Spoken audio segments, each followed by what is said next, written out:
Alright.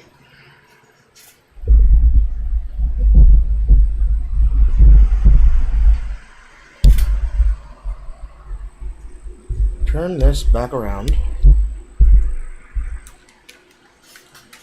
And now, on the wrong ear. And now, we should be able to do what we came here to do.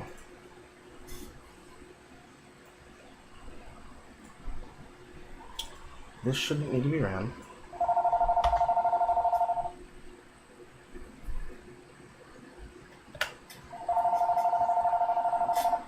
Call from Roseville, United Kingdom.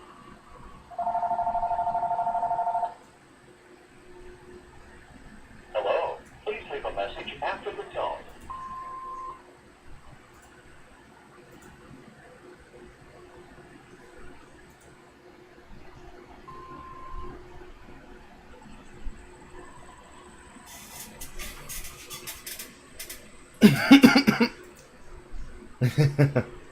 That's funny. Who's...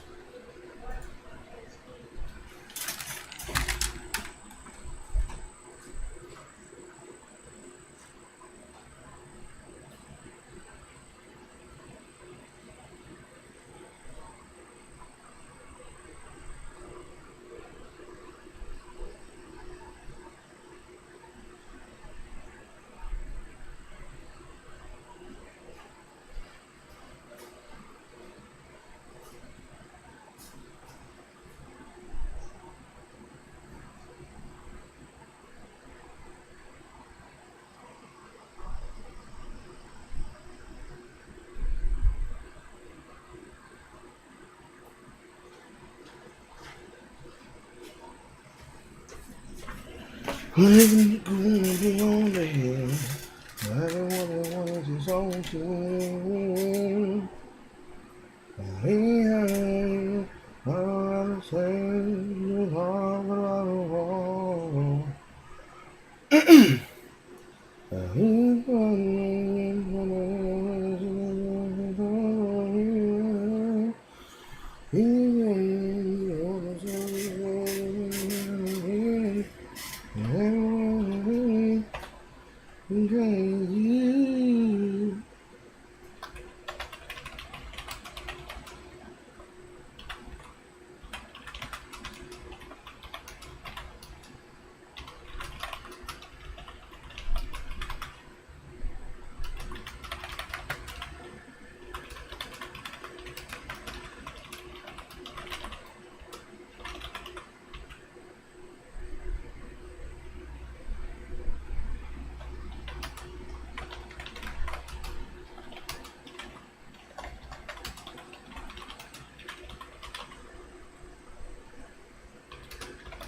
No.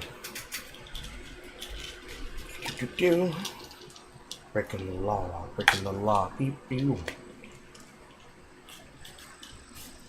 Piss in the hall, boop boo, piss in the hall, beep beep, piss in the hall, boop beep, piss in the hall, piss in the hall, piss in the hall, Pissing the hog, pissing the hog.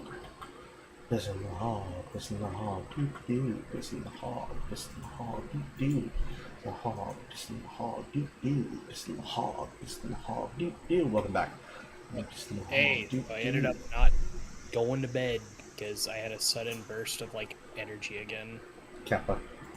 I just got off the most annoying service call that I think I've ever taken in my adult life, but it was annoying for her too, because the white woman on the other side of the line got to learn exactly how frustrating the experience was for us.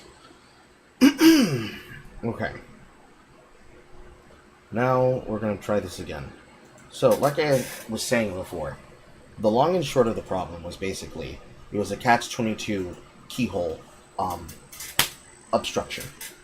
The fucking retarded service agent that wanted to try and tell my adoptive brother to not wait in line while she was allegedly servicing customers some odd 115 days ago, fucked with our server connections by deleting our original data connected to my account on the Eero, which created a skeleton key system. The lights were on, the infrastructure was correct, but nobody was home, and there was no registered owner of the connection. Which basically meant all it would take is a hacker that had tunneling tools to tunnel into my router and see that there were no actual blockades, restrictions, or anything else other than what was set up originally on there and then never touched again, to tunnel into my shit and basically block them from using the internet. Or, more preferably here, the problem that we were having, which was issues caused by this level of an infrastructural problem being made completely impossible to solve because it was a catch-22. To get into the goddamn thing, join multiplayer game, community server, recent servers. Well, actually, no, this is going to be an entirely different connection. So this one's going to come up, it will come up under community server because I'm running it as a community server. But it possibly will have a different internet connection as before. Because now I got to ping a 4. Gotcha. Which still doesn't have a password on it because I haven't put a password on it. Mainly because I was lazy and I was trying to make sure that the infrastructure fucking worked. Fair enough. It was a catch-22 problem. If we wanted to reset the connection to the device, because these new fangled modems, they don't operate like the modems of yesteryear. You don't log in by clicking, oh my god. You don't log in by clicking the thing in its normal pattern. You have to log in through an Eero device. If the Eero device isn't forwarding its access point to wherever it is it's being pointed to, it might as well not exist. So because what was happening, it means the server connection as writ doesn't exist as it's allegedly being programmed by the ISP connection. Make sure that this one connects the way that I think it should. So, tunneling through here. The server should be online. Because getting online meant disconnecting the Eero, then attempting to set up the Eero. But there's already an account associated with the Eero. Then we have to take the Eero offline and try to connect using an account, but the account still exists. Because the infrastructure is different than what allegedly is being connected to. So, everything based on what it claims isn't real. The infrastructure isn't real. The passwords aren't real. But they are, because the server exists. Every connection to it exists. The account exists. They can see the backend, but there is no verified user, so it just doesn't matter. This problem, repeating itself over and over again, ad nauseum, and every step of the way, it's like, well, what the fuck do we do? The answer is nothing. There's nothing we can do. Until, of course, we had to do something. And it was irritating, because what we eventually had to do is I had to hold down a button on my device. Then after I hold down that button on the device finally registers as reset. Then after the device registered as reset, then we could actually get shit done. It was an entire fucking issue and problem to get us along the way. Okay, so now this is what you have to type in order to connect. Assuming that everything works as normal, you should now be able to connect via that action, because I port forwarded it both on the wired and wireless connections.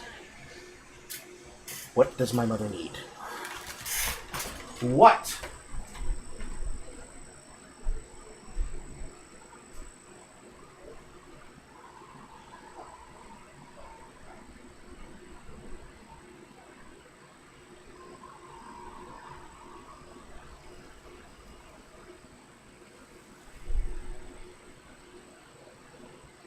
Yeah, I'll just tell him when he gets back.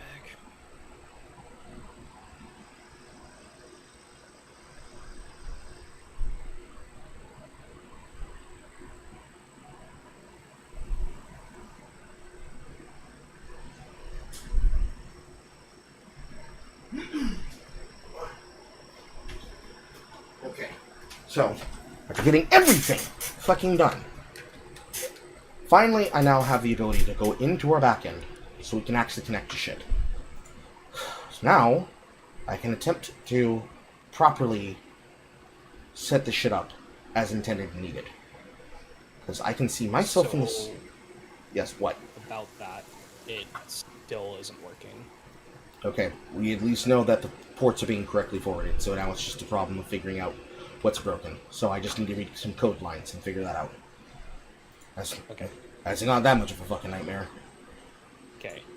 Okay, files, dedicated, to the dedicated, go to your open files, local files, show me the default settings inside of PAL, deep in PAL, into saved, into config, into Windows Server, into the Palworld settings, open the INI. Where are you pointing? You should be pointing to the new internet connection that is here.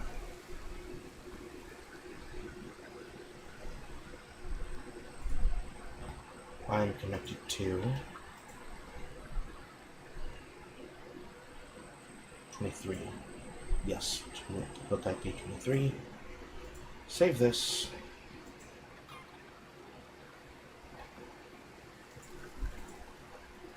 I should know. Reset here, the public port. Should not equal this. Server password not needed.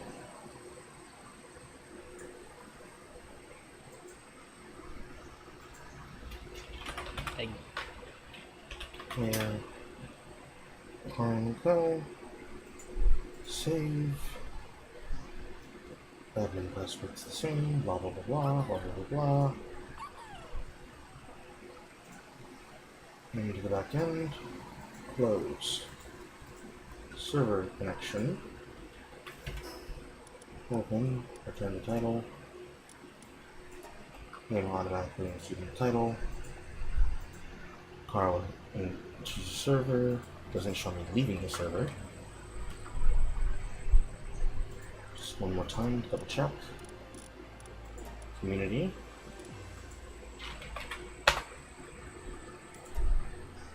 Still running on the name that it's running on. Now running on day 2.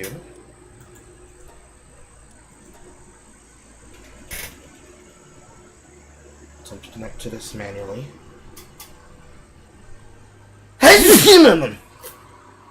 Bless you. Keyboard looks filthy.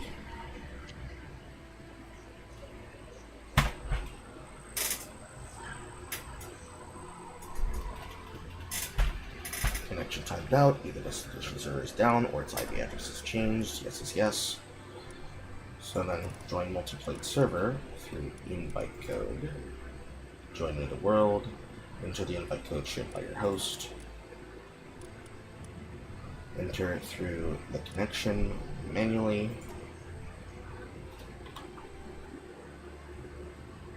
When you tried to log into it again, how did you try to log in? Using the code I put into live broadcast? Yes, and then I tried just doing like the normal connect to community server. Now the connect to community one should have failed because that's technically pointing at an old address, because that was still listed as something different inside the code.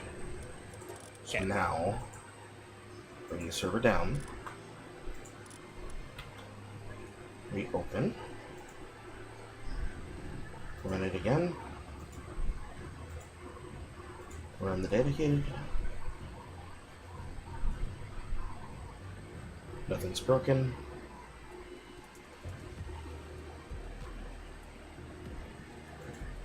Running it on this port.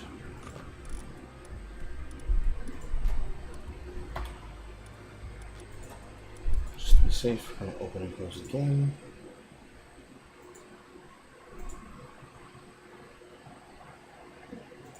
Reopen the game.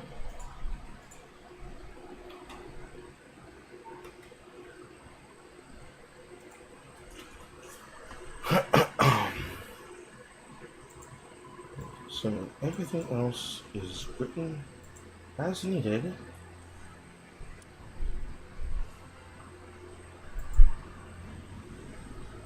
Memory code, memory network, memory action,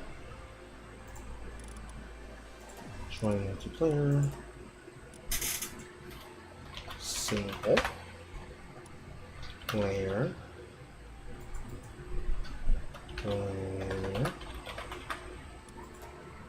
because now I made it say single player Carl and Company to make sure that this is different from the last additional connection. Then I connect to it through community.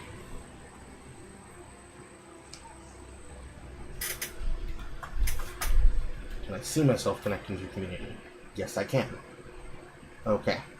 Now try going into community and go look up single player Carl and Company. Mm-hmm.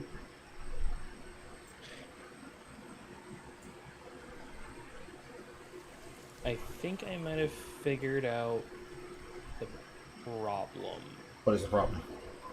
And it's a me thing, potentially. I'm just gonna see maybe if I just join, it doesn't matter. So I downloaded a thing called Windows, or Shut Up 10, I think is what it's called, where basically you could disable a bunch of features permanently on Windows. Okay. And one of them I turned off was location. Yeah, okay, so let me turn that on, and I'll turn on location again. Okay. Potentially that might fix it.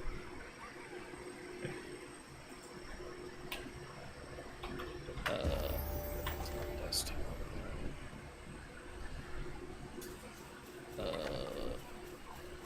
Yep.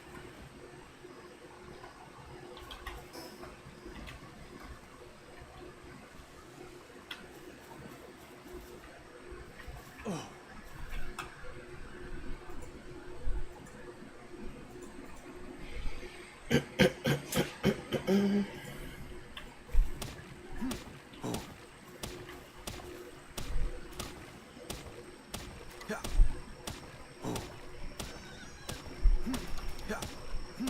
Okay.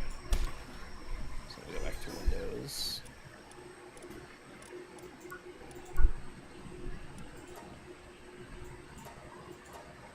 I believe I have to restart my computer, so I'll be right back. Okay.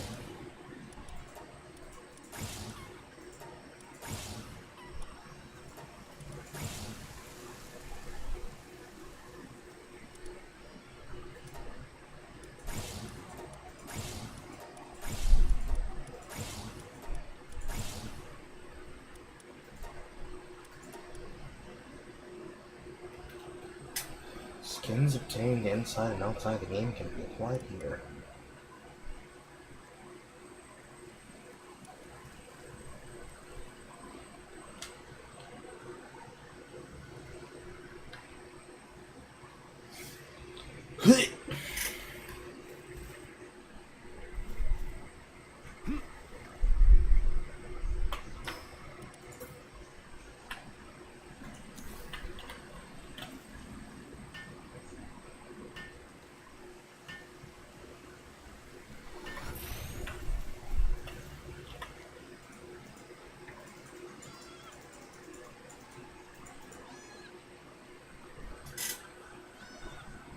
Do-do-do.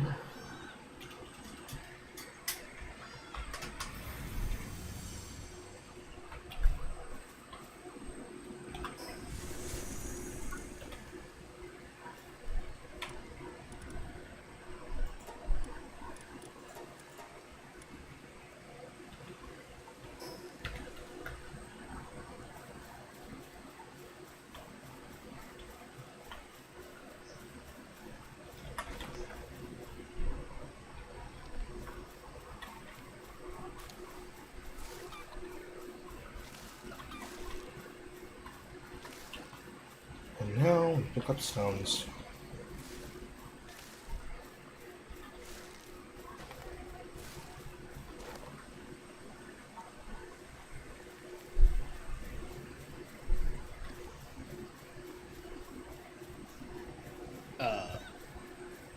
Welcome back.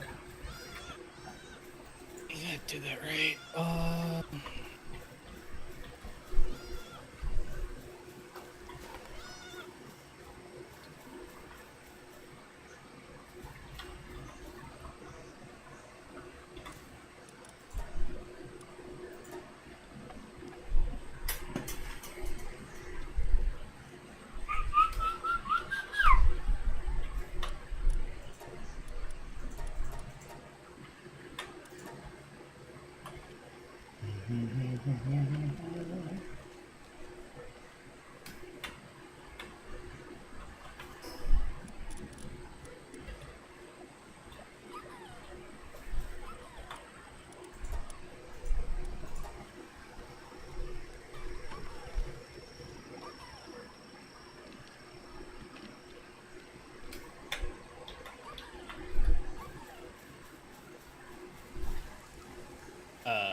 Yes.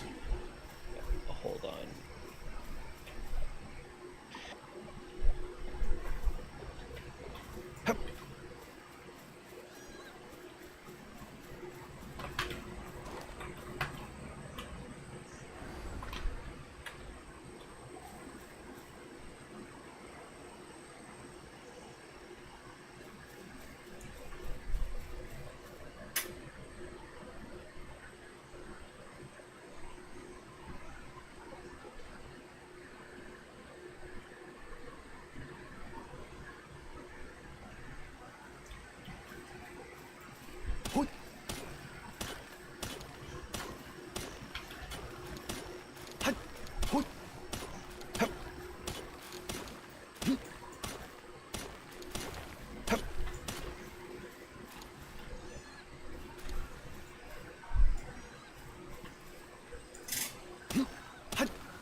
Oh, there's a paladin here.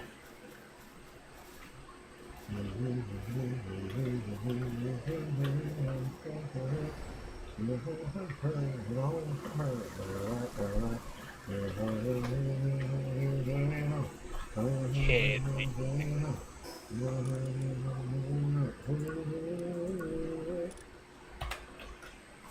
Carl, that kills people. Not enough of them. Jesus.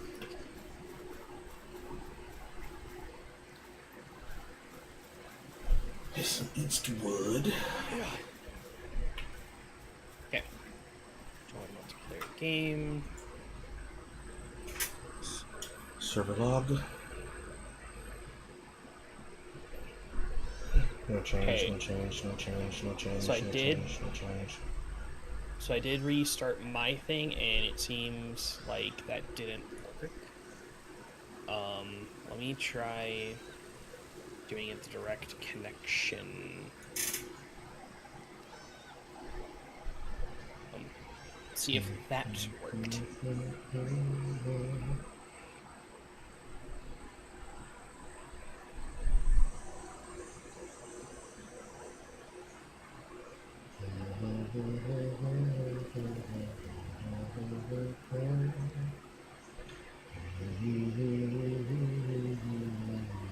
Yeah, no, okay, so that didn't work.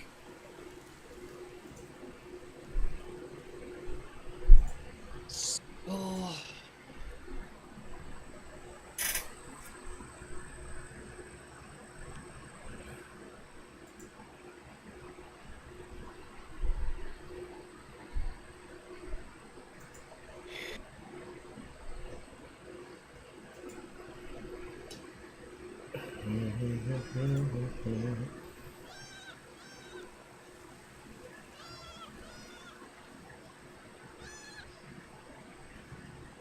Yeah, so if we are going to play multiplayer, I think we should recommend for a temporary right now to just do a basically what local co-op Minecraft does of doing a single player world as a multiplayer world.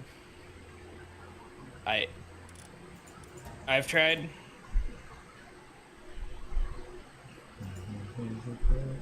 So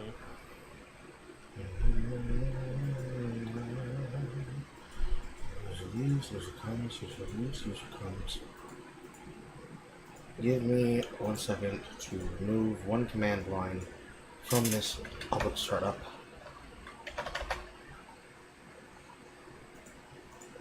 Because I'm curious if I change a single line in the side of how it's running on the back end, if that will change something. Entirely the case that it doesn't, but I've gotten this far. I've literally had to reconnect everything through everything, so wouldn't hurt to figure it out. And I'm going to make sure that I look in the command file to see if it changes how it's being ran.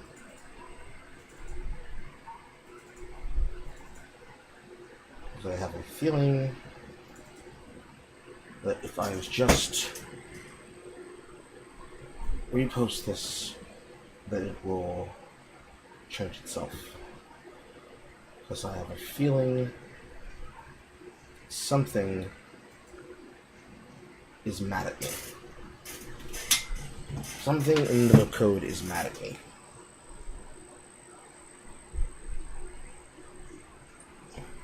Double check. Looking through my advanced networking.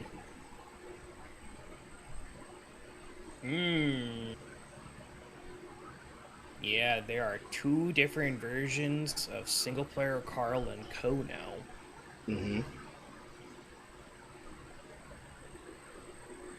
Because I have a feeling that something in the code is mad at me. Because I have it open on IP4 and I have it open on IP6.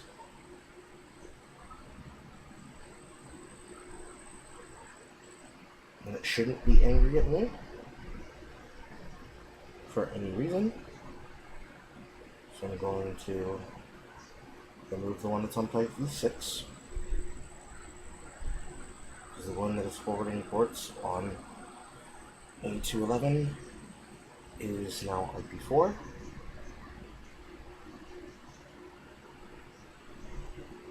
And I have a feeling that it's looking at something different than it should be. That's what my suspicion is.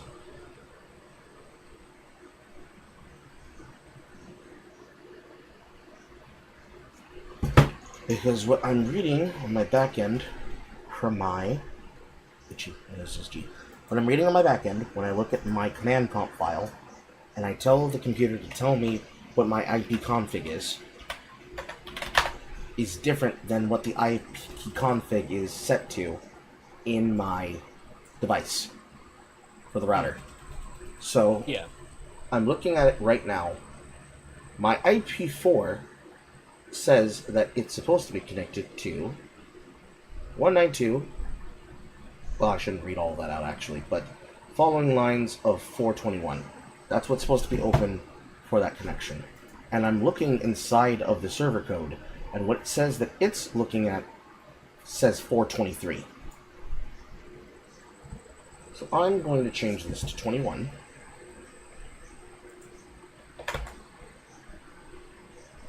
And I'm going to save that.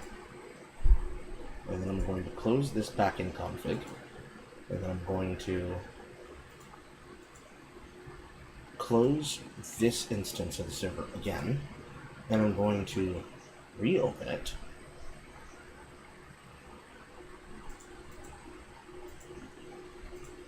And see if that changes anything. Because if I am the person connecting to my home instance, I'm not going to notice a problem. That's how that works. But everybody else trying to connect is going to experience a problem. And fortunately, Eero devices do use universal plug and play, but usually whenever that's written inside of a code, the code entrance wants to be written inside of like the file connector for something like for Mega Man 8-bit Deathmatch. We'll write that as part of the port forwarding for the action. Nothing else needs to be touched, because I can't touch Palworld static IP. That's off by default, and that's controlled by the ISP. That never needs anything to touch that. So, assuming that this is doing what it's supposed to do now, and that it is connected to what it's supposed to be connected to now that I have opened a new instance using the correct numbering that I'm reading here on my backend of where my IP is, you can now see why I kept saying that there's two instances that seem to be open and telling me something different at the same time. Yeah, now there's 3. Mm-hmm.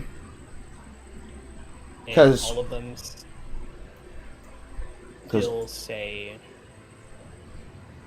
no connection. Like it's either down or IP had change. Okay. Because in my background, I can see my Ethernet adapter connection, and I can also see my wireless LAN adapter Wi-Fi connection. One of these is different than the other, obviously. So, the one that we're trying to find is we're trying to find my adapter. The one that I've entered in is my adapter.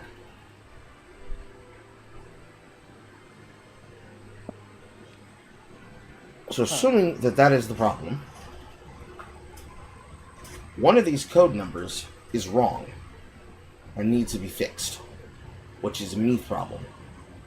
Because the global IP is something that, if I don't specify it, it should be looking for. So on the back end of the server, I can probably change this if I remove it from the code line, which is what I'm about to do. Because there are two different versions of coding that I've been reading, and almost all of them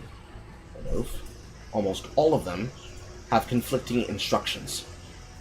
Because I'm pretty sure the ones that have been posted from allegedly 2 years ago are outdated. Because they have an official version that they want you to listen to, and they have a non-official version that they want you to listen to. So, I'm going to let it just acquire the IP number itself.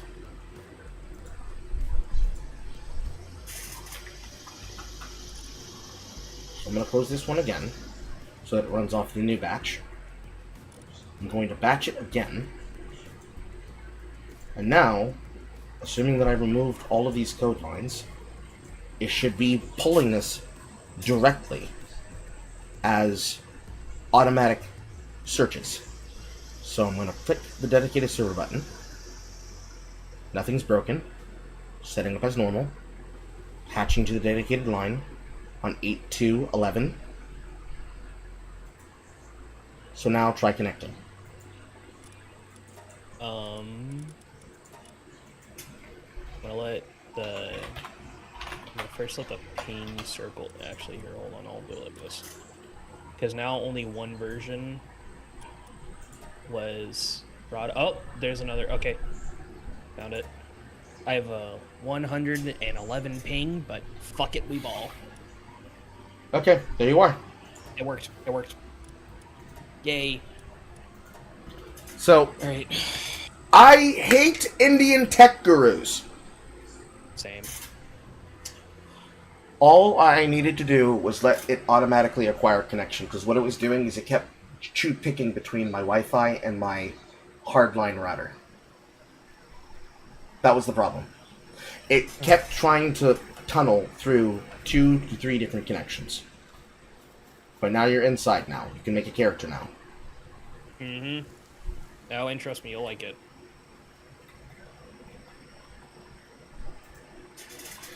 Alright, finally I can type this fucking announcement.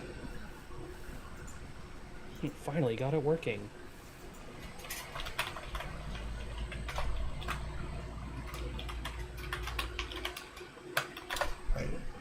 instead of Indie Group Gaming.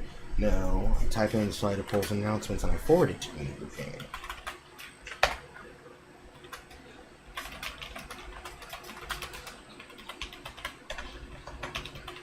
Yeah, that's pretty.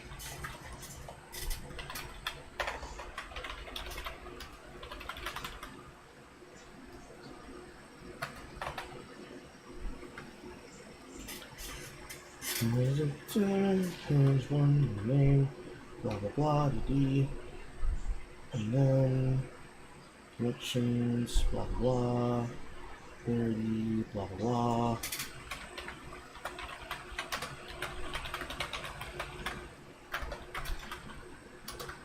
Yeah, fuck it.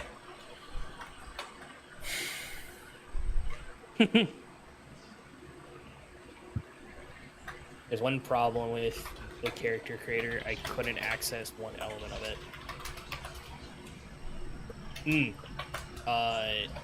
Invite to the guild. One sec. I'm grabbing a bunch of shit from behind.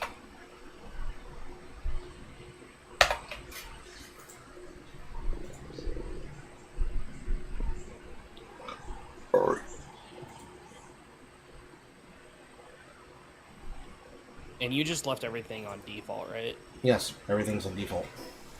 Fair enough.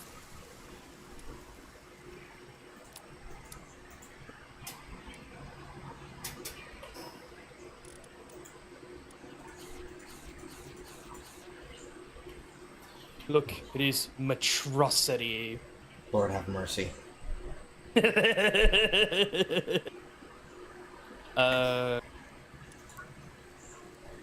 Yes, I am a guild leader. That's right. Yay. Okay. Sir, yes indeed. Okay. I can do the back end shit.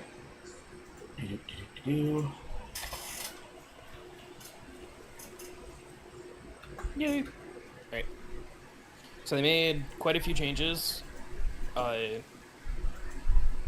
So you don't, if you look down the tech tree and you notice that there is no elemental crossbows and or bows anymore. That's because they got rid of them, and you could just use the arrows of the different types with any bow and or crossbow. Okay. The problem came down to is that you had to use like an entirely different bow to use like the fire arrows, and it requires more like resources to get. Mm-hmm. When it could have just been simple as, oh, I can use different arrows. Mm-hmm. Not fun. Definitely one of many things I was annoyed about. Mm-hmm. Just typing this up. I also do recommend getting a Cativa pretty early on.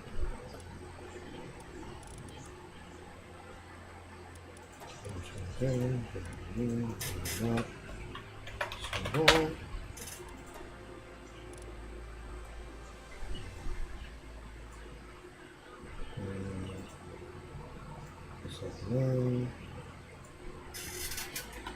then make sure that this can be logged into. Perfect. Okay. I'm missing stone. Okay. Just grab some more off the ground. See, cancel, delete message. This one has the image in it.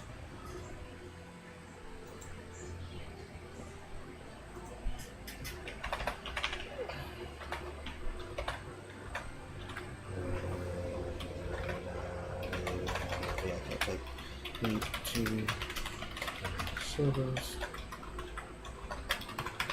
and type in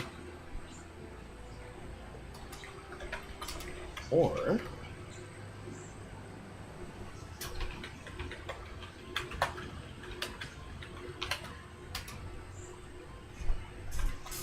what is it currently connected to? I'm going to take a blind guess and I'm going to say...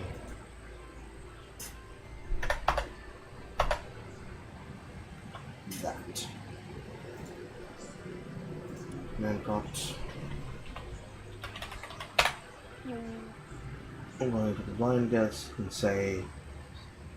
1.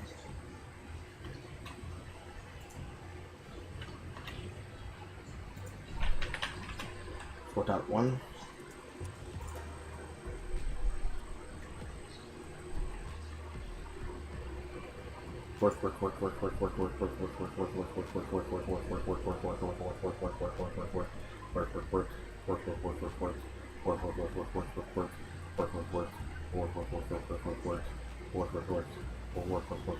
Work.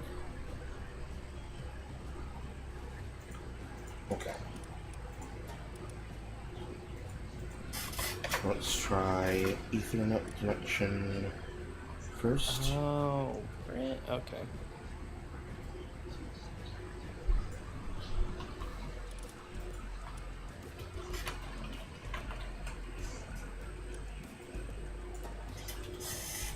We'll try E211. Okay.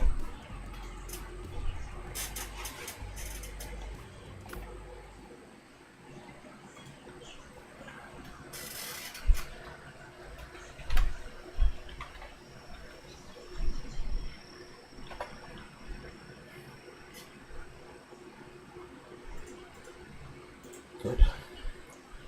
Forward to beginning.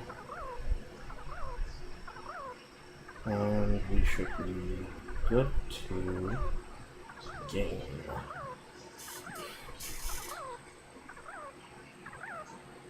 How many hours of this game do you have in it? 120. Ah, good. I spent a For most decent experience. amount of time playing.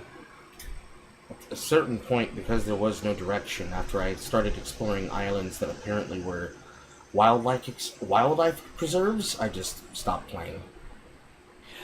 Yeah, they got reworked. Yeah, I read the notes. Yeah, so those giant bubble shields, that's a wildlife preserve now. Uh-huh. Got tech shields and shit.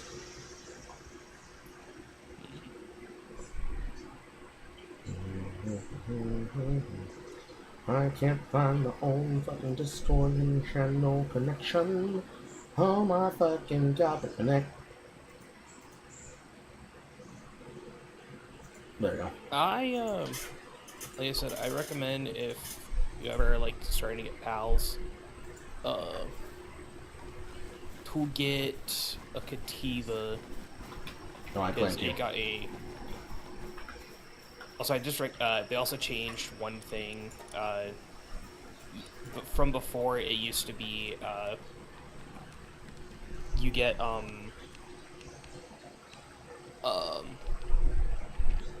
like when you catch 10 pals, you get like an XP bonus for the first 10. Uh-huh. Now it's 5. I thought it was 10 at first. Whatever, doesn't matter. Now there's a reason to get 5 of the same pal instead of just XP.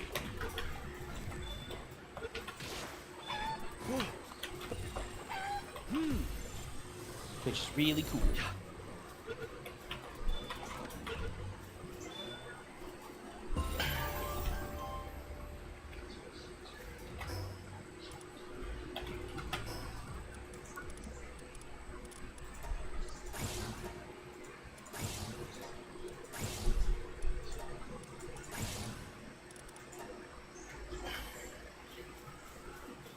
So now I have 100 extra carrying capacity.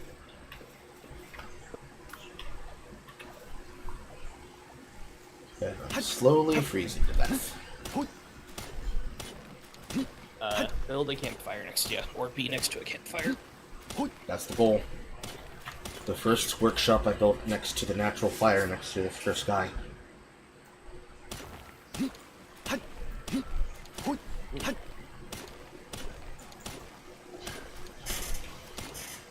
Unfortunate that they haven't decided to fix the system that is designed around effectively. Hey, I threw my PAL spear and it missed. Can I have that PAL spear back? No? Fuck me, I guess. Yeah. There's a mod that, well, it has to be updated to 1.0, but there is a mod that allowed you to do that. That's fine. It's just a punishment for being inaccurate. You could get the, homing PAL mod. That's later down the line.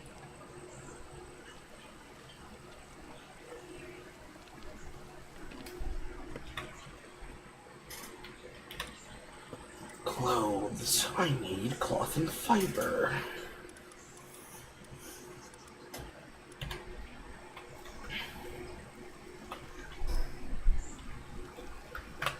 Perfect. I don't think I have enough for the bow, but yeah, I need more fiber.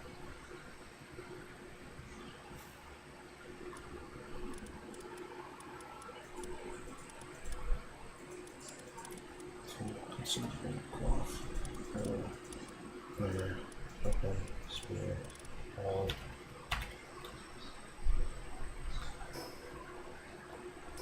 Build. Storage. Wood. Stone. Leave it there. Yes. I was gonna say for our base, because like if we're all in a guild, we share bases. I would recommend it where it at least has 2 or more nodes of metal, because my god, metal will be the one resource that will be annoying as fuck to go out of your way to get.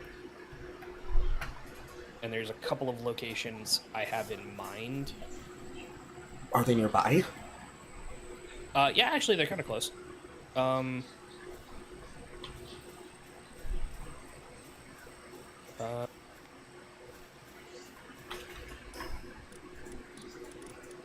So it's by the so it's behind the Chillet,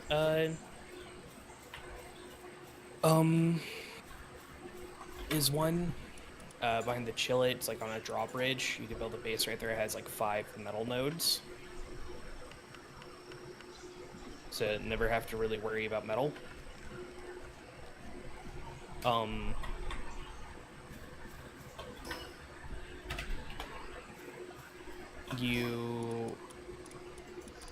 then I would also recommend, this is just me thinking ahead of the future, and like more level 40 onward, is to get a lot of oil.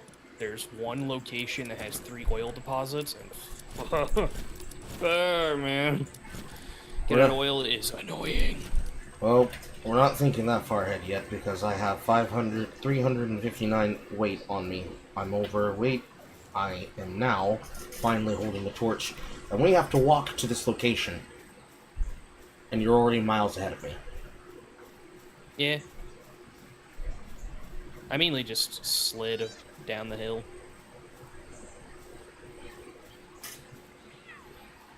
Usually what I ended up doing when I started is that I obviously used the inside facility as a natural structure base from this location, based on fast travel points. You're suggesting we walk a very long mile away, but might as well do it now. It's not going. Also, fast travel spots are not shared, so you have to discover them yourself. That's what I figured was the case. Yeah. So I'll just wait down the hill.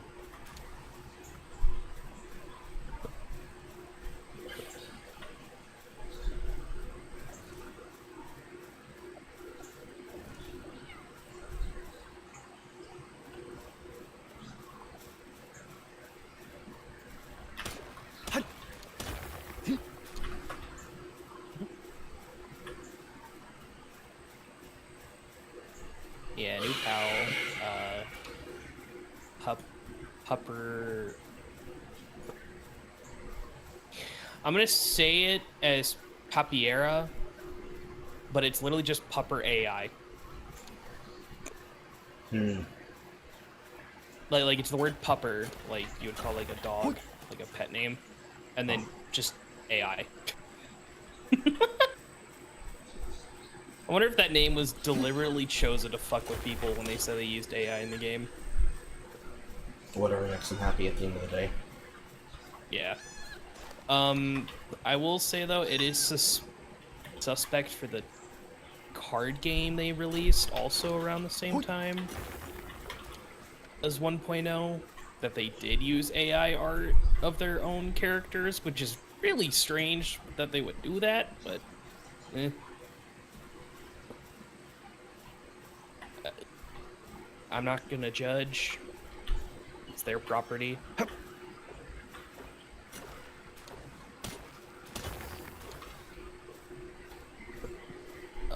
Please do not attack me, Mr. Memorist. I'm just trying to grab these items.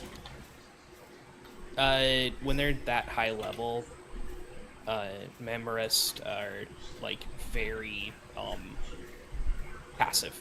That's the word. You have to provoke it for it to like start attacking. All right. I have a.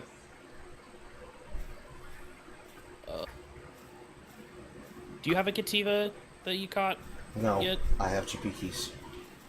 First we set the base, then I go capture pals. Okay. I want the infrastructure down so that nothing needs to be concerned. It's because Kativa gives you free 100 carry weight. I understand. That's why I asked that. But I'll just, be at your speed. We could divide resources right now. I can carry some of that. Like if I give you wood and you give me stone, I think that would be good. There's mostly the ore and and whatever else I just dropped. Here. Wait. Also, we don't have to fight. We don't have to fight the Chillet. It's also one of those. It's passive until you fuck with it. Okay. So. Yeah, because Chillets are actually naturally passive creatures, even in lore. I believe there is a variant of Chillet. Well, not, like it is Chillet, but it is like naturally just aggressive because of a specific thing. Could be wrong though. So I don't know. So they're called predators, and they drop a. You'll know when it is because they have like the giant health bar, and they're literally glowing red, like they have like a red aura around them. Is this? That's when you know. Is this in the patch notes? This was way earlier when they added it. This was like in 0.5 when they added them, because it was the same update they added these two when they added the Terraria items into the game. And they spawn at set locations at set times, so either by chance you come across it or whatever, Okay.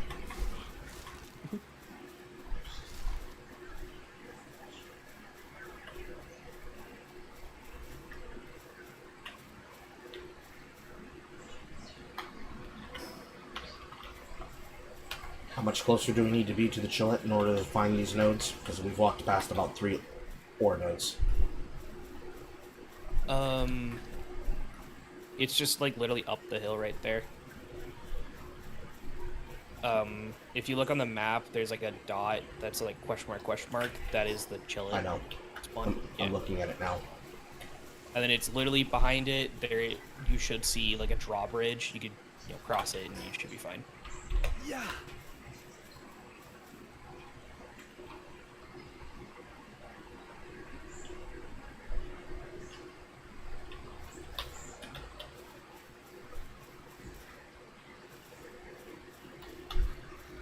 There's a couple of trees, metal nodes. I cannot speak because I'm probably tired. But yeah, it's a lot of people recommend that as like a first base location. When I found out about it from my brother of all people, because he also plays this game, he said like I never had to worry about it, and I made like everything was just relatively available. Shit. Fucking PM'd me. Okay, hold on.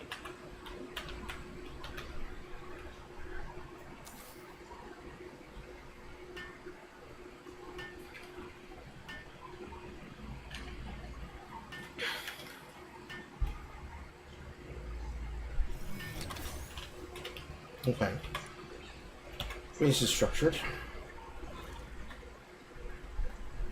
How large is this space?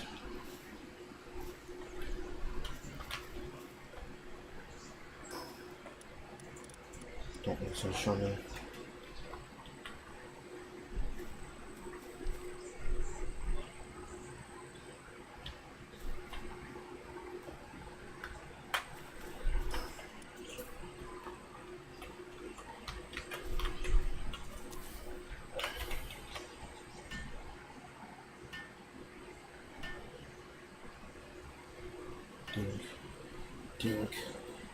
Dink.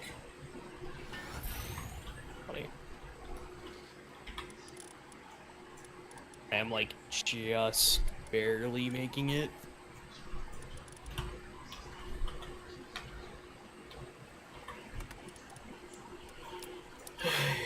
Rocks. Metal. And then when we do fishing, there's actually a decent fishing spot like right across the way, which is pretty cool. Berry seeds. Spear, items, weapons, lighting, fragments.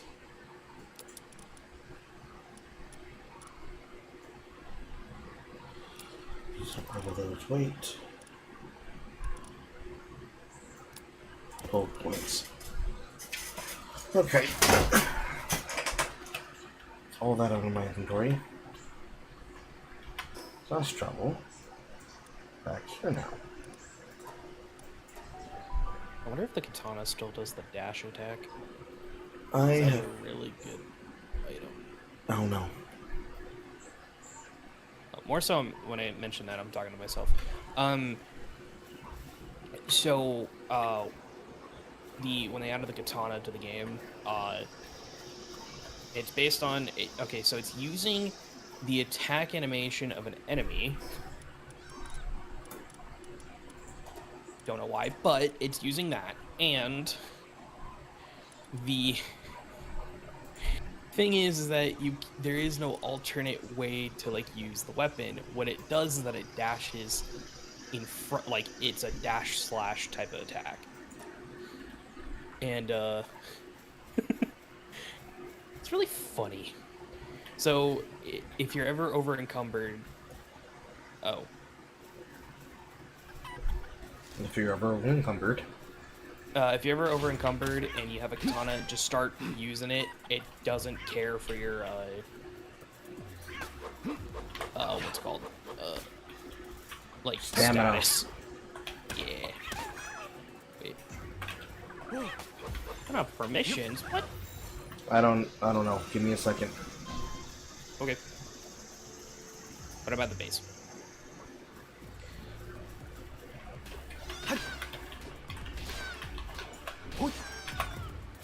I did not mean to kill him.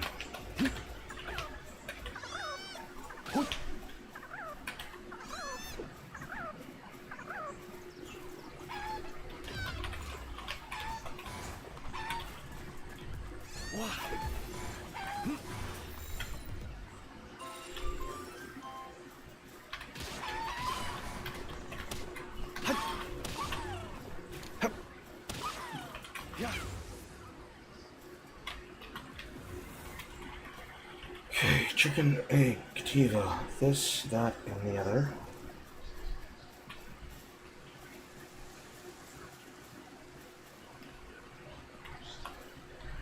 there. Mission transfer fast travel. I think it might be under the guild options. The guild settings. Guild settings, guild master, submaster, member join notifications, member joined, member left, log in, log out, rank, guest, yes, permissions are under there. Permission, guest, remote to member, member proceed, member settings.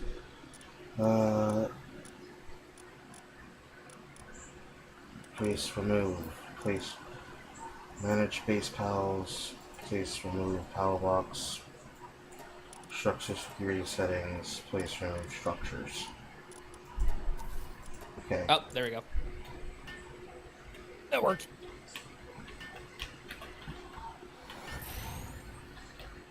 But there's all of the stone, fiber, ore. The other chest will be for miscellaneous things.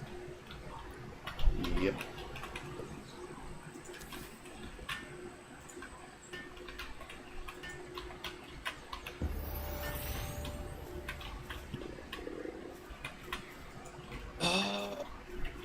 Then I can build a...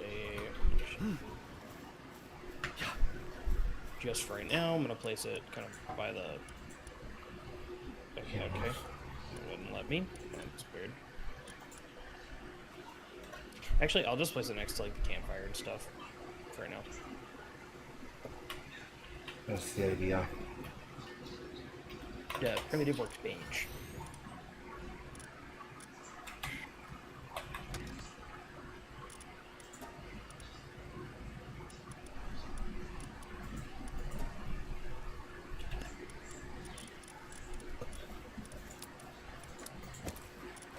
I'm gonna get us clothes.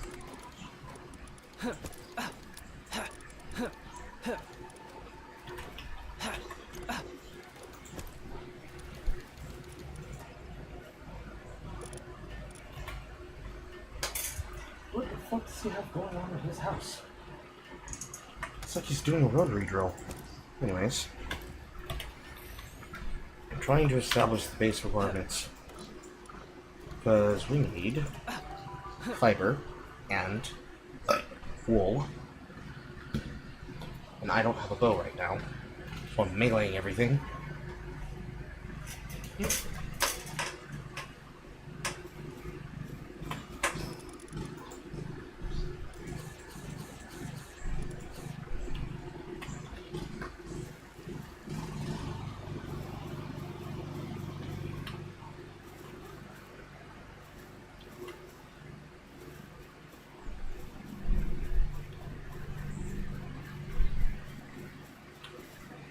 Cloth.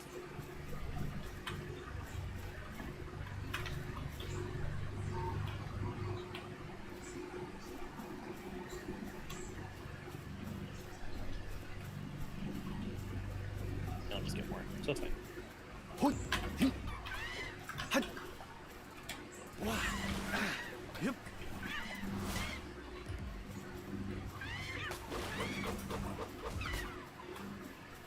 It's not what I wanted you to do, Kativa.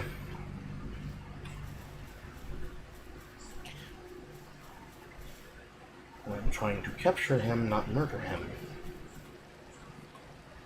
Oh.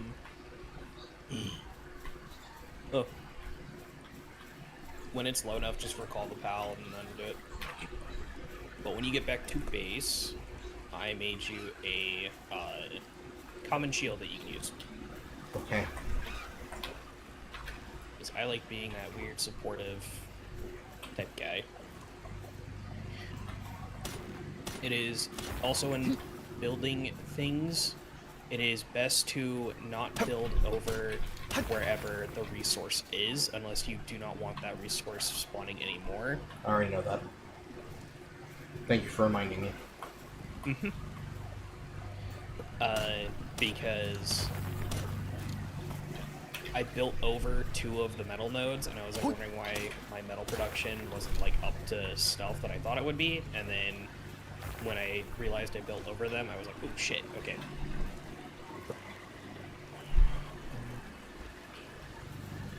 Alright. Yeah. Let me get more trees.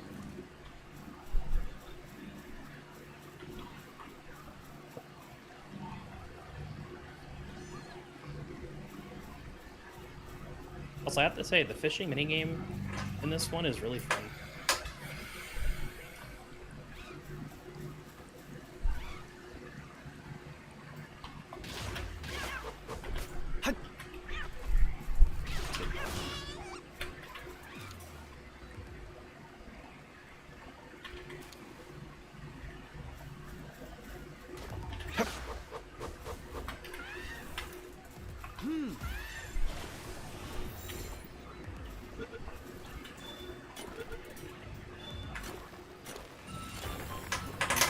One down.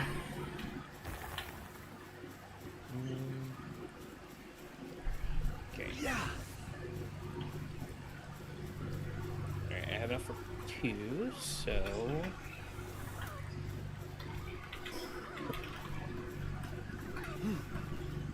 I am going to fast travel back to get some land balls.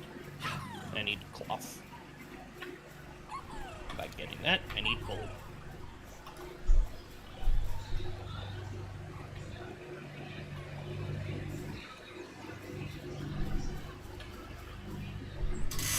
It's not Mario, is it? Nope, it's neighbors. I'm not used to having my window open for AC, so I'm hearing sounds that I would normally be ignoring that are outside my house. Mm.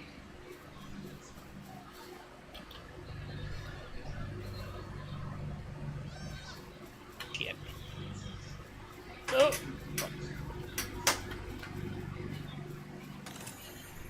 Should have probably made a bat or something. Alright. Perfect. Ooh, mine foreman, that's pretty good.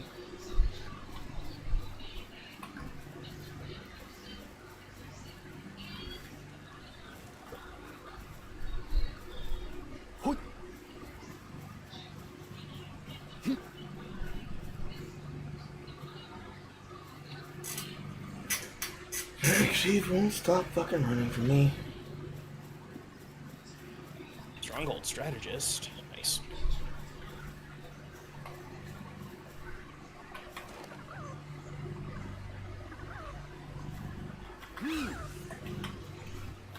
All in party. Teach active source range 10 for yourself.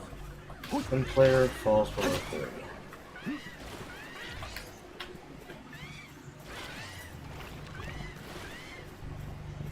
Yeah.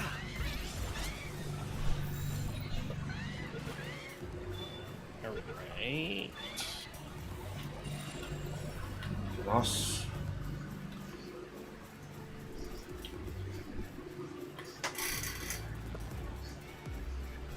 Another weird recommendation. I don't know, like, I'm not gonna call it anyone here pros or whatever, and like, honestly, I think it's kind of cringe, to say it, but for ranching-based pals, it's best to have just, like, if they only have ranching instead of anything else, because if they're not ranching, they're not producing resources for the ranch. They're at other places.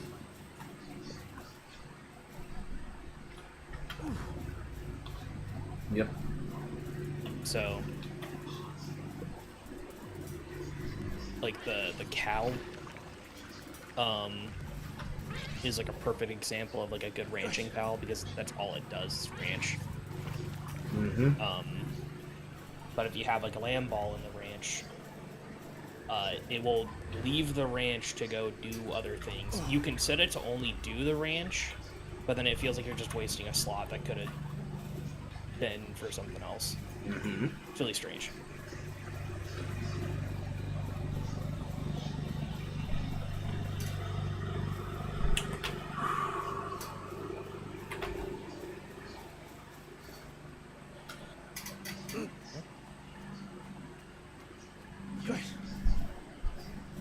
Glad that worked. Would have been mad if that didn't. Perfect. Into my pocket. Into my pocket. Into my pocket. Everybody who's watching from the broadcast knows what I just did. I'm not. Also, I don't know if you have this. Oh, yeah. I jumped across the ravine to the first palfruit tree. Nice. The one that is across from the lift monk spawns. I know that one. I was trying not to fall off the cliff. I was jumping blind. Oh. Yeah, Yeah. with no glider. You can grab onto the cliff face and you can climb back up, but I was making sure I didn't fall down. Gotcha. I'm gonna head towards you to give you some things.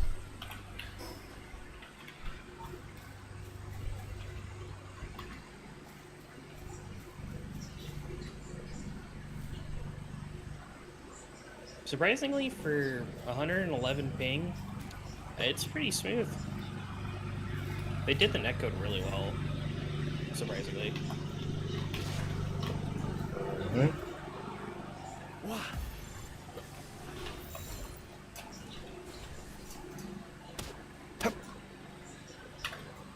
Okay. Oh.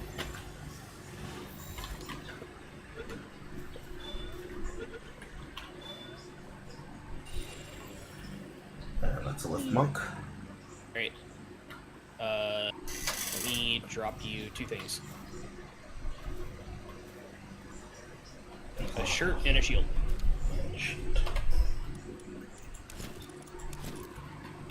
There you go. So now you got extra defense and health. Now with forest ruins, Fox Fortes.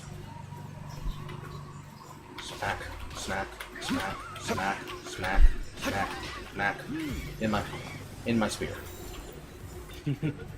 In my ball. See, For... see, when I learned that you could throw spears at something until it eventually gets captured with the most Pokemon-esque get in the fucking ball, okay, now you're stuck in the ball mechanic, I learned to just use the torch to make them lose HP, and then eventually, for example, that lift monk I just captured, if it runs for me, I throw the ball at its head, it gets captured, it tries to leave, I smash its face in, it tries to run again, I throw it in the ball again, it gets captured, and if it doesn't get secured within those runs, I'm just going to keep doing that until it gets captured. Yep. It's not one of those types of games like Pokemon where they just disappear into the ether. Plus, because you did decide to ask us to go to this zone, it means that I can go to the pangolins faster, which means all of these zones nearby have Mega Spears on the ground. Yep. It's also occasionally free Pal Spears, like this one hanging on top of this fucking fence. Hello, Lemon Duck.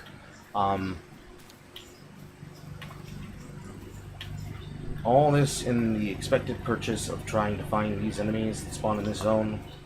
It is more than worth it. Mm-hmm. I need to make more Pal Spheres because I only have one, and I also need to make arrows.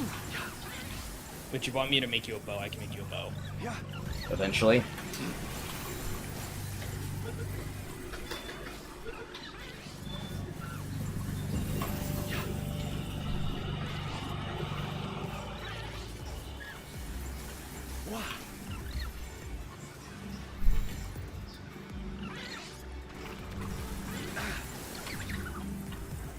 Oh, I have like almost 200 hours in Steam, and then I know for a fact I have 100 hours on my Xbox.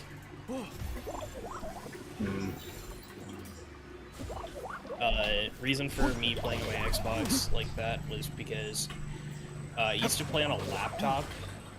That shit broke, and I had nothing but my Xbox to play games with, and I played Overwatch with some of my friends, which I don't think we're going to be friends anymore because of an embarrassing outburst I had. Ah. But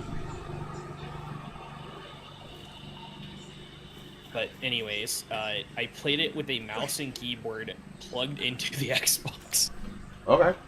on a fucking big ass TV. So it was different. And as long as you didn't play an online game where somebody can claim that you're cheating using the Zem extender, you're fine. Well, Overwatch naturally supports mouse and keyboard for Xbox. Okay. So, like, I just suck at aiming sometimes. Let's see. Yeah.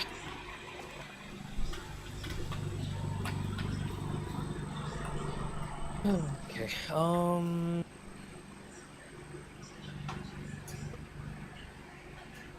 Unlocks.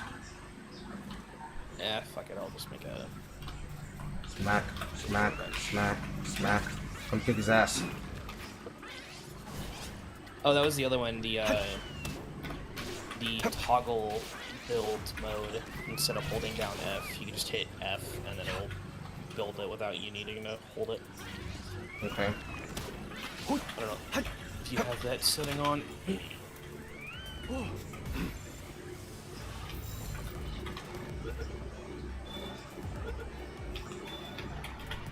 Plotting. And these are cloves. Smack, smack, smack, smack, smack, smack, smack, smack. Get dodged. In my ball. In the ball.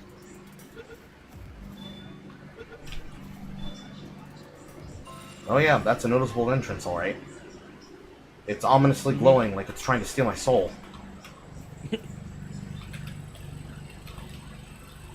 I mean, it's miles better than giant cave entrance that doesn't look like it's actually connected to anything. Is it open? Is it closed? You'll never know. Yep, unless you go in front of it. Okay.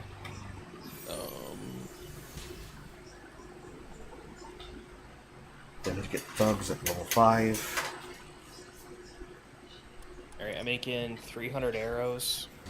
I'll obviously split them evenly for each other because I made you a bow as well.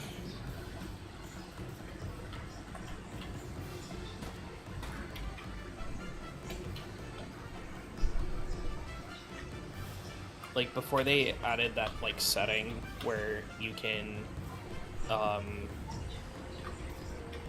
like, essentially, not needing to hold the button down, what I would do is I made the work button the space bar, and I would just, like, lay my phone on it. Mm-hmm. Because it was heavy enough to, like, hold the space bar down. Get fucking juked, nerds! Give me that Sparkit. Get my ball. Good job, Gumas.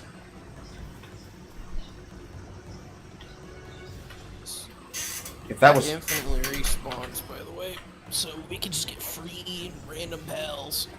Okay. The syndicate base. So I'm assuming that's where you're at. In front of the tower. Yeah. Yep. I mean, I was coming here anyways to come touch the connection points that I was talking about. Because what I would have done is I would have used the inside basis at the Tower of Beginnings as a starter fortification. But since we were walking all the way over here, it's like, okay, I'm just going to go in man mode across the map, and there's no reason for me not to, because it'd be a waste of time since you're already ahead of me. Now, me, personally, I'm usually not a fan of it, because there's levels to what people do when it comes to games like this. I'm not interested in trying to cheat, glitch, or unfairly overscale to the game, because it's like, I went from level 1 to level 50, and now everything's not a challenge. What's the fucking point? Play a new game mode. No, that's true. Play a new game mode, it's like, oh, I've completely obsoleted every single bit of the scaling. Game's boring, game suck, game's bad. This dire hell has the fucking zoomies. Stand still, motherfucker, goddamn! What are you running from? Or, oh, I get what your point is. I was just saying that it's just like when we get metal production, which is going to be very, very quickly, having a lack of metal in your like spawn location is just annoying. Also, here is there.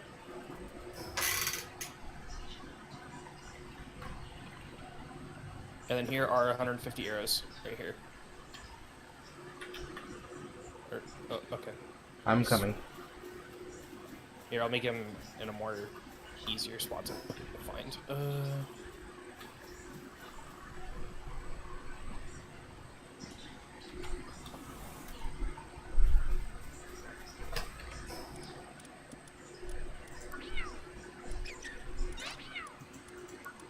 I just guess it's sent them to my PAL box.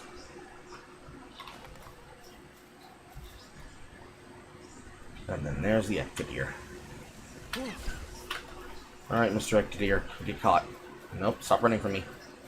Oh, you son of a little bitch.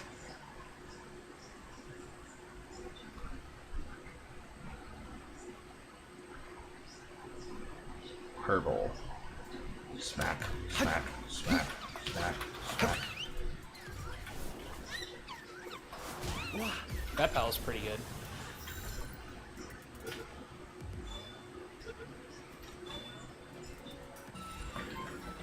Where did that fucking deer run off to? The one fucking Ectodeer that I see, he wants to run away from me. There you are. Did I capture a faux sparks? Yes, I did, but I'm gonna cover another one.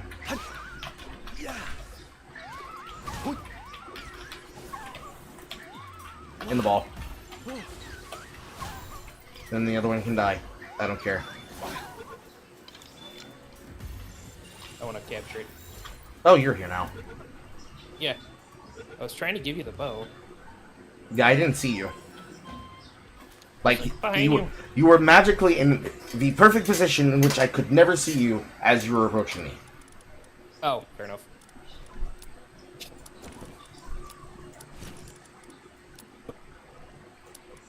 But yeah, there's the bow, there's the arrows. So now you can easily fight things from afar. I'm gonna get a bunch of the palladium or paldium fragments. Caves. You get them Make in the myself. caves. Oh, there's a bunch of little nodes here, so I'll just get these for right now and make a bunch of pal spheres.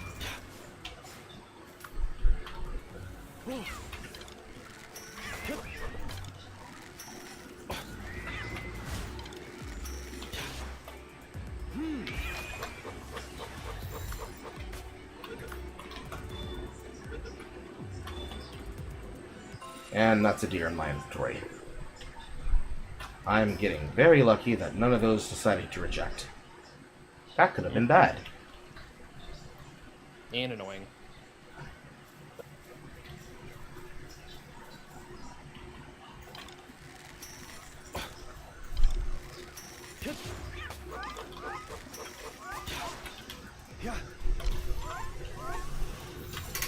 Get in the sphere, get in the sphere, get in the sphere, get in the sphere, get in the sphere, get in the sphere, get in the sphere, get in the sphere. Thank God. Okay.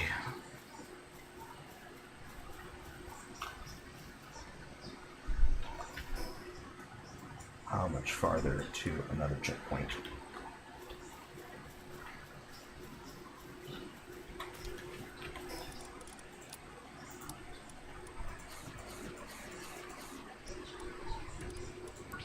We don't have any party. This.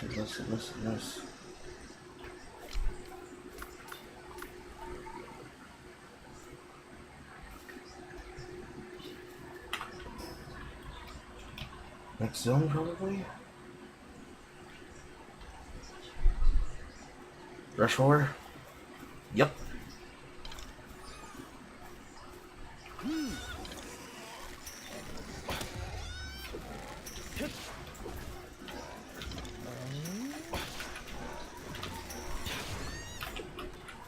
Oh, you're getting kind of close to the settlement. Nice.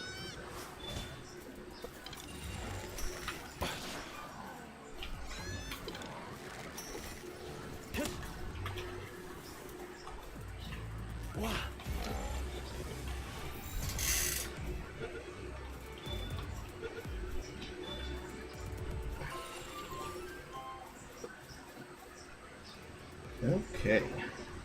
Ah, shit. And no kappa. I killed a Spock spider because I didn't want to kill. Alright, the waste more valve.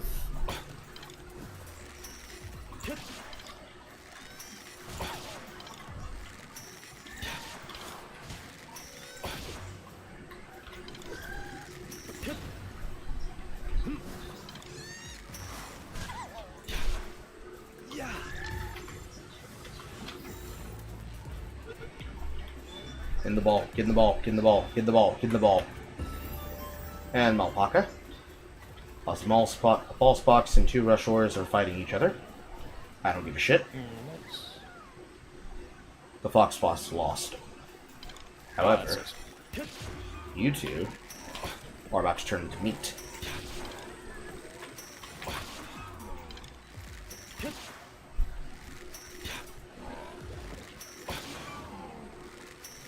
Who said you're allowed to tackle me? Nobody. Become meat. Have you gotten 5 of a single pal yet? No, that comes later. First, I get the pal to have access to their tools, and or put them in my party. Then I hunt their species. Fair enough. We're in Craven time out here. No rest in my eternal kingdom. We're getting slaves. True.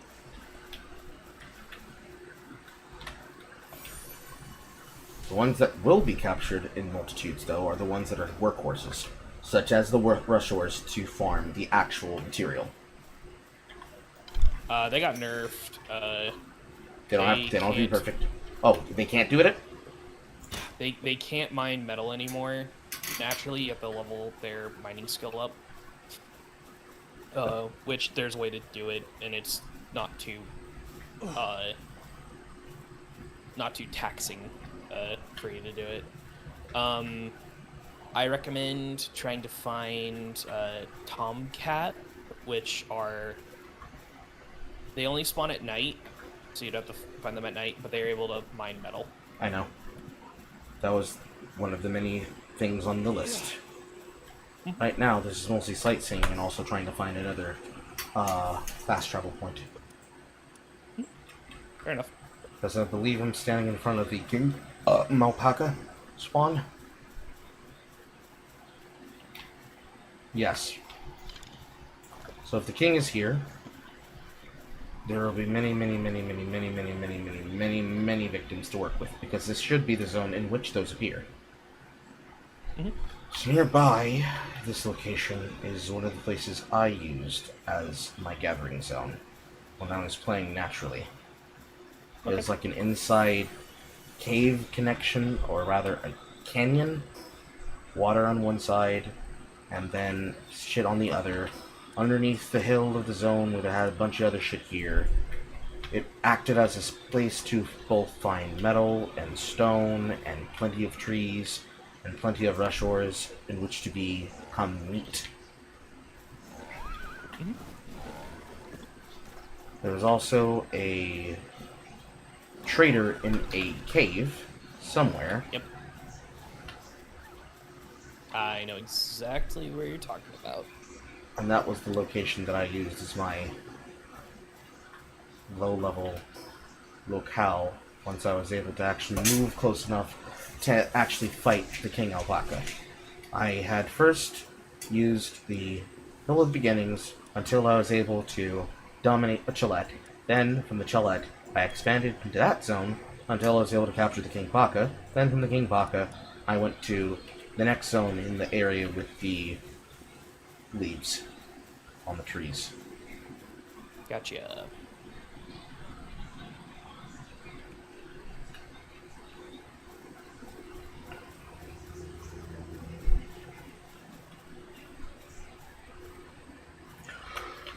Fair enough. Plus, with all this, I'm getting so many fucking technology points. Parachute. Value, bench. Fire arrows. That. Water station. Pressure. Poison. Alpaca saddle. Postbox harness. Bushore saddle. Locking sight. Stone pit. Torches. Feed box. Stupid fucking global power box. Hanging trap. Wooden gate. Defensive wall. Ow! Alarm bell. That's what I kind of want to make.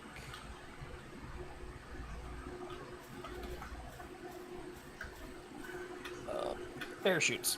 I don't know if you have a parachute yet. No. Alright, I'm making 2. Because I had the materials from capturing a bunch of... and killing a bunch of pals.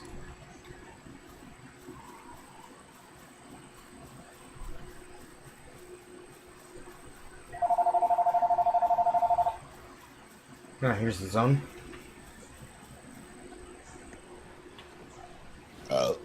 They gave it a hill incline.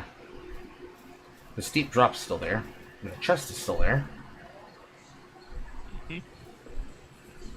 So I want the land now.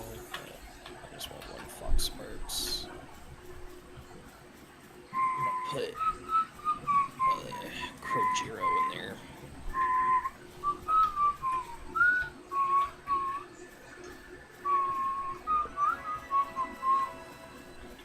The mine shaft.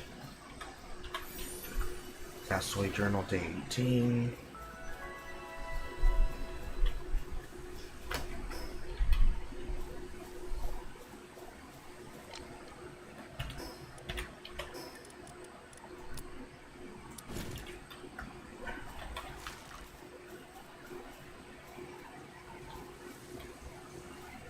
Ah, shit.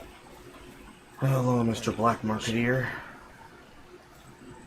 There used to be an exploit where if you kill them, they drop a shitload of gold. They got rid of that because people exploited it too much. Yes, exactly. He's selling a Rabinquill, a B-Guard, and a Wisp-Bar. Level Ooh, the B-Guard's 25, really good. level 24, level 21. Can't afford it. Yeah. The B-Guard would be really good. If it has ranching, it might be the Bee Queen or whatever you have to get. But if it has ranching, you can get honey from it. And you need that for breeding. I'm gonna say right now, breeding is OP. It should be in the Monster Ranching game. Mm-hmm.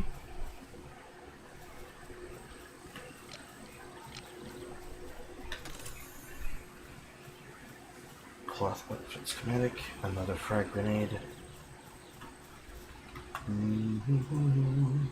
Hello, Lemon Duck. Hey, Carl, is that Ark Survival? No, it's Palworld. I even made that comparison.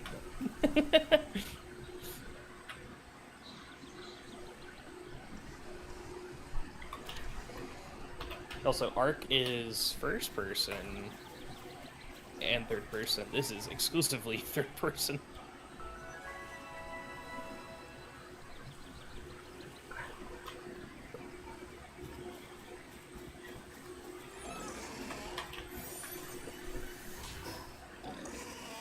Here's another one, Bridge of the Twin Knights.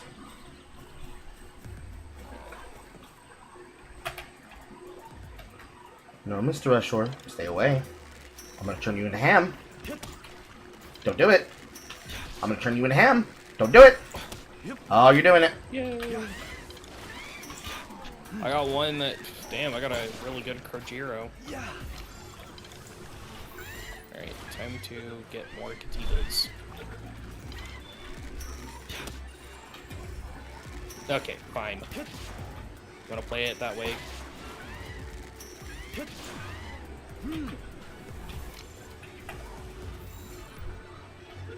I told you not to, Mr. Ashore. Now you're ham. How you like that? Mine 4 minutes how you like that.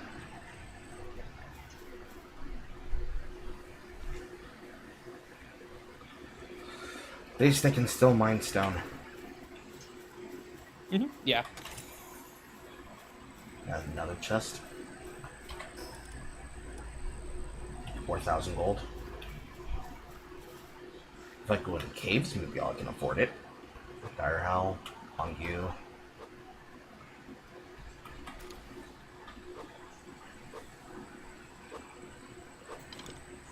How many file spikes do I have? Bounty Hunter Turncoat. He seems dangerous because he's glowing.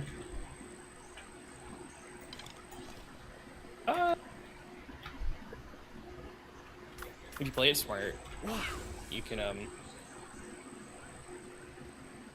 play it smart. You can kill him. He is currently attacking another creature, and the dire wolves, the dire howls are also mobilizing through the area and attacking people. Now he's changed his attention to them. Let's see what happens.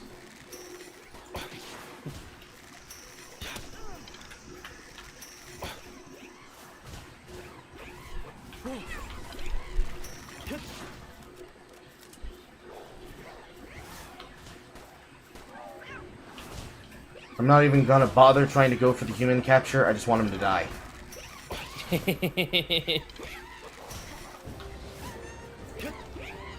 I laughed out loud when that happened. It's really funny that you can capture them.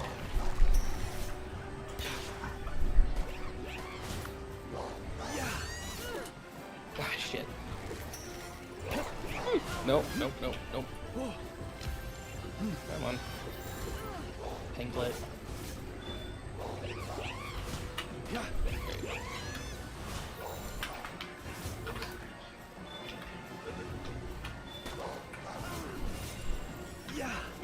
Fuck. I'm here, Mr. Wounded Dire Hall. No. You. Okay, he died. Got one of the Valor House. You're talking about the turncoat? Yes, he's dead.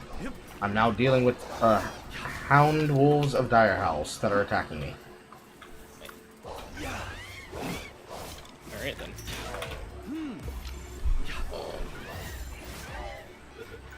My close... Actually, I am gonna head in that direction. My closest location is... Fucker. To teleport at the tower.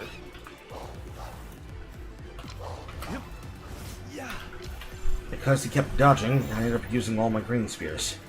Get in the spear. Get in the spear. Get in the spear. Get in the spear. We're not doing this. Get in the spear. There are too many of you bastards. Get in the spear!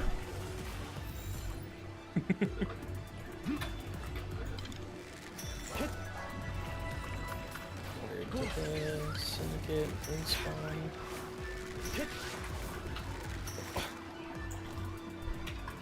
No, it has not. That's fine.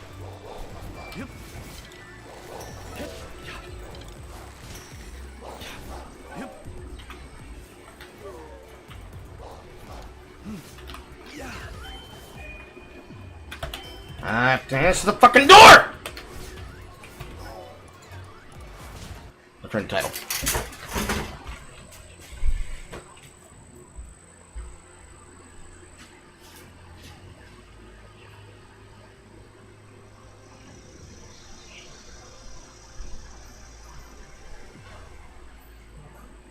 Wait, did you die?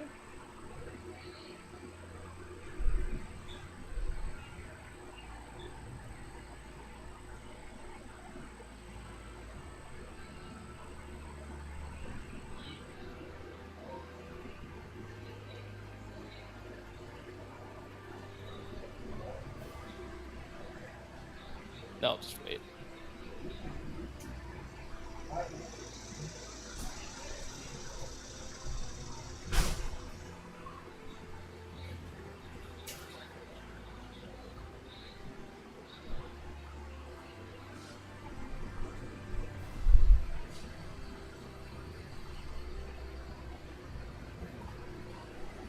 That's already checked. The first advantage opportunity of having made the server into a dedicated server. I can do that. Okay. there are so many instances where it's like, Carl, you need to answer the door. No, the fuck I don't. Go answer the door yourself. Oh, you're the closest person. Stop what I'm doing. That can't be paused. Go do that. See, Alana Pierce was right. Situationally disabled. Situationally disabled. And now to the already difficult fight that was already in progress. Oh, look at that. A rampaging dire howl. I'm gonna walk this way now. Yeah, the rampaging, that's what they're called. That's the thing. If you kill it, it drops a predator core. Okay. I don't know what that is. It's just like a rare item. Okay. Quote unquote rare item. It's rare tier, it's like purple rare tier, but it's not actually like you know, actually that. And the rampagings can't be caught, they can only be defeated. No, you can catch them. They just have a really high, like, or low catch rate comparatively to their counterparts. Here, I'm also coming that way anyways.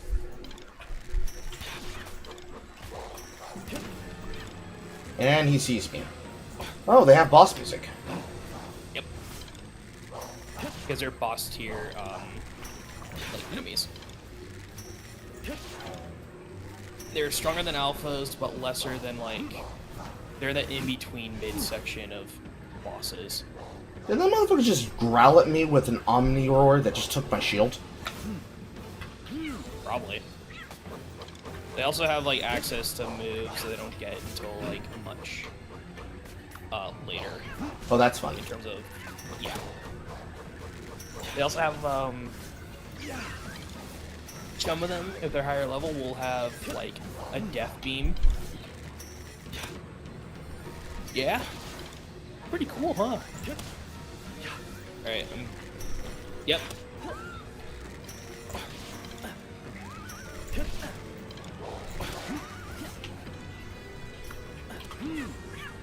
Well, all that really means is that's a spell that I unsummon them from. Because it is a version of predictable.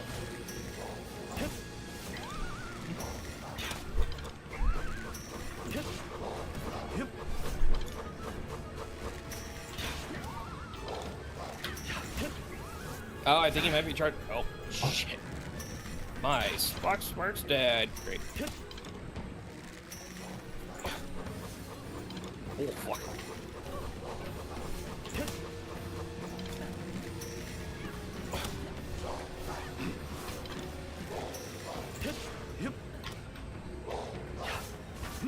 Ow.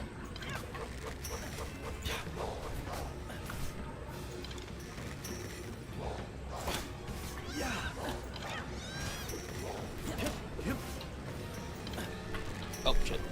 Missed. Oh, I'm backing up. Ow. So, it depletes shields. That's fun. Kill it, capture it, I don't care. I know, I'm trying to get you.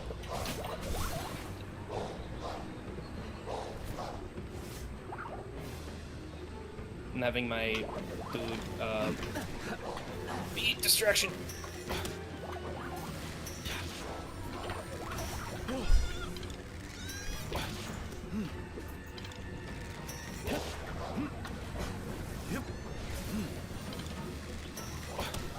No, Kojiro! Alright, one continue. Oh, not left. Unsummon it. I got it. Unsummon it!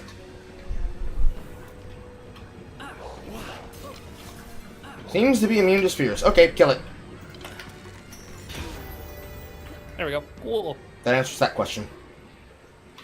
They are capturable. You just need to increase your capture rate by getting better spheres and or increasing it by getting the Luff Monk effigies and going to a tower or a statue of power to level it up.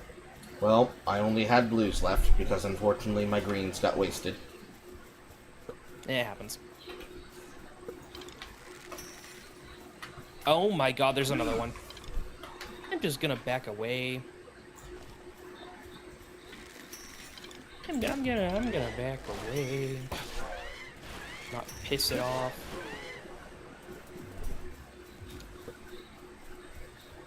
I'm gonna get this fast travel. Gonna go back to our location, to our base. Yes, this is as far as I was planning to go before expanding. Mm-hmm.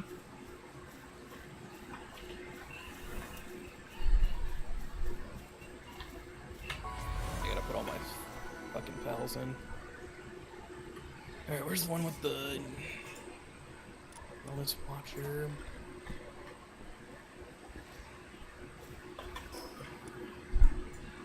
Nice.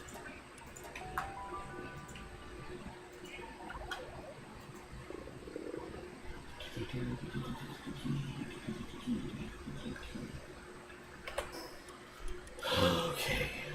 If you need food.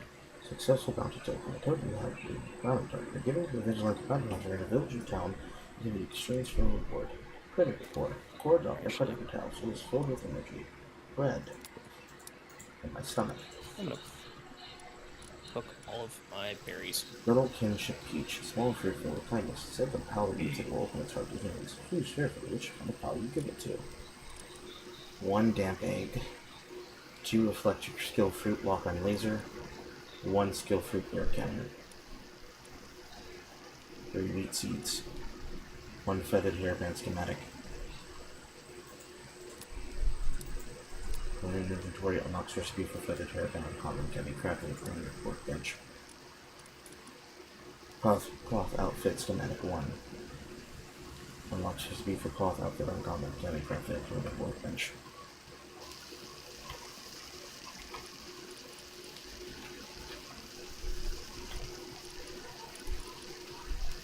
Uncommon.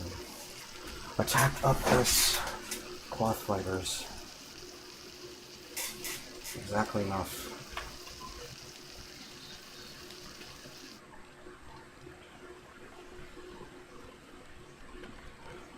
And now I can equip myself with a real team. These creatures did more than enough of a job. They actually outlived it longer than I expected them to. There are some baked berries right there behind you. If you need food.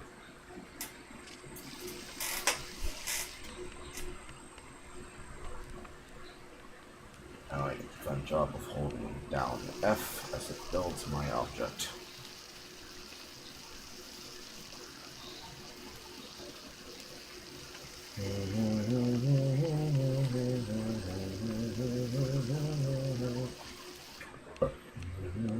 Have you been leveling up your stats by chance? Not yet. First thing I'll probably increase is my carry capacity, if not my capacity to do damage.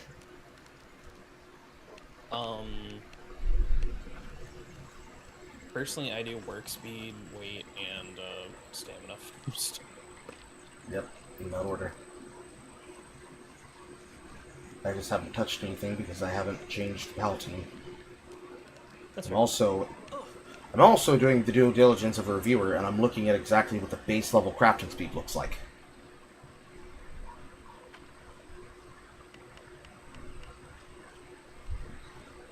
Alright, well, I'm gonna go capture more lamb balls and stuff. Chickpeas and all the other shit that's around the starting area first. Bat.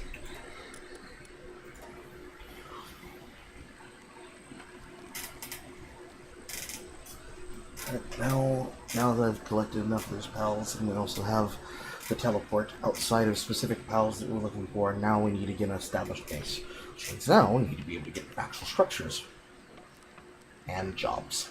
Structures and jobs. This is slightly too close to the fire, but that's okay. We'll fix that. I just placed everything around there if that was going to be alright. It's okay. That's fine. Yes, it is. It's just a little bit too close to the fire because pal beds. Yeah. That's fair. Which we need found before, which we don't have. Production. Pile trimming, fiber, wrenching, monitoring stand.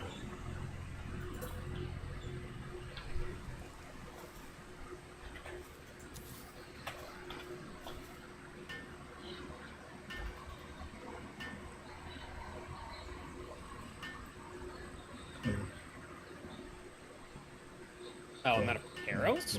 How the hell am I out of arrows already? I mean, to be fair, we did use quite a bit on that rampaging. That's fine. I'll just get more. Let's see here. Demand humane work from Val. Demand brutal work from Val. Demand cruel work from Val. Demand relaxed moderate work from Val. Cruel work. Set So, work preferences.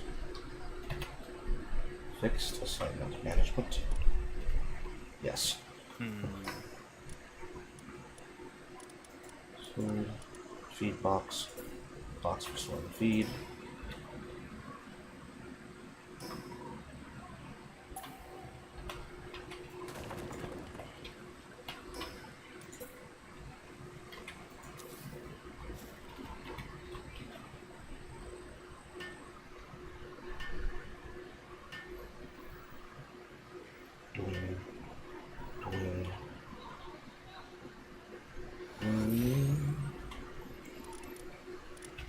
Food, berries.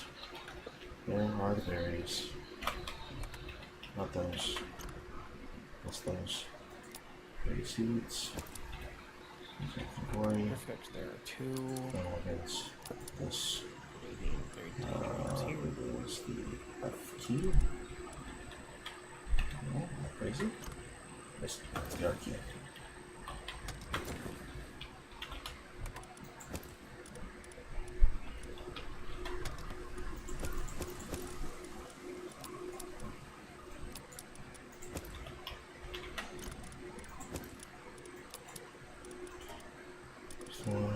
Sort, otherwise, gone, this, mushroom, this. Ah, shit. Missed.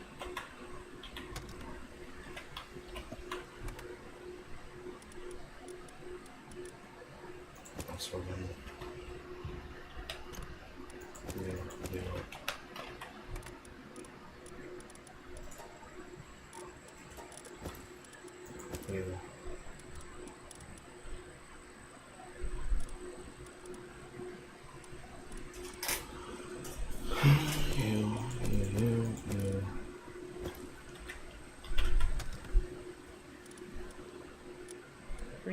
Do more.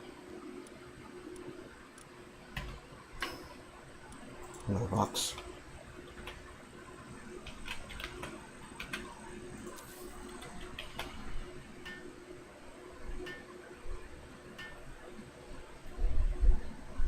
Ah, shit.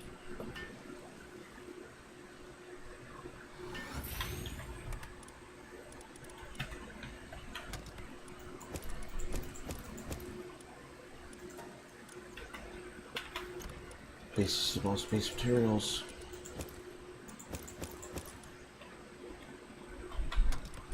Then product fibers. Then organs.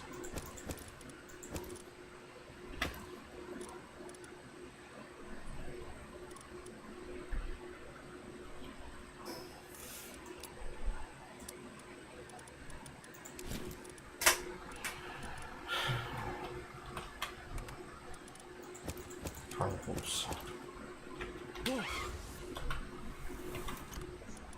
Organs.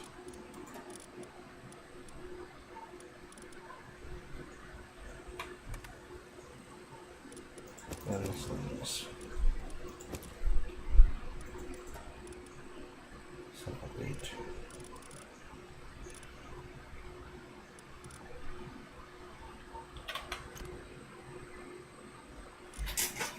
And then this. And this. Another container.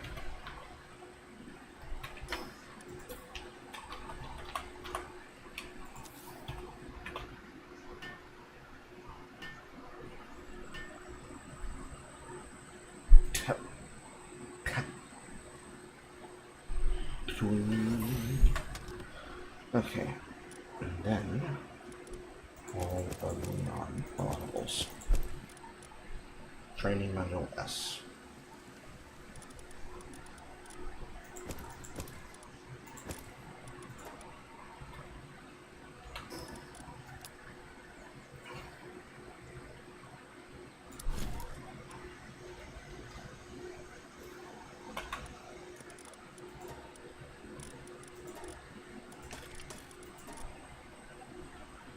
Fiber for bow, of course.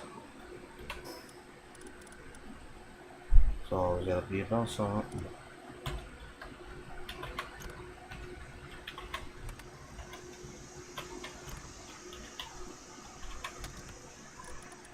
Seeds.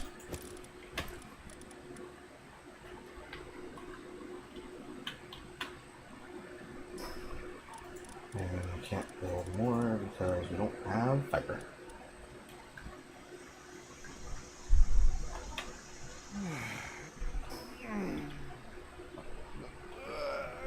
Why am I sleeping on a pallet bed? That's stupid.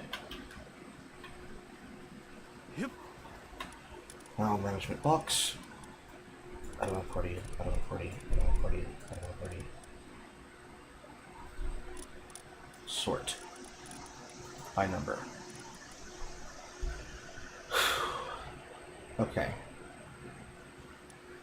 Tiva. While in party, increase capacity by 100. Sometimes lay an egg when inside to a ranch. When activated, come to the player and be a shield, drop a roll in ranch. When activated, leave on the player's head and use a submachine gun to follow up player attacks. This one is ferocious. 20 attack damage. Acceptable.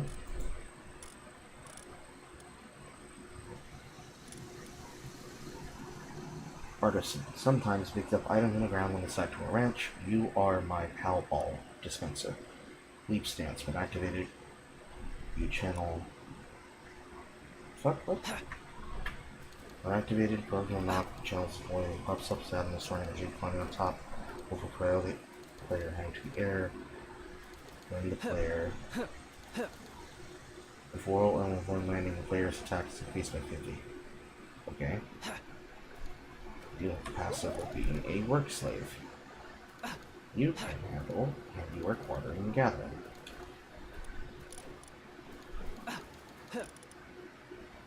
While in party, use your healing powers to restore HP while incapacitated. Wind cutter. Soothing shower. When HP falls below whatever. Aqua gun hydrojet.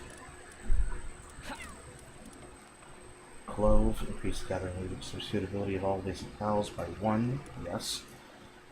Bingo launcher, because reasons and things. Ice missile.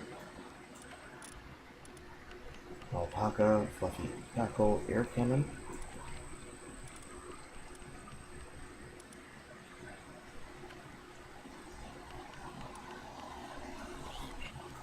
Place you.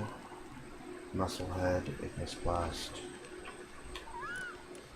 Attack, work speed, so you can never work. Slith Monk needs to be revived. And then back to deer. And be ridden. Perform double jump. Wellness Watcher.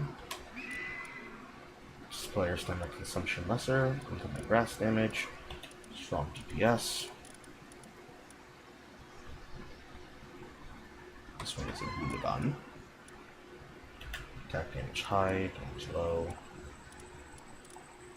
Okay. And then static electricity. Sparkle blast hits for that much. Sometimes drops electric ordnance time to the ranch. Might as well start stacking them. When in the party, modifies the performance of the glider, enable slow ascension while gliding, air cannon, bog blast, organic barrier. Plenty copies of Dial Howl with Dial Rider, bog blast. Got a Musclehead, Logging Foreman, another Musclehead, But this one is brittle.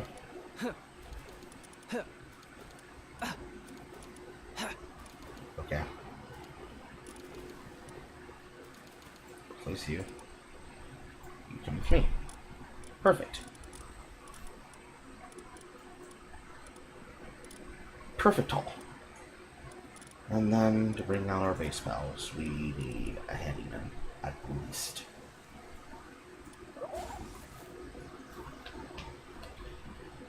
And now we can upgrade the mailbox.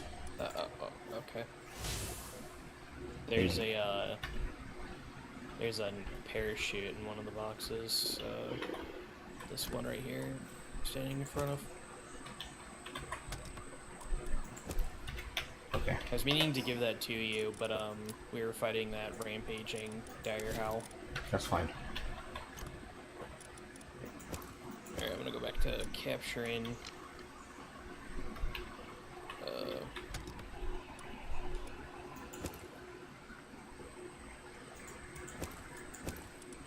Capturing shit in the beginning area.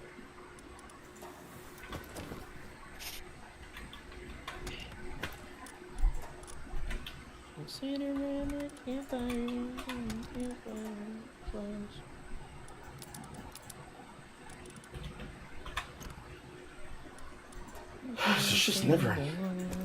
There's just never enough goddamn space. I don't remember these chests being this small. You might be thinking of the metal chests, which are much bigger.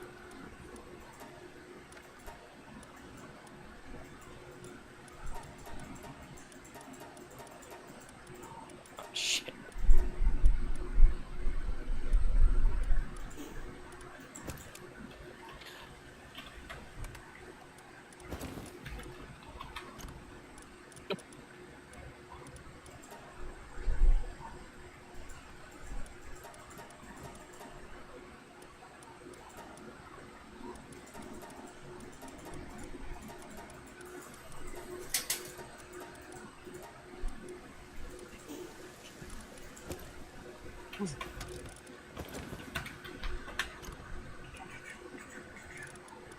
Lost leaf. This one is armor, spiders, animal food, stone, ores. Weapons, accessories, spears, wood.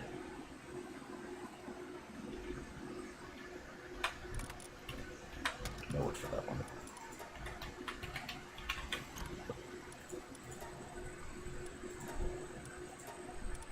Wood.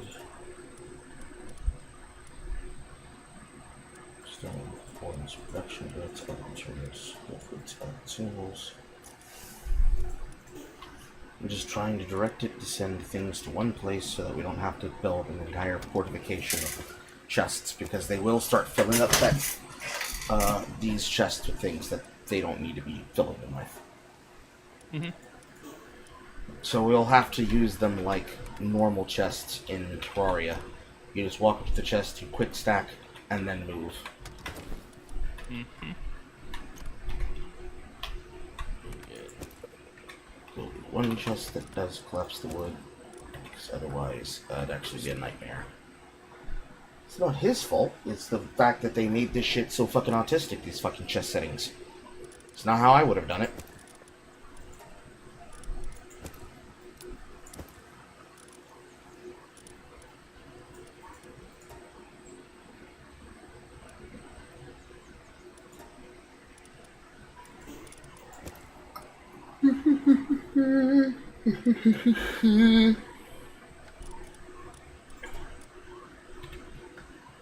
So, gonna get 2 more of those. Ooh. Ping gullet. I think I just need. Yeah, I need to. The egg can be eaten raw. Raw. It's fucking raw.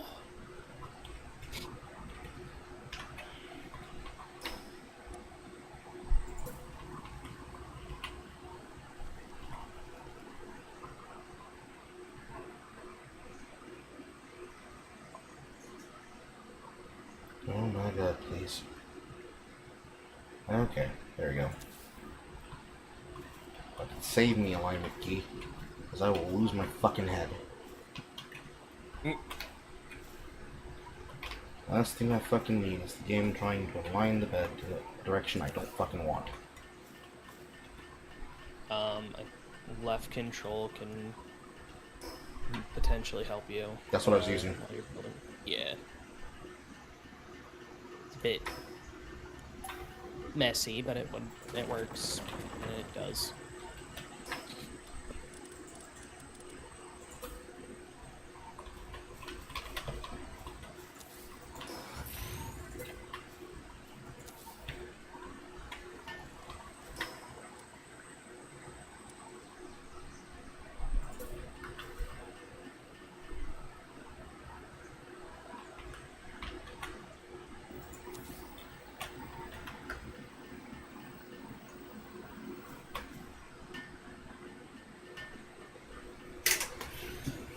That's like Krogunk.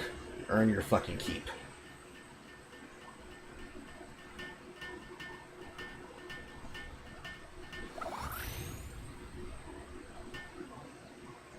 Yes. Krogunk be good for Reggie. Good for Reggie for massa. Be good for Reggie for massa. Please don't send Froggy away.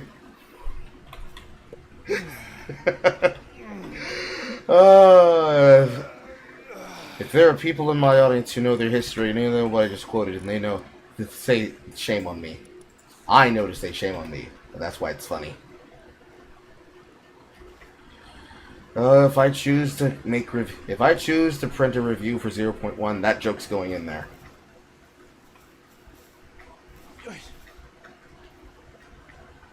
It might even be based enough that I'd get Jay to fucking play it. Oh, wouldn't that be something? She never plays my video games.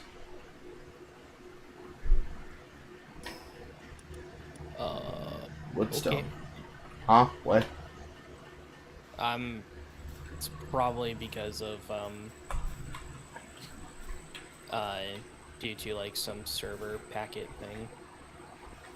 I'm trying to move shit into the chest. No, that's not why. If it's not going in the chest, it is a good chance it's because of the settings that I put on the chest. What are you trying to put in the chest? Resources that already are in the chest. So, Which? like, bones. Okay. So the first one up here has, like, bones in it. I have bones in my inventory. I'm trying to move them in.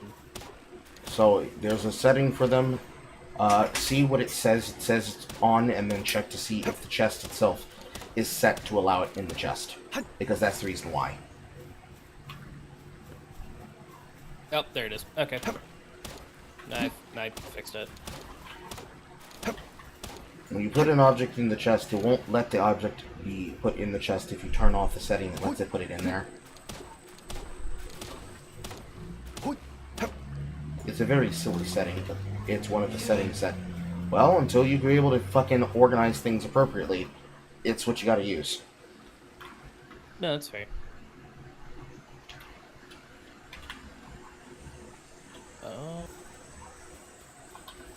I could have swore I was looking at it. nails. I'm gonna go find nails and wreckage. It's a pain in the ass and a waste of time to craft nails. We don't even have the capacity to craft nails.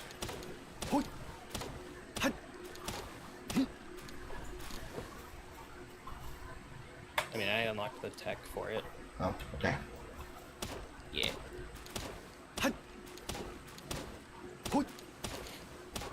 And if you find wreckage, and scavenge it, you have a high chance of finding nails. Okay. That Paul was moving at fucking Mach speed. Okay, I wasn't crazy. I was looking at an egg. It's on the cliff face.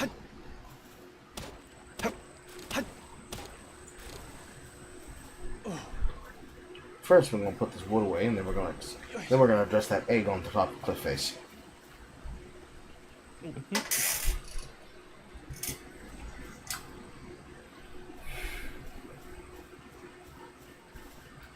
because when we get a bunch of nails, we can make a high quality workbench, which is better and unlocks more stuff for us. I know.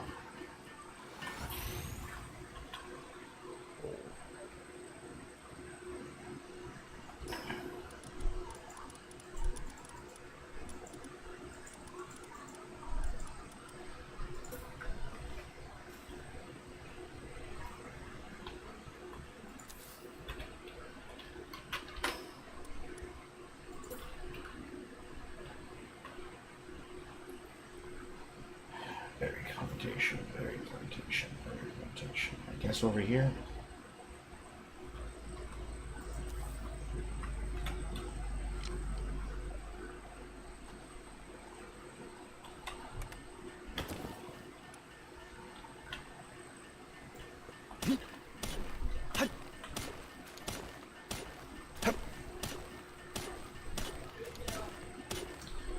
What am I being called for now, Alba? Is it something that doesn't require my attention that could wait when the person gets here, or what?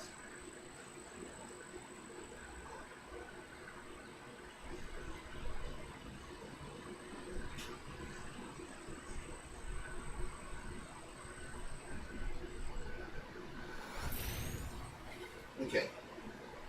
I'll be away for a second. I need to do a nursing job. Okay.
That's new.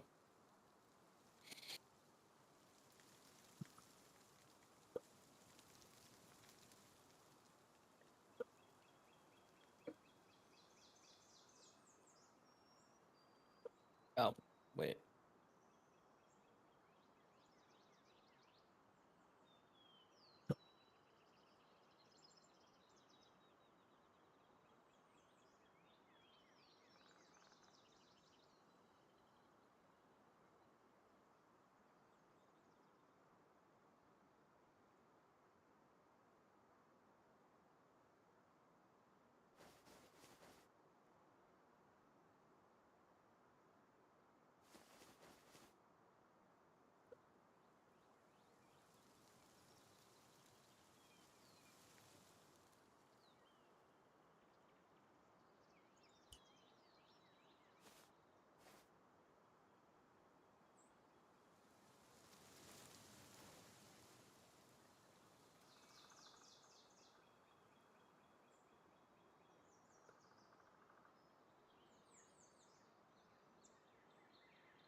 Okay, I'm back.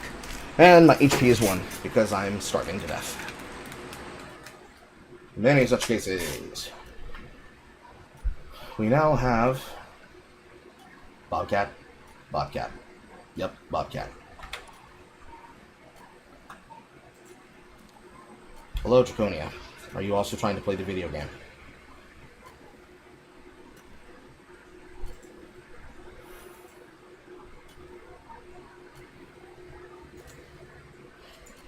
No. Hello. Chance. Okay. Yep, Tom back. Food.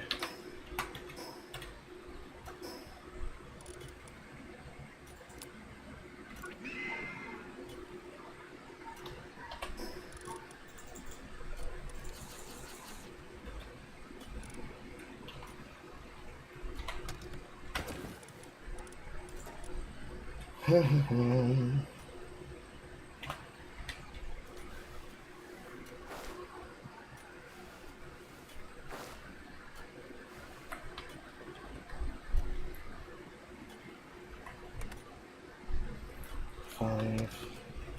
Yes. That. That 2.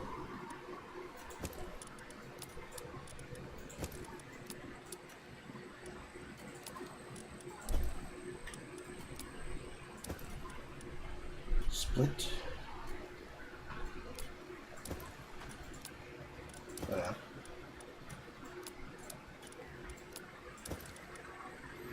Have to break it that way.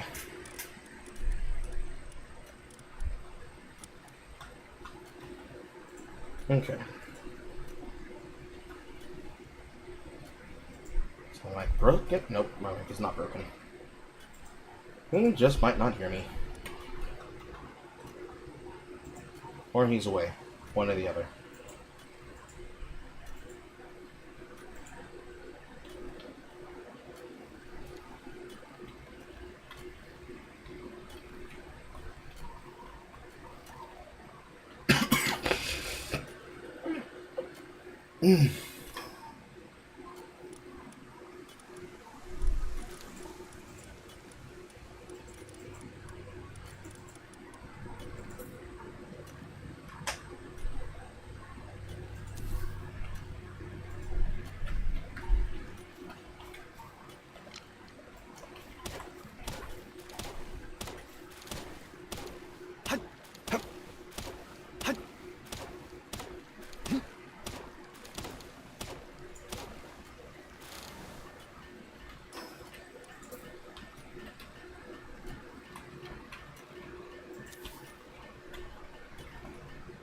I'm back. Okay. Do you know who Draconia is? Yes.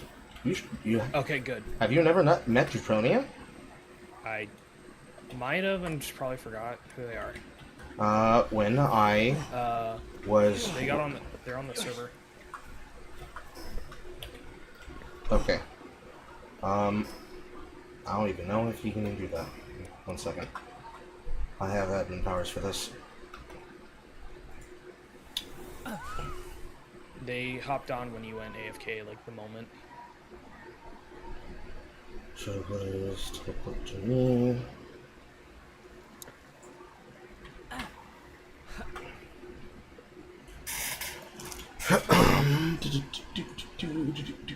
Player ID is what? I need a text box. And a command line.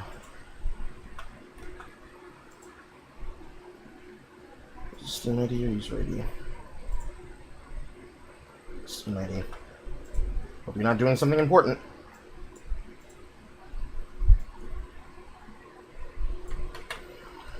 Oh.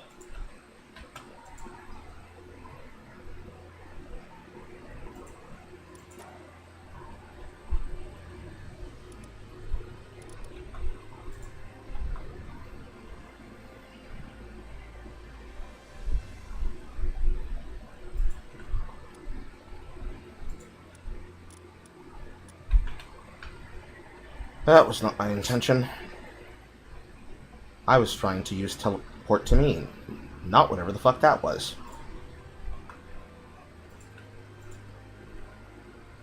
Oh, and yeah, that's fine. Okay, try logging in.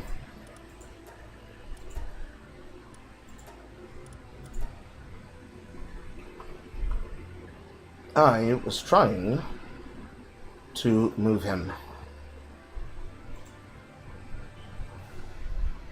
Fucking command logs.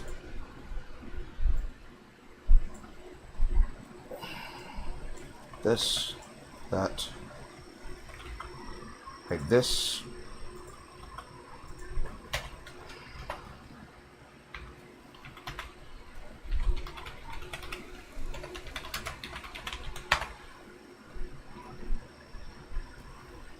Okay, like I was saying, hope you're not doing something important.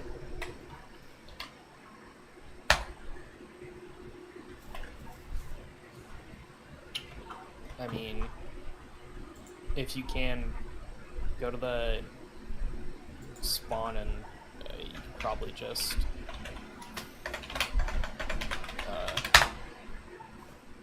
go there and like recruit him to the guild.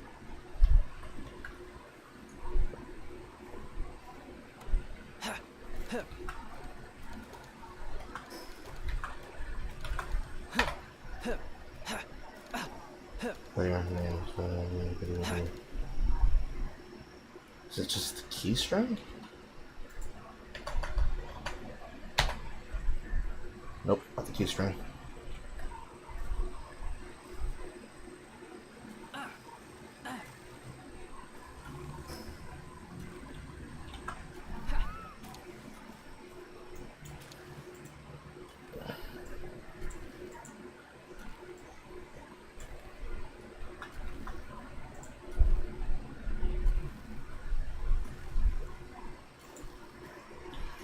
Weird. Whatever. You're gonna have to do it the hard way. Build the beginnings.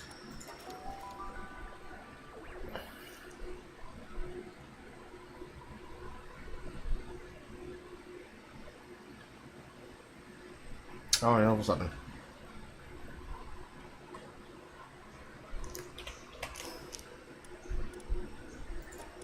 Yep. And let's see here. Member, yes, member thing. You're going to have to walk all the way to where our base is, because it does not let us teleport you, or rather, it's not letting me teleport you directly where we are. So unfortunately, I believe if you get them invited to the guild, they can just teleport onto okay, problem solved. base, because you are a part of that like bases guild. Okay, problem solved. Easier now. Even then, it's really not a like long walk. I severely beg There's Draconia. to differ. It felt long when I was walking it. There is push to talk inside the game. You don't necessarily have to come in, but if you're going to prefer to use the Discord server, I can drag you into the upper level.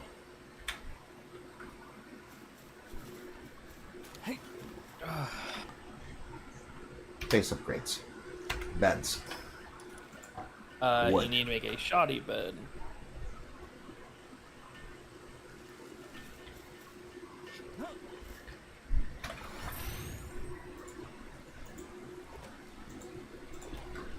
And I have a wood thing going on right now. Oh. Hello. My day started the most shitty way it possibly could with the fact that I had to finally do the thing that technically I didn't put off. Somebody fucked up for me. Oof. Yep.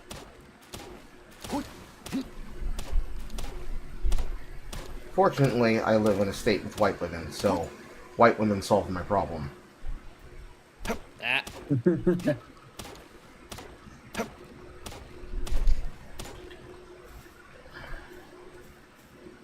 Could have been miles worse.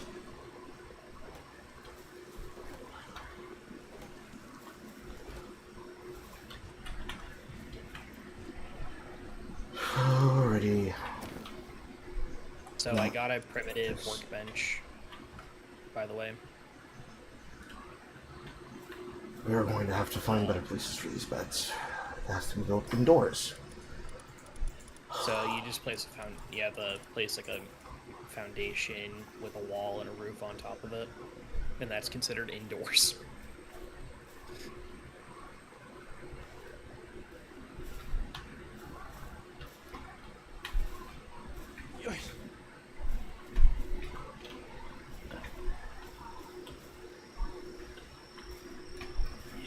That's the most other place it's going to be.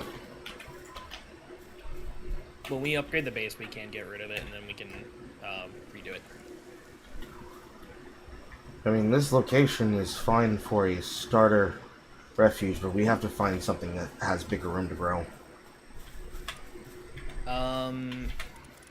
What I do, or when I did it, I basically built foundations on these rocks, because nothing actually spawns. And then,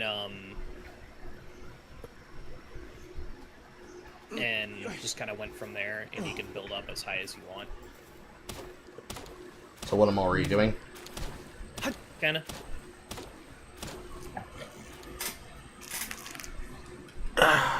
Fortunately, since this location already exists, means we don't have to find a location to have as a metalworking station.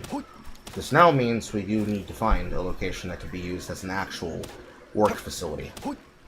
Yeah, which we just need to upgrade our base to get another one. That is what we're working on it. Mm-hmm.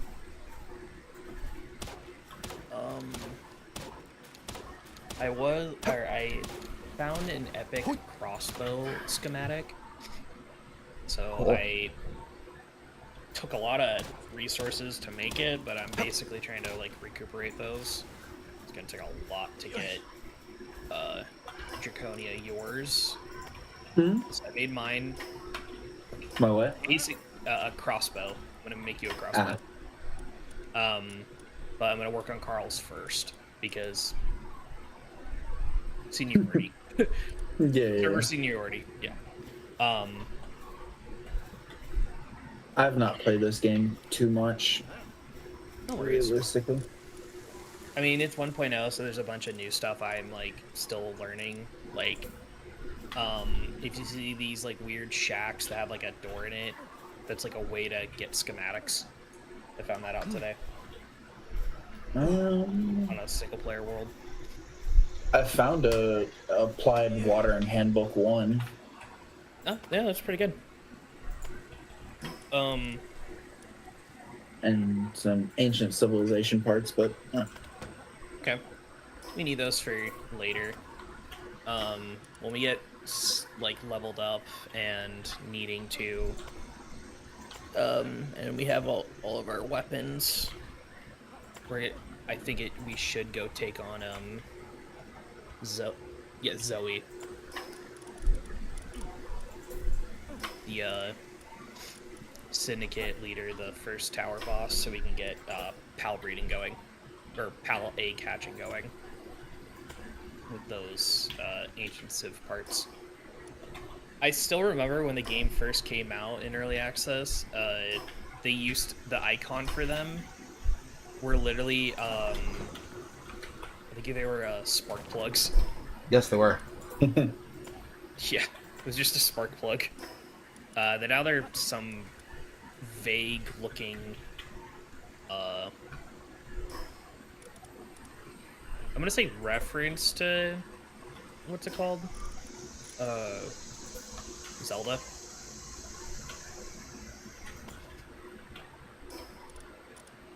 Like they look like they're from why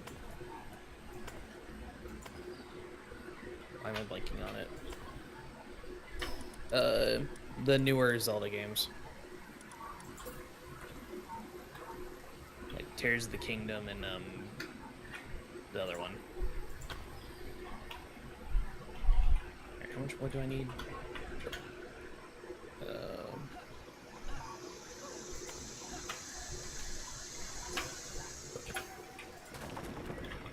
Yeah, I just need the ingots and the nails. I'm gonna make the nails right now.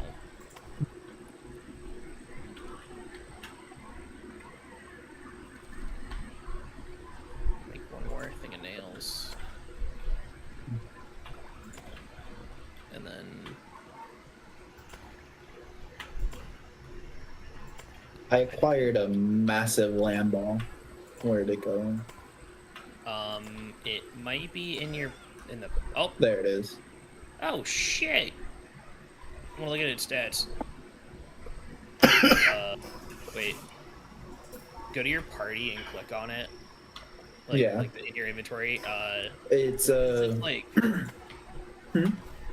which yeah, stats like you what want? are the passive skills? Like what are they? Handiwork 1, transporting 1, farming 2. No. Like so, it's like on the left-hand side. It's at the bottom. Oh, down there. I see. Yeah. Lucky Nice. 3 with a plus underneath. Oh, don't worry about it. And- You just need to just Okay, that's just tier. That's just tier. Yeah, it's tiers. Lucky and insulated body. Nice. That's really good. You got server. Okay. What's wrong with the server? The lucky trait. Draconia got the first lucky pal. Well, yeah, but it's a shiny. It's lucky by default. Yeah. I'm saying he got the first one out of all of us. Congratulations. I've been busy with my. I was busy. Your mansion up there. Well, no, I was doing my nursing job. I know, he went AFK for a bit when you joined, and I was like, I know he didn't set a password for it, but I was like, I think I've only met you once, Draconia, so I was like, oh. It might have been golf. If it wasn't golf, Probably. it was, No, it was Eternal definitely golf. Returns, probably. yes. Yeah, it was definitely golf. So I'm making the crossbow, the first crossbow for you, Carl, and then we'll have enough resources to make the second one. Okay. This is gonna be better than the one that you're gonna unlock.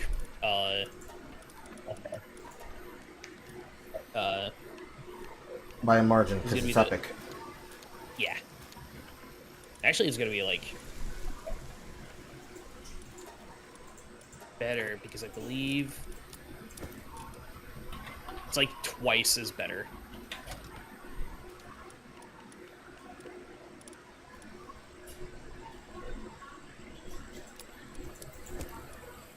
Fire arrows? God damn. Oh, okay, yeah. I will say though, for you, Draconia, you might need to make all your arrows yourself. Mm-hmm. So, Okay. and they're just stone and wood, so it's not too bad.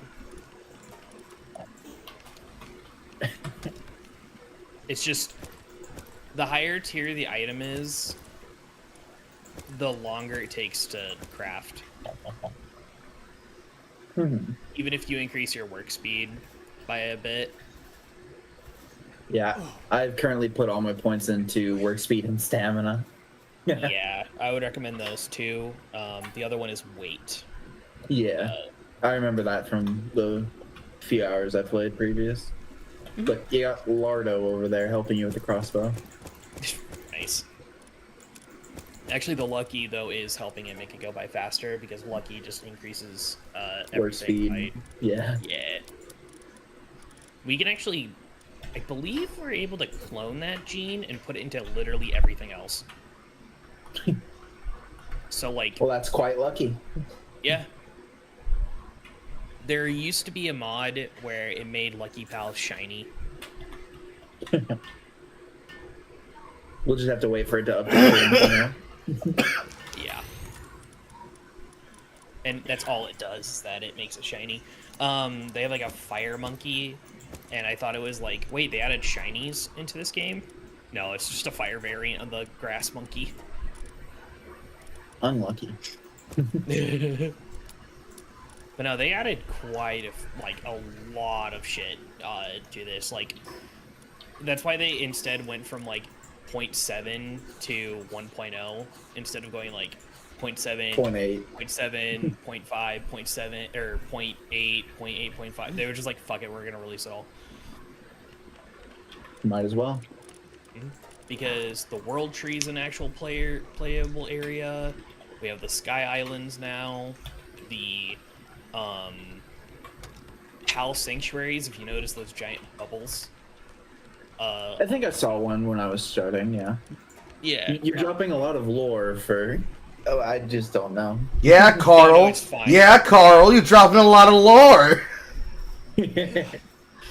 Well, no, I'm just talking about like stuff that they would have like added over Added time. later.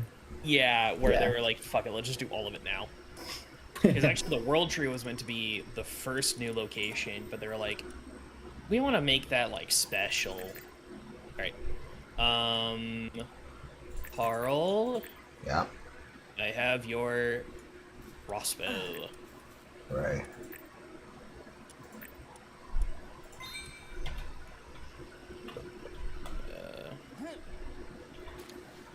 There you go. And then, Arrow, fire arrow. Oh, does it load all three at the same time? no, not all the same. You have to like switch the ammo, but you can take all of them if you want. Okay. Yeah, you just gotta have to manually switch it. Okay, so I need wood.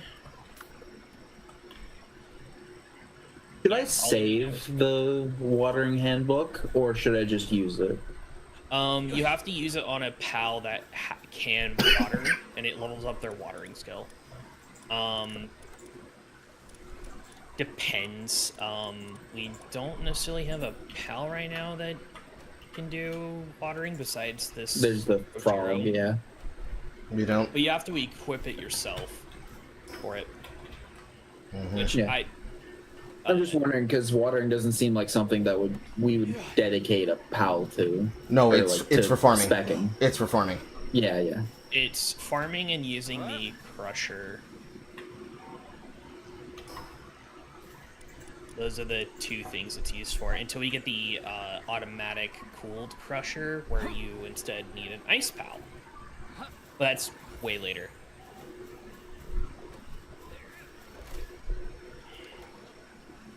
Almost everything in the beginning part of the game where everything is manual is based on the idea of the battles of the area being how you expand. We were having a conversation about this earlier. Usually, in many of the AMPs and SMPs that get designed and made, what people end up doing is they try to forcibly skip tech trees, and they go from level 1 to level 50. Which would make sense in a game where people are already familiar with what the game has to offer. So it's only natural that they would do that, because why would I, a person who's already skilled, do that?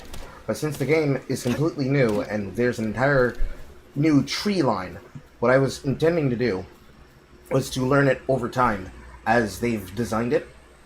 And it's just the case that he happened to have been playing as I continued, because that's the benefit of me having taken the time to make a dedicated server. That is basically the idea of what would have happened should we have been able to sit down and actually make a dedicated server for it. Don't Starve Together. Where if instead of having various different save files between various different days with users who started on the save file that now have to be caught up constantly because, oh, but we were already at day 31. Well, unfortunately something happened and we got reset to day 1. Where that's going to make people avoid wanting to do it because, oh, well, I don't want to do that. It's so much work. We gotta start over again. Tomcat's getting neglected. What instead happens is that it's a dedicated server. So now they can be onboarded as quickly as you were onboarded, because unfortunately DST doesn't have a guild system where you can teleport people instantaneously. Almost every form of instantaneous combat or instantaneous travel requires you to actually design the thing, build the thing, survive long enough to build the fucking thing, so that you can then use it. It is one of the necessary functions and parts to almost all of the structure as the game has in its intentional interior design, almost purposely such. And Also, by the way, I'm making your crossbow Draconia. and the whole I just made it another material chest. No worries. thunder, tropical, premature furnace, shot bow, feather barrel, nail, ladder, ear trap, metal axe, metal pickaxe. the interior system effectively all surrounds and involves itself on various levels of scaling yourself up over time to get more of the things that you want and less of the things that you don't. But it's the case in this game that since it's new, there are going to be more people who are going to be willing to do that versus the ones who would, like, completely roll their eyes to the back of their skull and say, fuck it, I don't care anymore. So all of the manual systems and all of the manual creations, the PALs necessary to function them, are in the areas around where we walked to get here. The only one that we have to do watering is the one pen gullet that I captured on my long, hard walk here, and the teeth that's in my inventory. And that's it. There's also the Ninja Frog thing that's out right now. But we're gonna go get more copies of Krojiro. His job is to be the bitch of the base. Like I said earlier, I be good Kojiro for Masa. Please don't send Kojiro away. Yep. So when we do have like farms up and running, because what I've been doing is just manually putting food in there, the PAL pen fucking feeder, the PAL feeder. Yeah. Anyways, the dog bowl. I don't know what else to call it.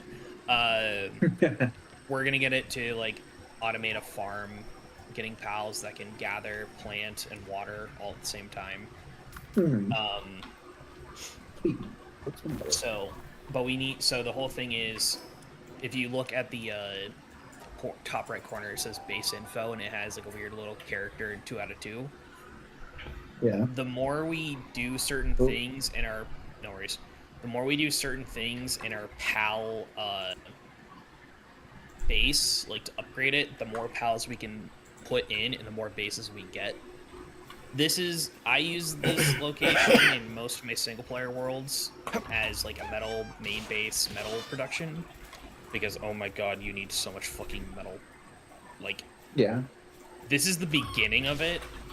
We need like one node can craft like one of the late game shit, and then at some point you literally don't need to use metal for literally anything else after you get like I think it's called hexalite. It's like way far down in this tree.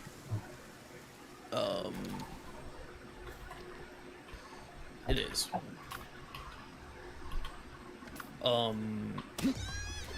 Yeah, hexalite is like the last thing you need to use. Like hexalite, like once when you get to that point, you don't need to use metal for anything other than like maybe previous stuff, or like what's called PAL steel, which requires crude oil, which is the difference between high quality oil and crude oil. They're not the same. They can't be used interchangeably. And ore. So once when you get past the use for PAL metal, oh my god, they changed part of crafting. You move on to coralum ingots, which is a different way to get it, and then they added more. Oh my god, they added more. Oh my god, they added a P90 and it's level 68. Jesus Christ. Alright, your crossbow's done. No, it's yours. You take it. Yeah, it's yours. Done. Yes. However, for arrows, you're gonna need to get all of the wood yourself.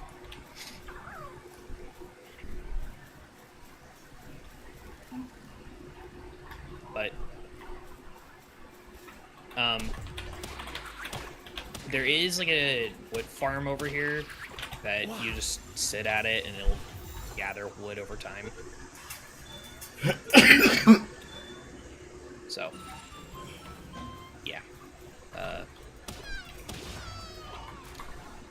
say about 150's a decent amount. Otherwise, it's murdering creatures in the fields and hitting the trees yourself, which isn't that bad. That's also how we get fiber. Yeah. When we have an overabundance of fiber, we can turn that or overabundance of wood, we can turn that into fiber from the crusher. So it's good that you have both, basically.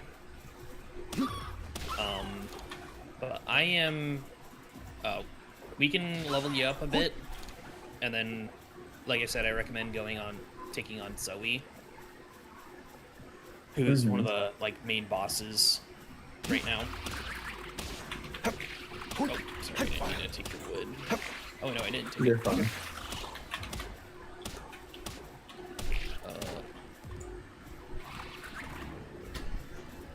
Spill that right there, and then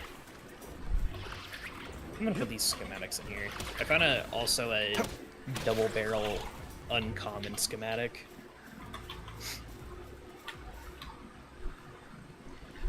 I think it does like a little bit more damage, but not many. Much. No, plus you're not too much. You're Well, gonna- like in relative, like scaling, because the normal one does. Where is it? Where is it? There we go. The watering handbook I got to go into a chest finally. Okay. Yeah, the chest settings are weird. I usually, personally, I don't really care about chest management. And I say this, like, as weird as that sounds, I don't really care about it because it's one of those games where if it's in your base, like if the chest is in your base, Everything counts. It's like magic storage in Terraria, basically. pretty much. Or Emmy in fucking Minecraft. Mm-hmm. Which, fun So fact... much less complicated than Emmy. Yeah, fun fact, that mod, the one in Minecraft, was inspired by magic storage. It's just that it was designed for Tekkit in mind, but then the Tekkit team didn't accept that mod because they thought that was just too much. Because they already had a storage mod being the, like, different tiered chests. Yeah. Yeah. But later the guy was like, alright, fuck you guys, I'm gonna Gonna make it anyway. Yeah. Which honestly based. In many ways, some of these mods that these games have can be a bit much, but in many ways, some people just don't give a shit. Yeah. Remember that conversation we had with that one guy that's like, I will cheat and I will destroy the entire balance of this game, but I would never, ever skip the mechanics. Remember that conversation, Reflex? Yeah, that was such a weird one. That conversation fucking haunts me to this goddamn day. It's like, I'm not gonna cheat, or I'm gonna cheat, but like, I'm not gonna skip intended mechanics. I'm like, but then why the hell are you cheating in the first place? There's a difference of cheesing and cheating, and you're claiming that you're cheating. So like, what? I don't even know if he actually committed to what he claimed he was going to do and was going to not do that anymore. But man, it's just how many... It's such a special moment, okay? It's such a special moment where you sit down and none of us asked that person to say that. Nobody was forcing him to do that. Oh no, there's a rifle team. I want to make more. There's a what? A rifle team. A level 40 PDF, a PIDF rifleman fighter team that is shooting at me with guns. I am running for my that's life. wonderful. Did you do something that would be considered illegal? Do you have like wanted on your screen or something? No. Oh, I do. I don't know what I did. Did I you like- hit a lady or something? No. No. Not that I know of. Weird. I recommend Elbozo? just- I'm already running. I'm already running. Or you could just die and then respawn and go grab your shit. That's the other thing that you can do. Nah, I'm good. I'm not gonna do pussy that. shit. That's pussy shit. I'm going to live my... Well- I'm gonna be a liver and live, and that's exactly what I did. Okay, cool. Well, I'm gonna have Draconia and I kill the Chillet right here. You sure we can't catch it? No, we can if you want. I was just saying, like, you know, we can fight it, get you some levels. All right. I would like to catch, but okay. big guy. Wait. Hold on. Take these, Yes, those would likely be better. and then hit 2 to make sure you equip them. Yes. All right. Attack this enemy. Yep. Okay. Yeah. I'll take a 67% chance. Yep. Nice. Yay! Then ancient technology points. I'm not far enough in the tree to get any from that. That's fine, but you can just like wait Well, for I can them. get poison arrows though. Yeah. Crusher. Not Yeah, really anything Crusher else I want is- to spend my points on right now. I'm gonna be honest. If you're not into like decorating or whatever, skip the Yeah. furniture sets. There, from 5 on, there's like a bunch of stuff that's just not getting done. Yeah.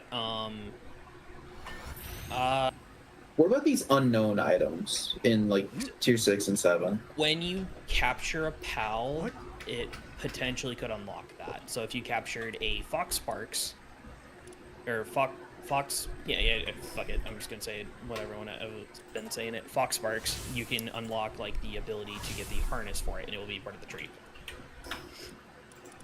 Oh, you duh. Okay, that's on you. I'm not helping you. That's you fucking up. Okay. It's a level 33. I wouldn't want to waste your time. I would just run. It'll de-aggro, trust me. Yikes! Yep, that's my pal gone. Yep. I see. I realize the error of my ways. Yeah. But, don't go running towards our base, because he's gonna follow you. Ooh, an egg. Yeah, grab that. This is why we need to fight, what's it called, because... Yeah, just not this thing. Yeah. That's why we need to fight Zoe. So, to get some easy XP, just start capturing a bunch of pals. You'll want to capture at I least know- 5 to 10 copies. Let's not use that. Yes. I don't know how many you have, how many PAL series you have, and give you a couple, and I'll just make some myself.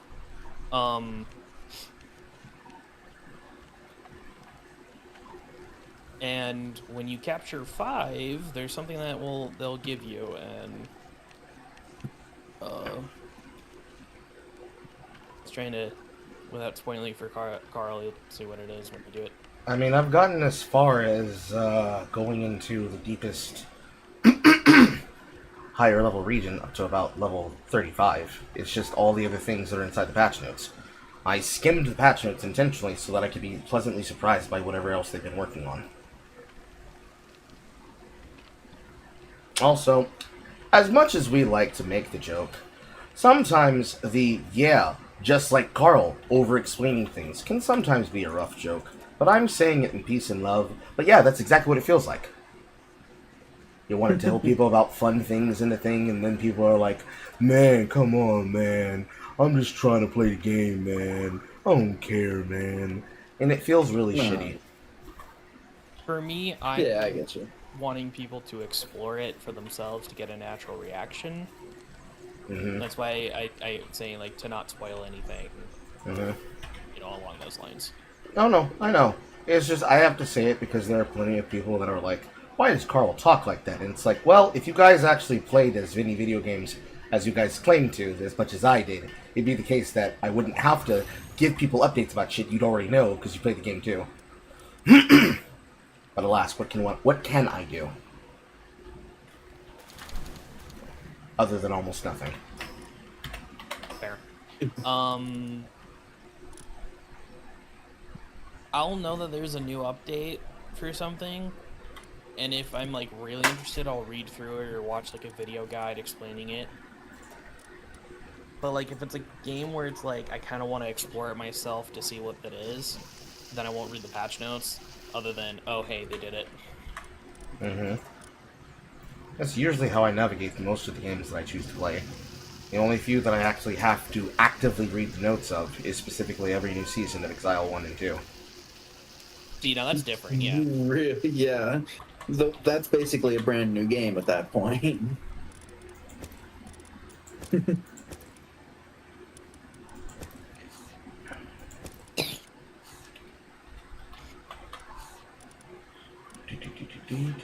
Alright, I'm level 14 now.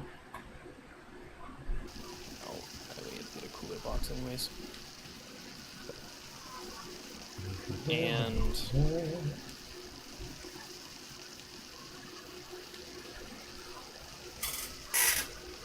I believe also your maps get like updated for every player when they join a guild. Like Yeah, I've got a little bit of the red, but I think I would be seeing more of where you are if it were constant updating, because you're like basically at the edge of my radius. Yep. It could just be the base vision, like around the base. Yeah, Mm. it could be. I don't know if Carl had discovered it, but I am at a village area called the Small Settlement. God fucking damn it. I didn't discover it. I was moving towards it. Okay. I was more focused on the fast travel points. Gotcha. What the? Well, I guess I have to use a hypersphere. What'd you find? I was trying to capture jolt hogs. Hmm. The jolt hog, the electric hedgehog pal. It's 100% yes what you're thinking. All right. I'm gonna go AFK for a little bit. Mm-hmm. Go to the bathroom, walk dog. No worries. Do you have food on you before I go? So I'm Yeah. not calling you Carl. Yes, I will come and drop some food for you. I think Carl's got me. Oh, okay.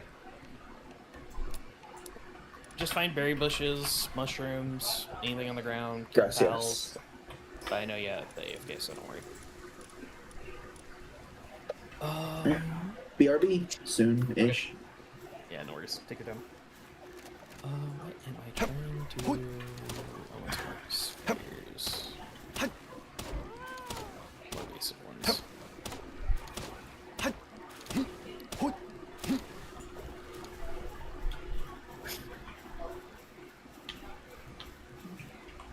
Okay. Stamina. Did you take it off of hard work? Yeah, because their sanity goes down quicker, and they stop just doing work when it's low. Okay. And we don't have like a good, reliable way to get their sanity back up. I'm just checking. So, yeah, I did turn it off that way. After a long, arduous day of fighting with technology, my sanity is at its edge, you see, and I intend on going for a very long time. I've already done 4 hours of Dragon Quest. We're now at 3 hours of this. Yeah. Today's gonna be a long day. Yeah. And then I'm gonna be playing again with Obsidian on Sunday. Ah, the fun, the joy, and I'm not being sarcastic. It's gonna be fun. It's always difficult and hard to get influencers to sit down and be in one place at the same time that isn't a fucking live show. Yep. Right. Vent. The fuck over here.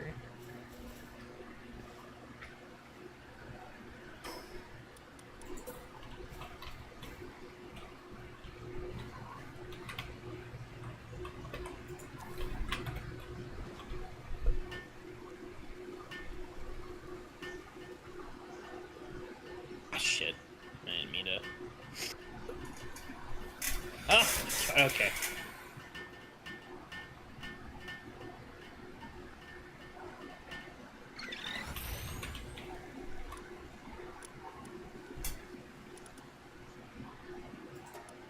Damn it.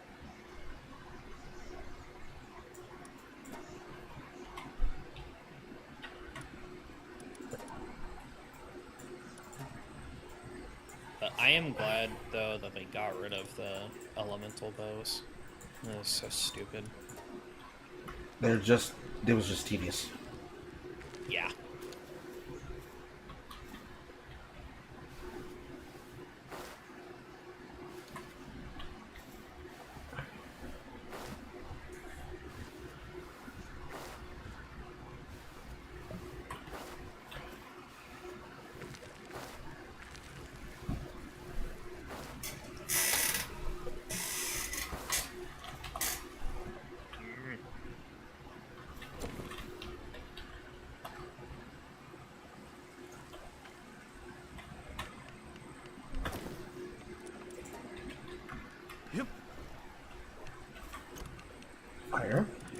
Or we're using fire ribbons. Fire ribbons, we ran out of them. Oh, I can go buy more. Okay. Right, give me a second. How much? Yeah, that'll be fine.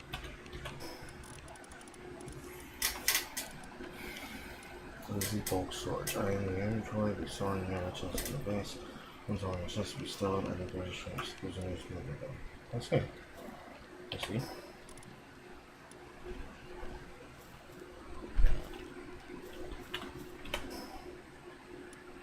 Are you trying to get fire arrows? I was going to, but since we are low on them, I was going to then go collect the necessary materials itself.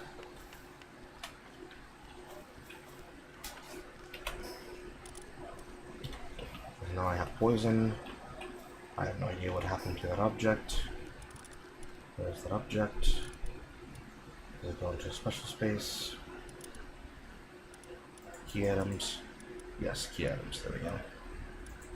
Yeah, key items never need to be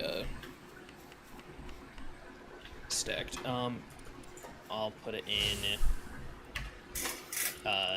It's in this first wooden chest. But oops! I made the mistake. That was me.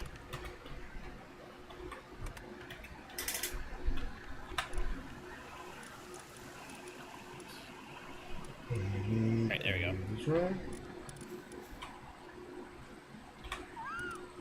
Innovation leader. Increasing warp speed. That's gonna be slow.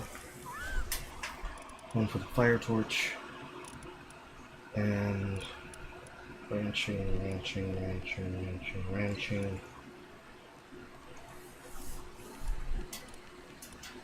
Oh, enough ranching. One space for ranching.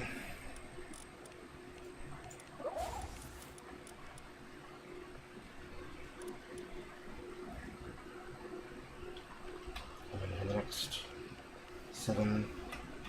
Statue of power. Hot spring. Wood.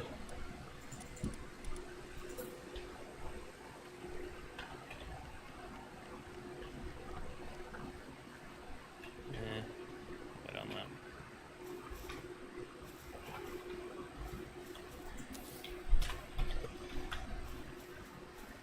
And hot spring.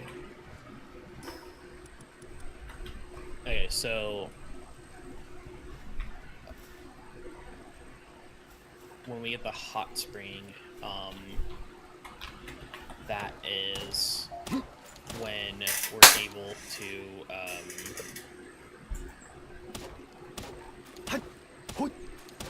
the hot spring is when we're able to why am I blanking on it?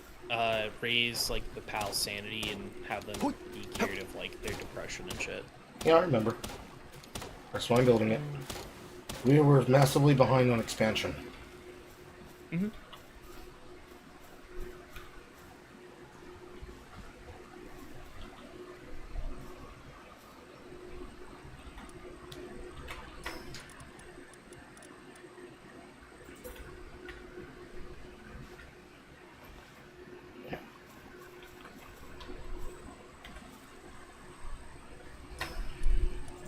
Production. Foundations.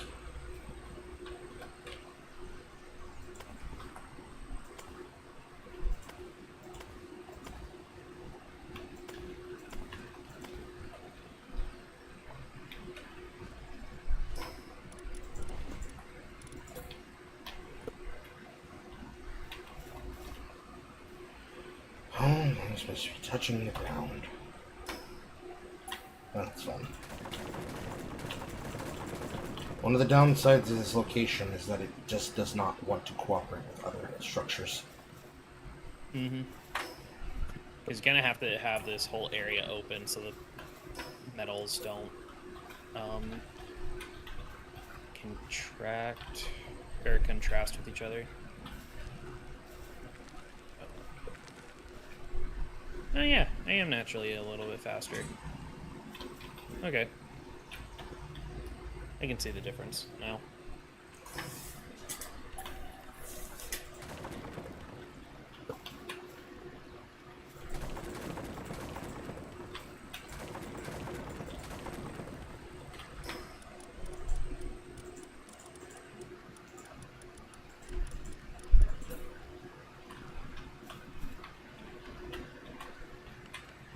I get the joke.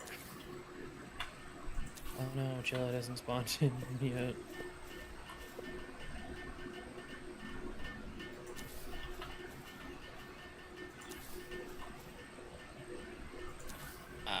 Lose arena. Need.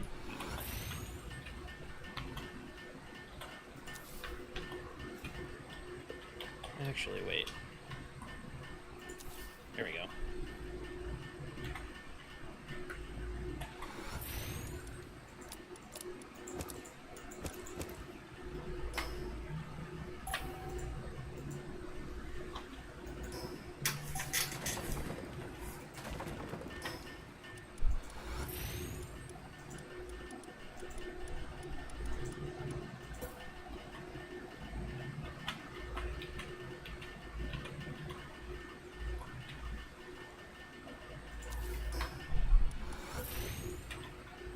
Yay, fishing rod.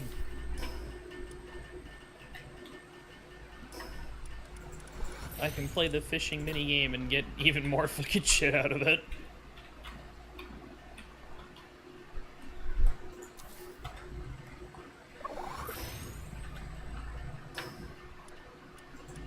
Also, someone made a mod to remove the fishing minigame, and you just automatically get the PAL out of fishing. And I thought that was really dumb because, like, bro, the whole point of the mechanic.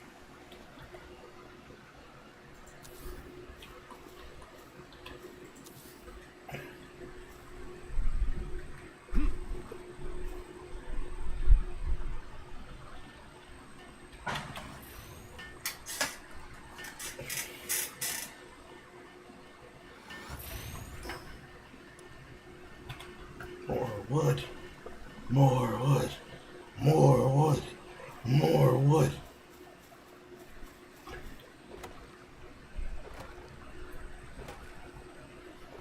Ugh.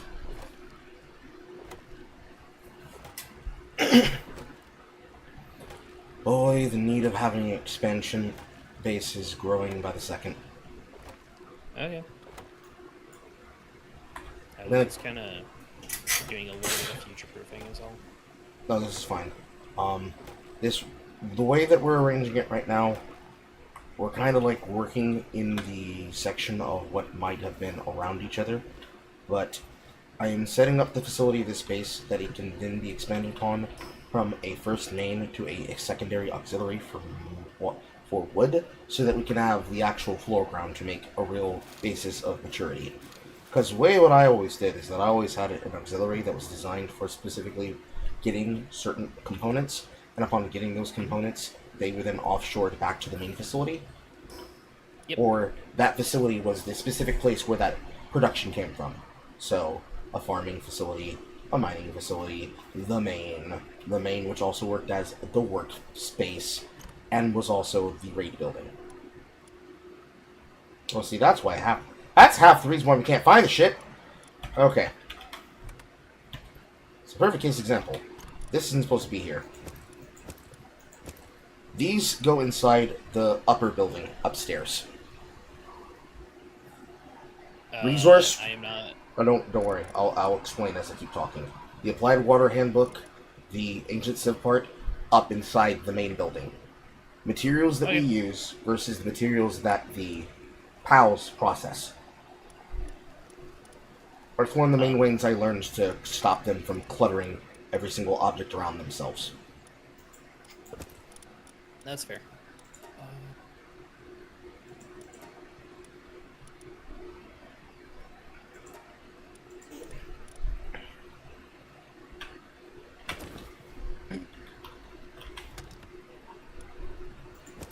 Draconia gets back. I'm gonna him and I are gonna... Wait, I've not discussed... Okay, that's weird.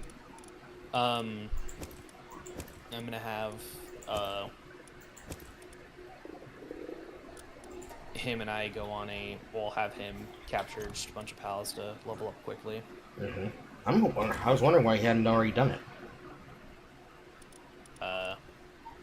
Just 'cause... Wait, still rather new to the game, probably. Okay. Probably just isn't aware. Mm-hmm. I'm sure there was an explanation. I was just worried why he hadn't already done it. I was making him this crossbow first. Oh. Yeah. Because I was making you a crossbow, and then, I was making you a crossbow, and then, he was next.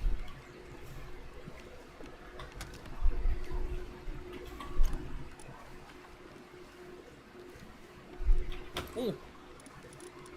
Oh. So I captured a thug. Good job. Good job. Wasn't intending for that, but it happened anyways.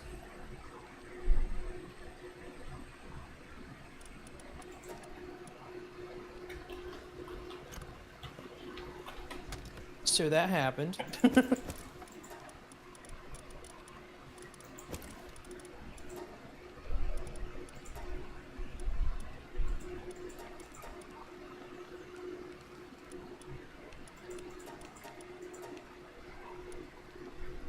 That's what one of them is.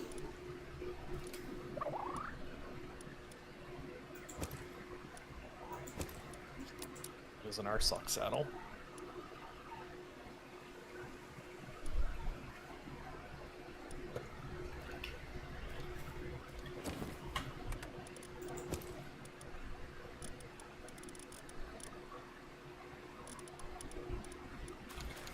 Is that my pal saddle?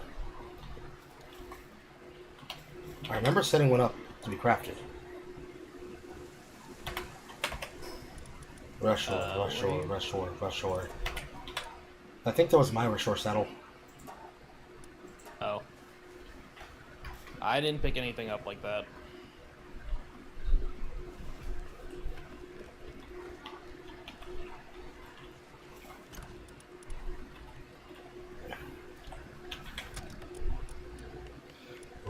Wood, stone, or not here.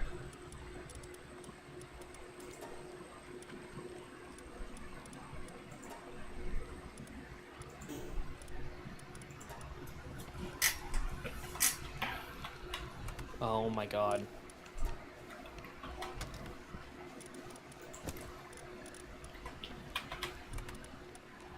Raw material. Or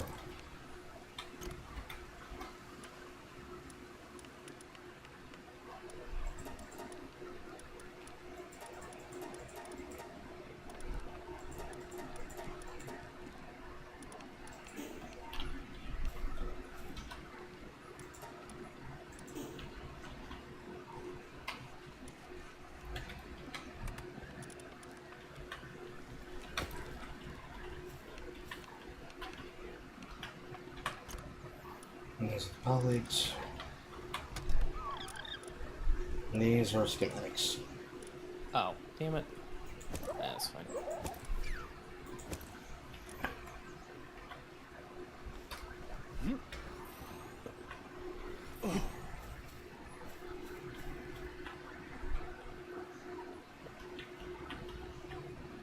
Did he already? I guess he might have already done that one.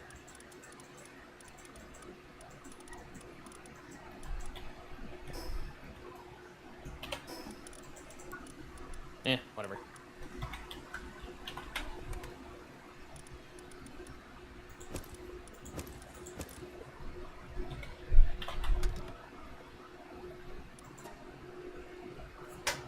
Oh no, I did this one and it hasn't restarted. Now I know where I'm at. That's where I got the thing. Forgot what cave you went into. Not a cave.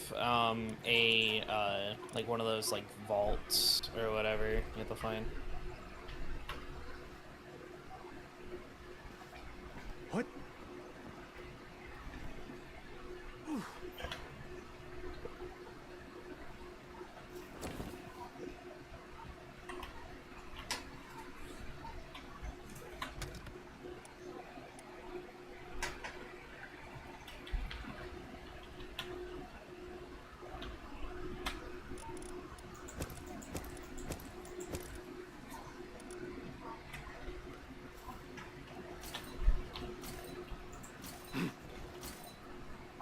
Yep.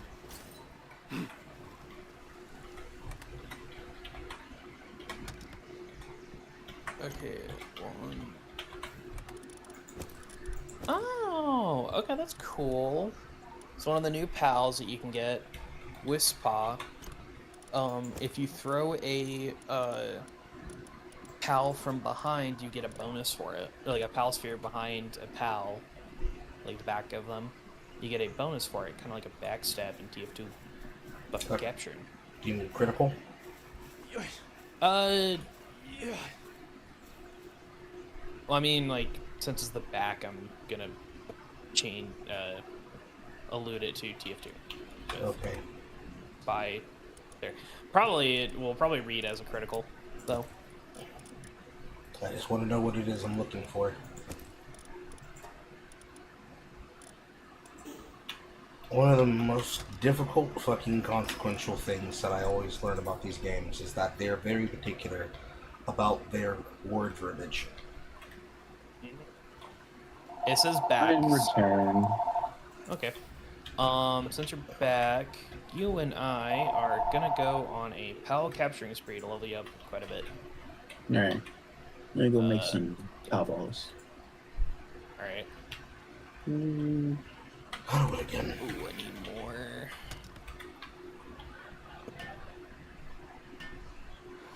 I'm gonna tell you right now, your crossbow will fucking just one-shot everything, so just keep that in mind. Like anything low level.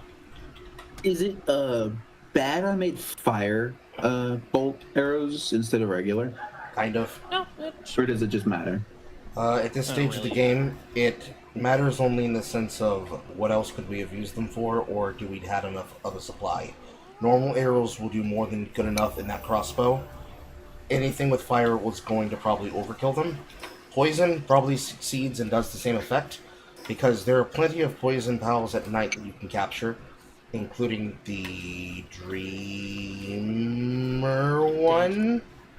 The Daydream. Yeah, Daydream. Or Tombat, the flying cat thing at the base that's mining. If you can replace what you make, it doesn't matter. But in terms of just having ammunition, wood. Because we're already starved for wood as it is. Wood and stone. Place a deer and have the deer be at the wood station, and we would not have to worry about it.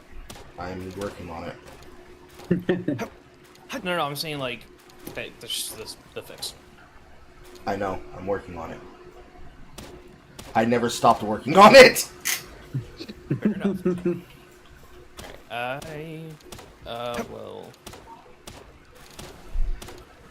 meet you. I'll fast travel back to the base, and what I usually do is I go from the beginning areas and just get everything in that area, move on to the next area close by, and rinse and repeat until you get areas where you haven't explored yet, and just kind of go from there.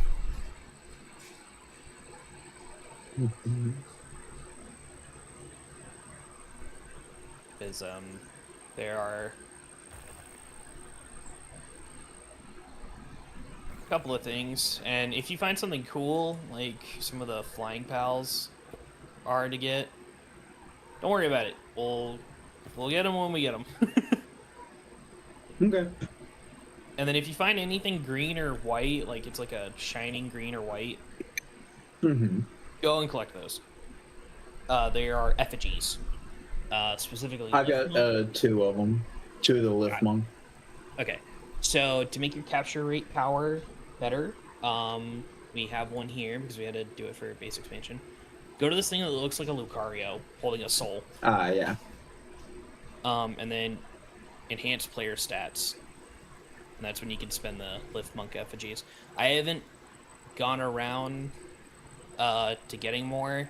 I came across a lamb ball effigy. Yeah. That was new. And when you capture 5 of any PAL, you get a Mingamong effigy. And that like helps your movement speed actually. Oh, nice. Yeah, it's pretty cool actually. I think I'm like, let me check the box because there it is. I caught a few of the frog guy. Mhm. Yeah, I got 2 Crow Zeros, so I just need 3 more of those. Yep. Or 1 more land ball. Yeah. Also, I caught a. I'm just gonna say what I did actually catch. Mm-hmm. I caught an actual human. Here, I'll fucking send it out. Oh yeah, we're in slavery mode now. Yep. It was not my intention. So they can. It should have been. It should have been. Yeah. I mean, Can we still catch the Zeri lady? Because I saw Zoe. Yeah, I saw tweets about that back when the game was really early. You can't capture her anymore, but she becomes a companion with a Grizzbolt. And anything that the Grizzbolt can do, so can the Zoe and Grizzbolt combo can do. Alright, well. Alright, I'm gonna have him stop. How many, what's it called do you have? PAL spheres? I have 30 regular and 1 mega. Perfect. Alright. We're gonna go to the main starting area for fast traveling. I'm gonna just cook a bunch of food I have. So, I'm gonna cook a bunch of food I have. Blocks. Alright, where am I fast traveling to? The beginning hills or something like that. Hills of the beginning. Hill of Beginning. Yeah. And start Alright. capturing everything around that area. Yeah. You're gonna see a PAL, you're gonna throw a spear at the PAL's head. If the PAL doesn't get captured the first time, you're gonna take out, Kill it. I would say, a bat. No. A bat or a club. You'll want a bat or a club for this. And you're going to smack it in the head about 5 times, and then you're gonna throw another blue spear at it. Yep. You're gonna capture, like, all these pals. That's good. That's the quickest way to level up in this game. 5 would be a minimum. 10 is good enough, because I'm pretty sure we get infinite storage. No. Then the ones that we can't use are going to get sacrificed. Yes. There is... You can either just straight up kill it for its resources, or you can condense it down to make a certain same PAL of that breed better. But we have to get ancient tech points by either finding ancient tech books or killing tower bosses. What he said. There are 2 paths. One of them is technology, the other one is actually finding a murder weapon in which to sacrifice them with. Usually a cleaver. I think you can make a cleaver, you can also find a cleaver. I got an artisan fucking Nice. chicken. Nice. Artisans are good because they make anything production better. Nice. The general idea is anything that has damage perks. I got another one. Good job. Nice. Anything that has damage perks, you want it to have damage perks. Anything that has construction perks and is designed for construction, you want to construct. You will be finding enough copies of them that you will be min-maxing. Mm-hmm. Part of the game is production maxing. You're going to want to focus on getting the simplest ones now, because Yep. you're not going to have the ability to want to focus on doing it later. Mm-hmm. And when you're about level 14, I wanna go fight Zoe so we can get all the eggs that we have stored up hatched.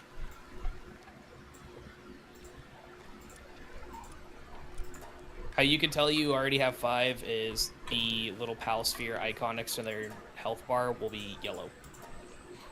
Okay. I'm just surprised I caught a thug by fucking chance.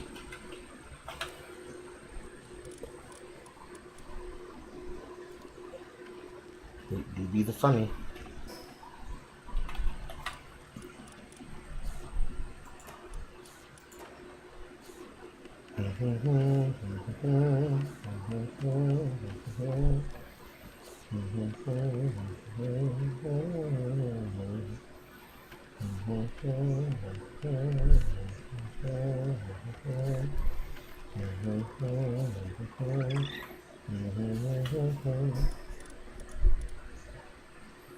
Won't go on that.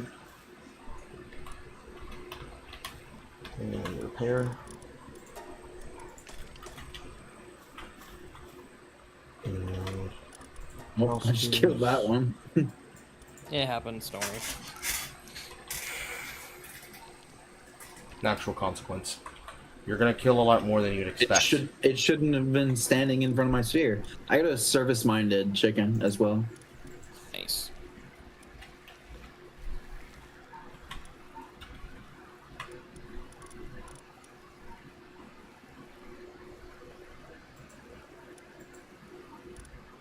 And a reload master land ball.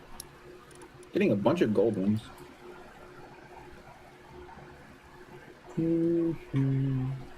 Heavyweight chicken.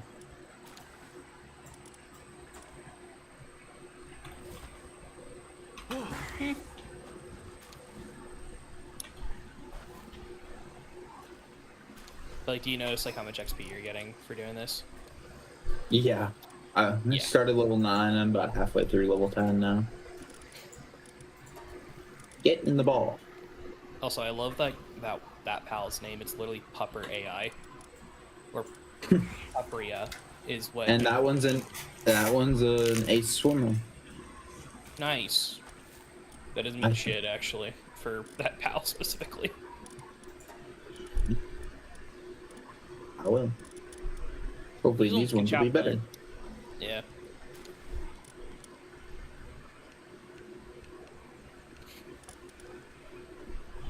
If here, I'm gonna give you some pal spheres I have.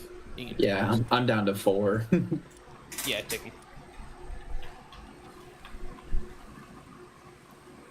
them. Nothing. So you have all the land balls you need. Yeah. You have all I'll like the take one more. puppers. I'm one short on the pupper, probably. Okay. Yeah. If it's not yellow, then It is. you're short. Yeah. There you go. Here, I'm gonna pick up a bunch of these berries right now.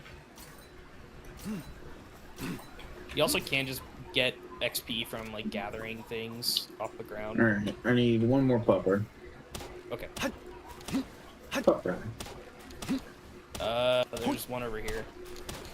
Where I'm at. Over there. I see. Yeah. I'm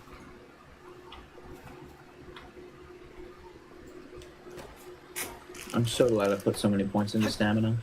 Yeah, right.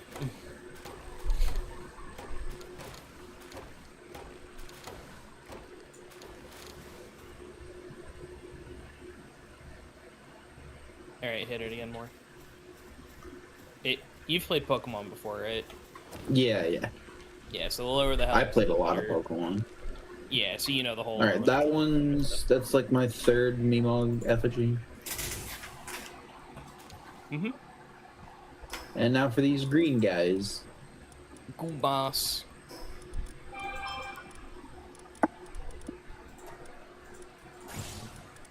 You already did the Cativa? No, I don't think so. Okay. I recommend having a Cativa in your inventory. Oh wait, the pink cat? I Yeah. think so. I'll have to see if it's Is he- gold or not. Okay, yeah. Motivational leader Gumos. Nice. The those are Kativa pretty good. is not gold. I'm here. I recommend having one in your on you. Just because like having 100 free extra carry weight is really good. At the cost of having it in your inventory, it's not really much of a downside. I think I've already got one in there. Yeah. It will be the case that until you eventually get a better backpack that will give you more carry capacity, you are better off making sure that you have a Kativa in your inventory. Nice. I got a burly body Gumos as well.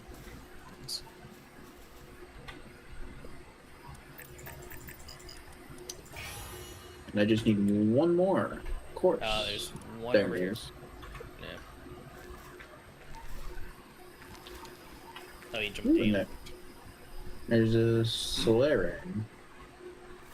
Mm-hmm. I don't even have 10 of the Slayer, or, not 10, but... Oh, I probably shouldn't use Hyperspheres. I probably not. No. Oh. I forgot I only have Hyperspheres right now. Got the Solare. That one's a work slave. Yeah.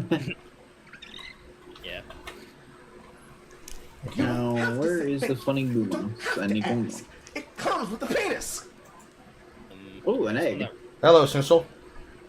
Hello, Sujwen. I mean, you are Black Carl, so I mean, you got profiled. There's many things I get profiled for in many situations and places. I'm assuming that that's in relevance to what I said earlier. Look, the problem that I have is that there are people that unfairly choose to target me with comments about why I explain or over-explain things. And the problem is that these fuckers don't play the games that I play, and they don't play the games that I play to the capacity in which I play them. And I am always disappointed because they speak to me as though they play what I play frequently, but they in fact do not.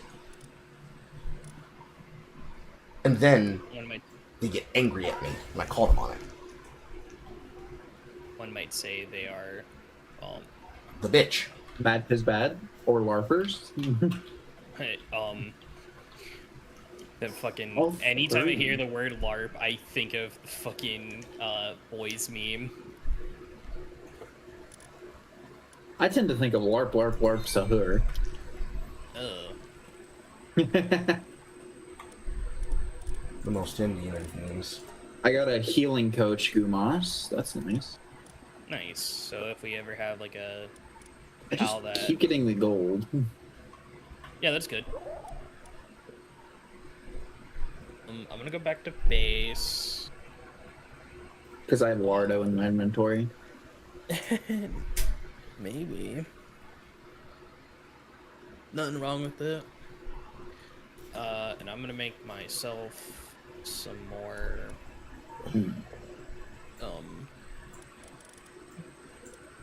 Oh no, we don't actually have any palladium No, we're producing or some. palladium. We should be producing some. No, wait, no, we're not. I was going to go travel to go get that.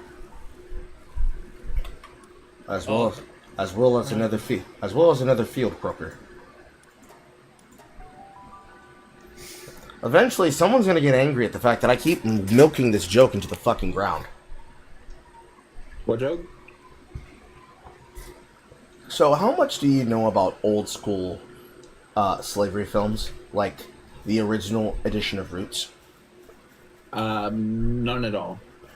So, there's a very well-known historical period piece that involved very well-famous black actors, like, what's his name?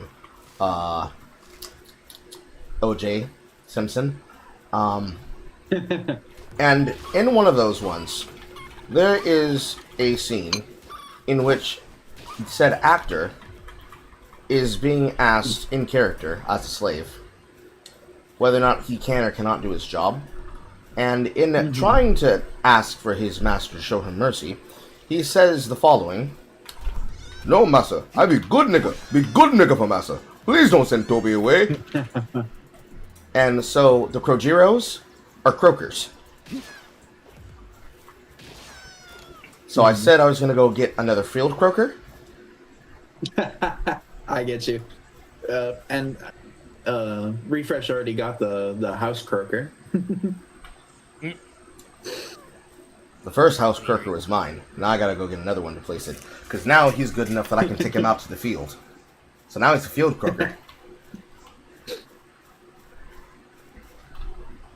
You mean reflex, not refresh? Yes. Oh, reflex. yeah. I didn't have it open. For a second there, I thought you were gonna be like, "Don't you? What when you say field croaker, don't you mean Krigger?" I was about to be like, I was about to be like, "Damn, I was gonna go there." I'm already. Thought of that. What the hell? I'm already thinking of way too many words that could be used in racism. Come on now, I'm still live on Twitch. Alright. Well, fuck. I wasted a hypersphere by accidentally fat fingering. See, I kept fat fingering it too on the Q key, so I put it on. Since my mice have side buttons, I put it on my side button. Now I don't misfire it at all. That's fair. I just don't trust myself on that. Is there a way to like heal health specifically? Healing items that heal health. Yeah, I should have expected that. In the early, You just have natural regen, and then there are like items that will heal you. We don't have the ability to make them yet. yes, no. We need to make a Unlucky. Unlucky, yes. We need to make a medieval workbench. Which is the Or resource. medieval, yeah. Yeah, medieval bench. That is the next step of technology that I'm currently working on, including collecting Palworld. It is the case that in the early game, you are going to rely more on passive regen, because your goal is to avoid combat until you can take direct combat. Then once you can take direct combat, you're going to have the sustain, because you're going to be putting down the kind of damage that comes from the crossbow, until eventually you get access to submachine guns and or any form of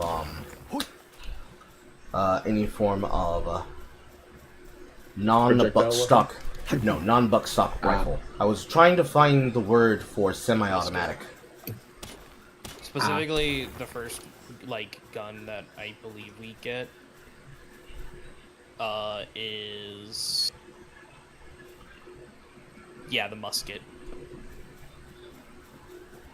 And the musket can put out a lot of damage, but it's still a musket at the end of the day. Mm-hmm. It's just like how the crossbow puts out a lot of damage, but effectively it is still a single-shot weapon. Mm-hmm. Basically, the counterbalance between the crossbow and the musket is the musket does a lot of damage, has a fucking long as fuck reload, and you gotta make that shot count. Whereas the crossbow is has a faster fire rate, but low damage comparatively.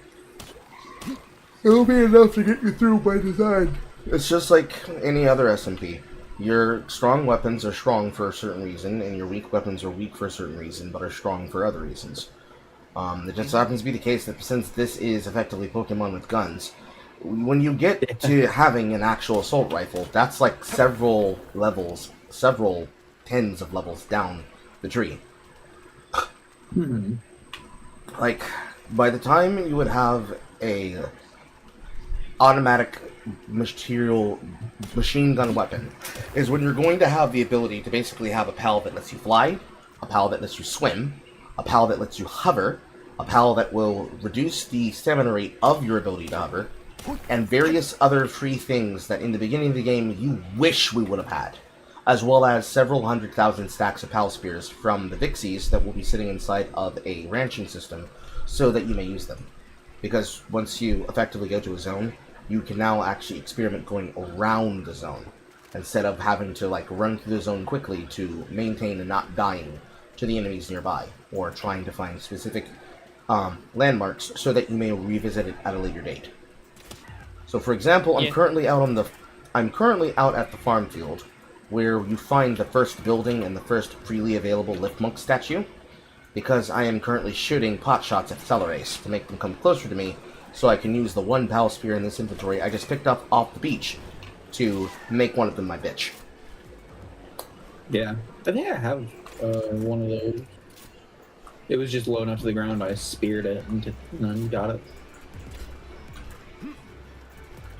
Why am I wasting spirit ability? I don't have any power balls yet or anymore.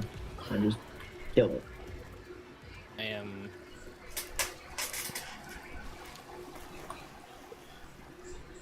Gonna make how much? Oh, I have 60. Okay. I'm gonna get these last 2 nodes and then What? head back to base, make the medieval workshop or medieval medicine workshop, and then level up, and then we'll have a second base. And then that's when we can decide, obviously, Where we want to we're move. gonna have, well, where we want our second base to be our main base.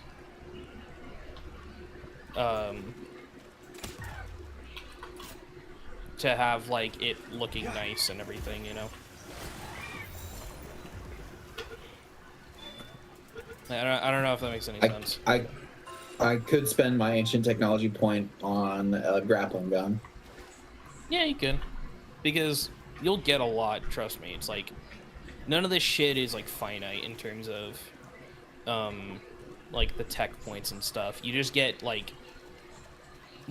quite a bit as you level up, but there are ways to get more. Okay. It starts out So, like, scarce. That's all. Yeah, it just starts out that way. A lot of so I was gonna mention this for Palworld when we were talking about survival earlier.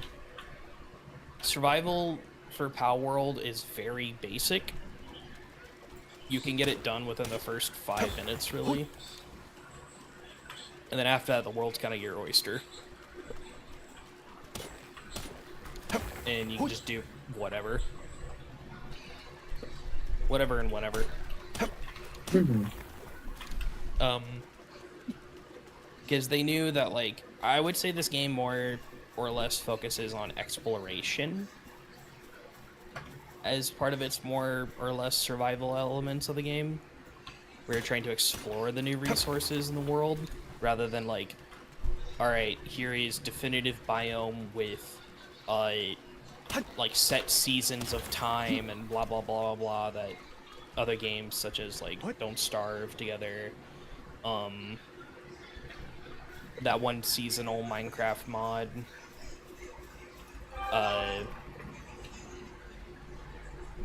you know, stuff like that. Yeah.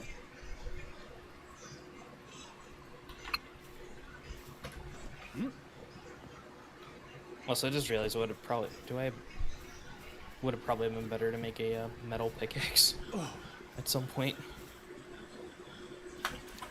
We'll have time. Yeah. There should be over 100 pieces of ingots being produced right now.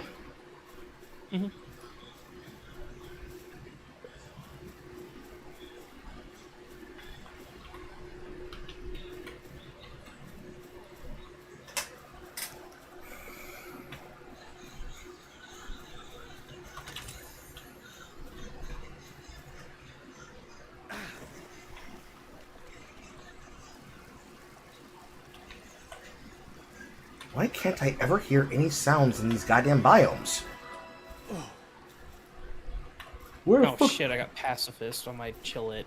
Where the fuck is the goddamn music? Is your music turned down or something? No, I have it turned up to a normal volume. Oh, I have all the other sound effects, just not music. Weird.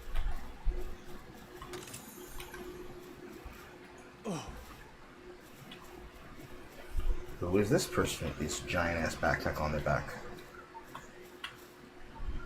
Journey Wandering trader. Junkie Wanderer. Yeah, they might sell you.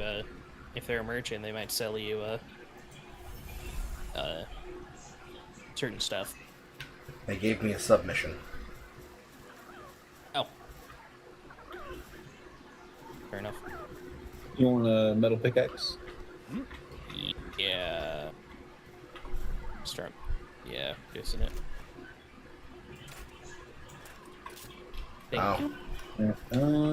So I'm going to assume that the underlying glowing fish that look like little fucking Wind Waker master hands in the water are actually part of the fishing minigame. Yes. Okay. Um.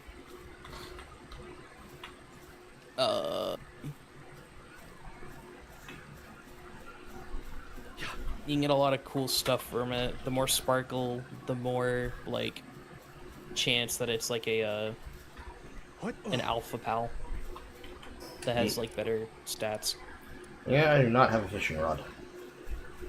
Um, I can make you one when I have a couple of more ingots, and I can give you some bait too, because you also need bait and the rod. There's nothing wrong with that. Oh, that's what I was gonna do.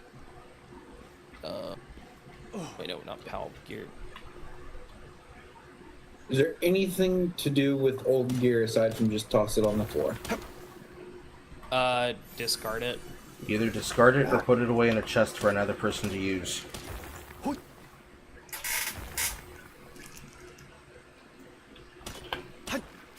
Alright. That's at least as much as I know. Anything else you probably have to Google to find the answer. Alright. Second base available. Nice. Second base is available, so Carl, you can place it wherever you want. Okay.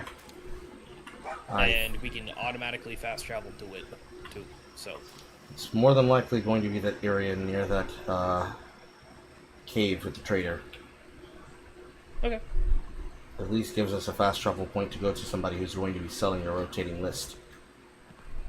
Mm-hmm.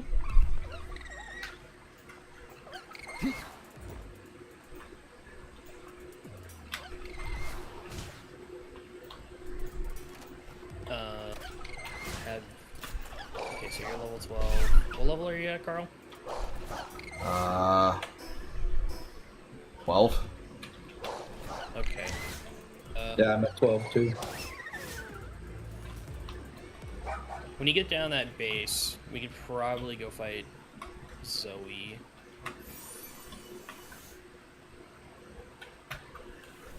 Yeah, we should be fine. She's not very difficult anyways. The fact that I have a fucking dude is funny.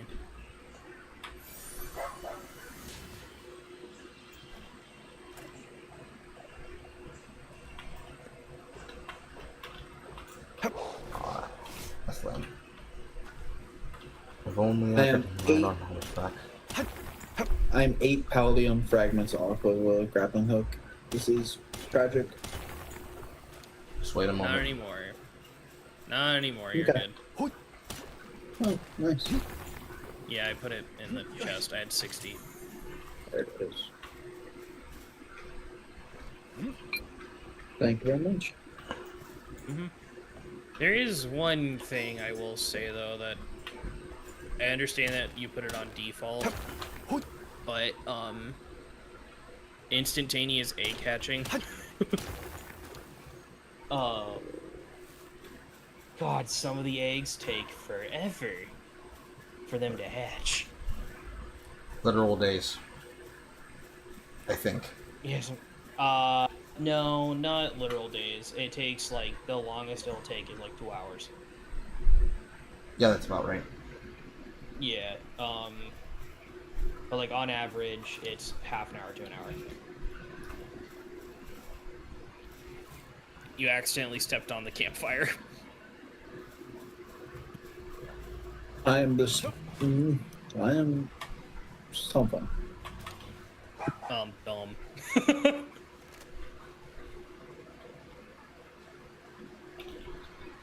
Alright, I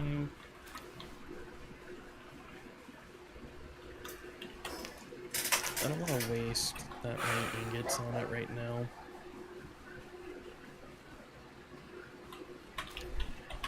we need more ancient civ parts too, so...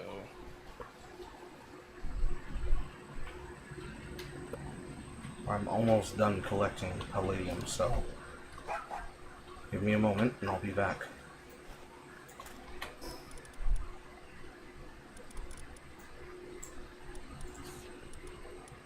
Yeah, there's a 5 in there, but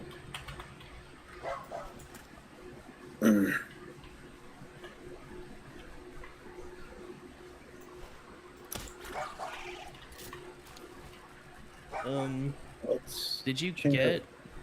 Did you get that, The what? that, fast travel where it goes Renee Syndicate?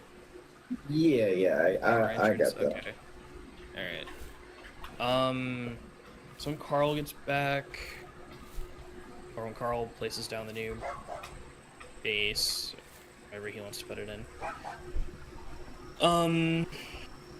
let's just go fighter, because it recommends level 10, so I think we'll be fine. Probably, bro.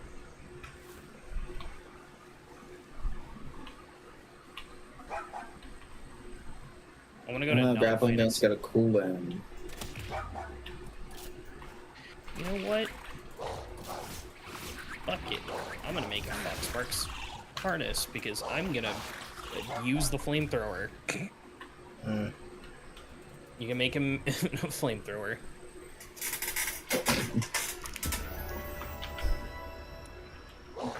I think that's one thing he hadn't carled all over. That's going to become a verb now. Carled. There are PAL objects. There are PAL gear pieces that you unlock just like unlocking tech tree pieces. And then the PALs can craft them alongside you inside of the PAL gear system. And once they do, you have the ability to then use them. Stop running from me, Jolt Hog.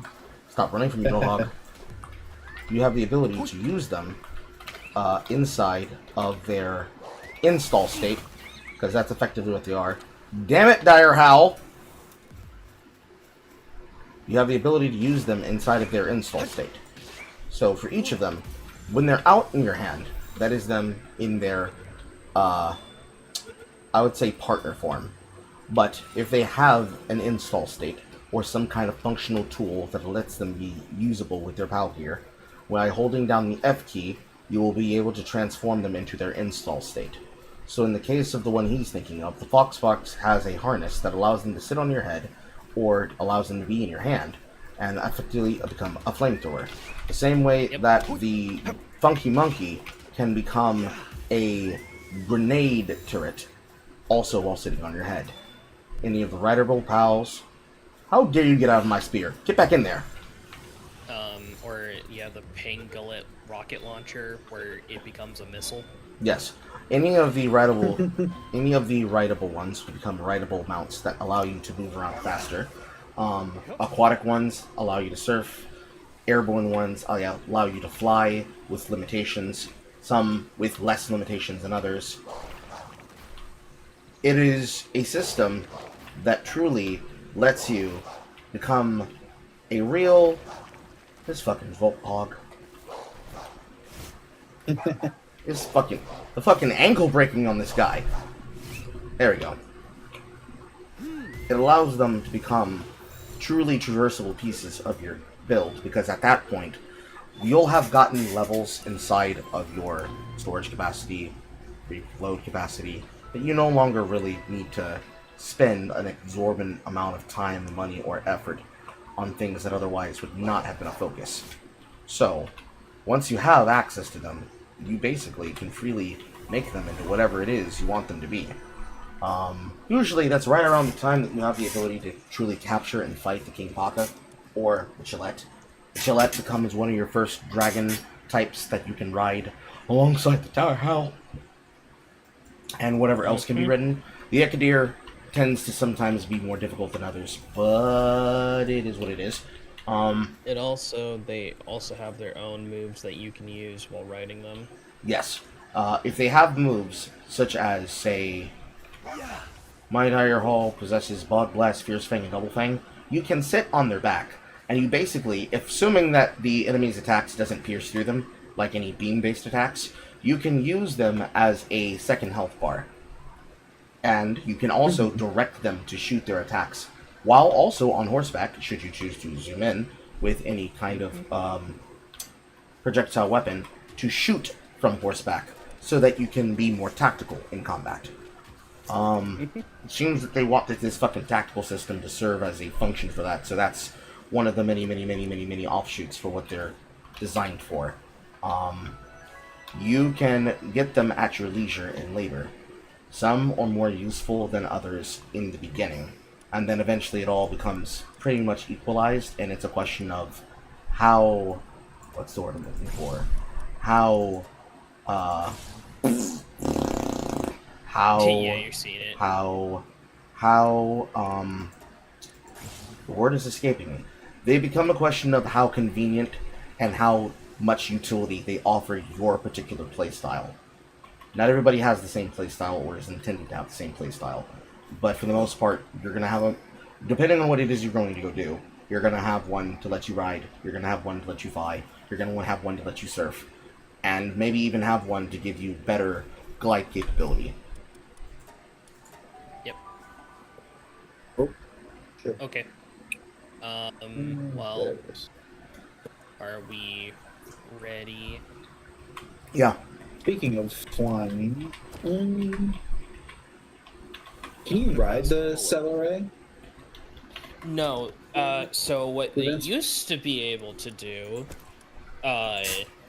was to use it as like a glider, as part of its ability. But due to Nintendo being gay, they basically featured lawsuited them. They sued them over that, and They among patent other trolled? things. Yeah, patent trolled. Thank you. Yeah, they basically patent trolled them, so they had to remove it. So its new passive ability when you have it in your party is that it makes your glider better. Okay. Because, yup.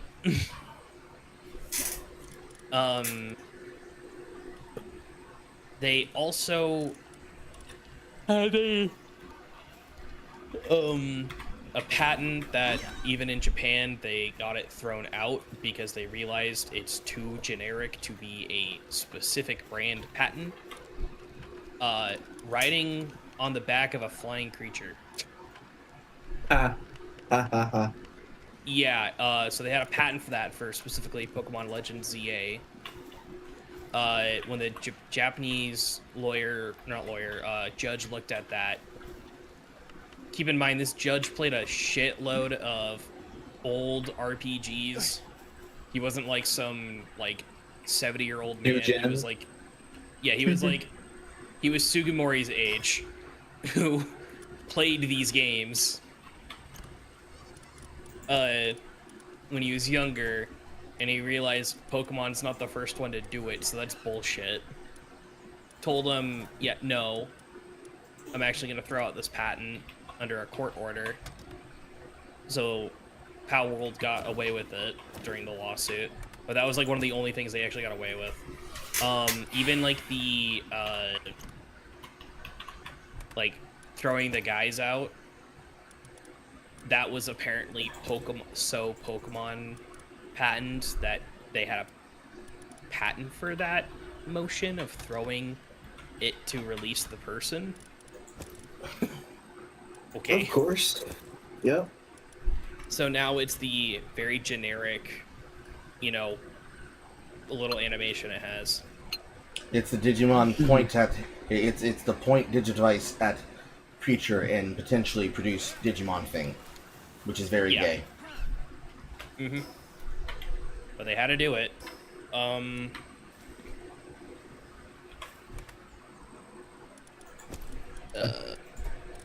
I got a fucking Tiefent Nice. with Artisan, Ferocious, and Slacker.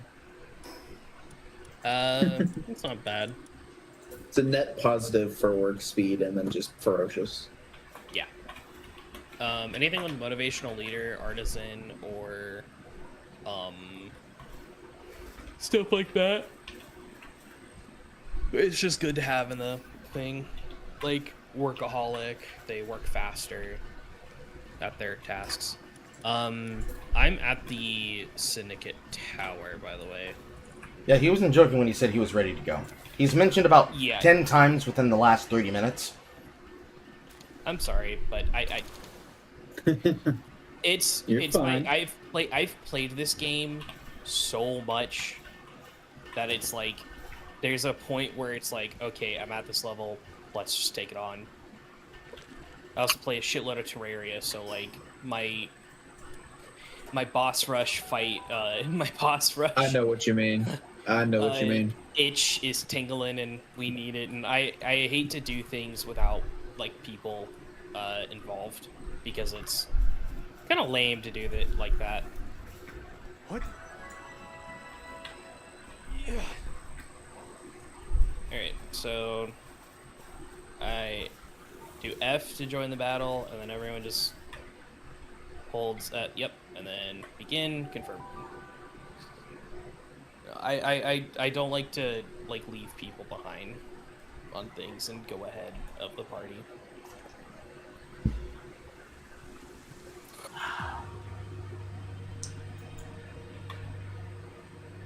Oh.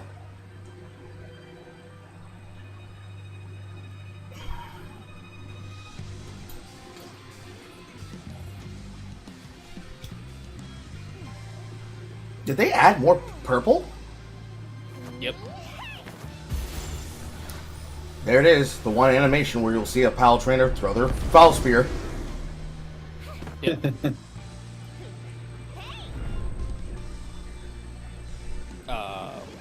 Oh, there's okay. He was still in cutscene. Gotcha. Okay.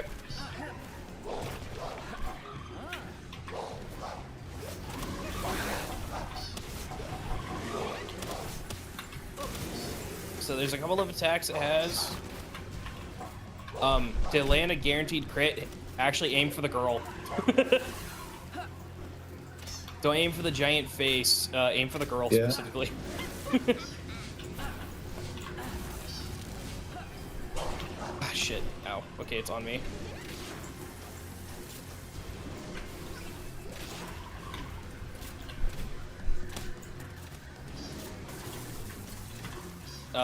So it has a shotgun wave kind of attack, a multi-orb attack it'll shoot out towards you, or the leap attack that it does. And then that's a super bolt.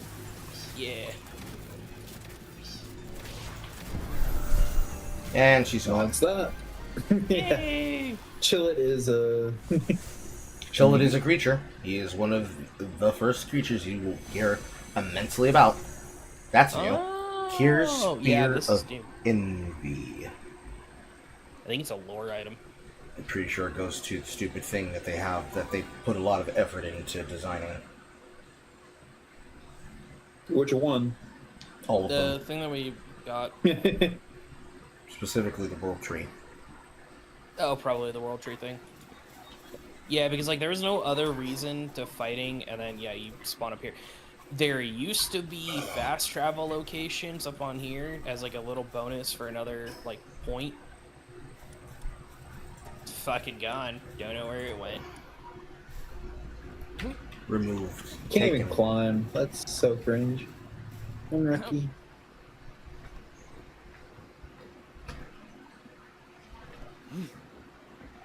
All right, now we can finally make incubators. We're going to do that at the next location. Okay. Got 5 ancient tech points Yes. on top of the one there. Who is making a metal axe? I did. Okay, I'm gonna put it in this chest, a metal chest, because I want to make a fishing rod and kind of just go fishing.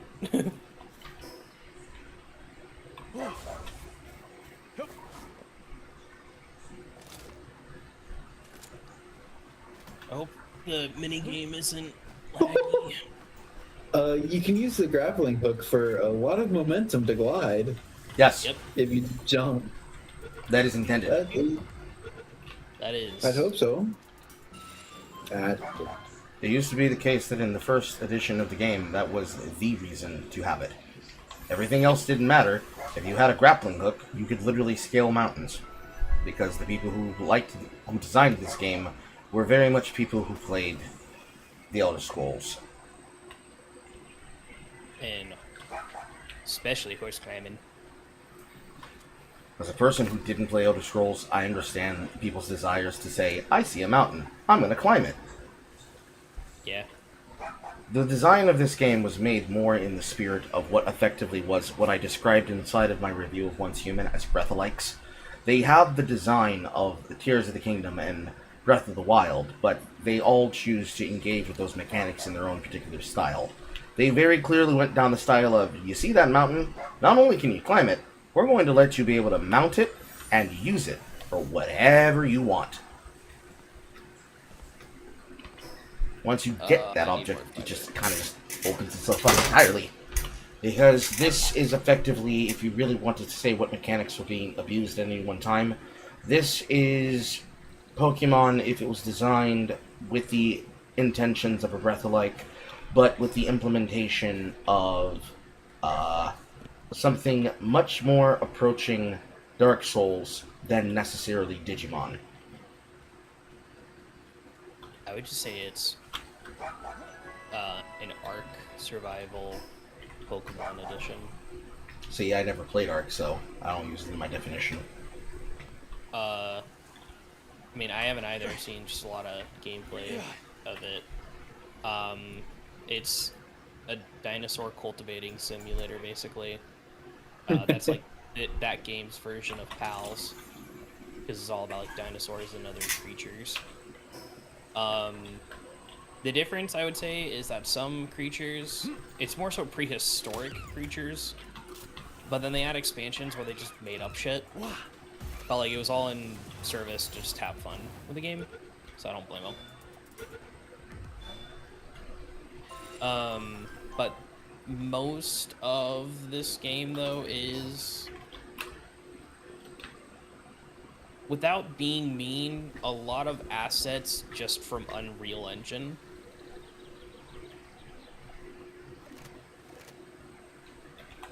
But that's not like a bad thing.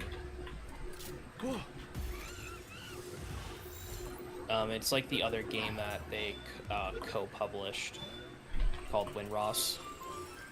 It uses the same like kind of asset stuff. Flip.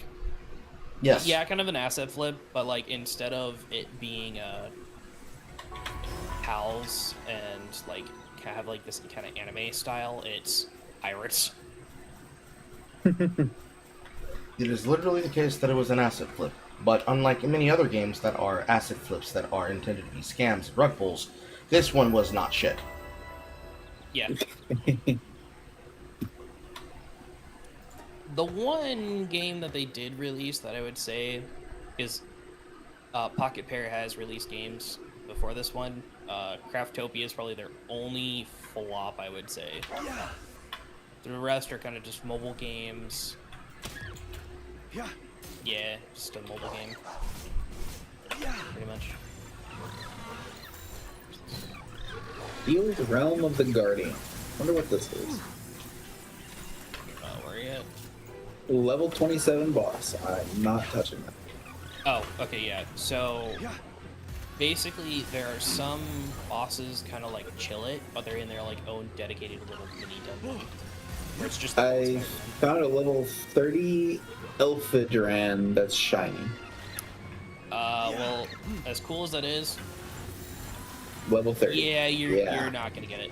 Unfortunately, the lucky was wasted, but yeah. I got the fast travel, so that's something. Mm-hmm.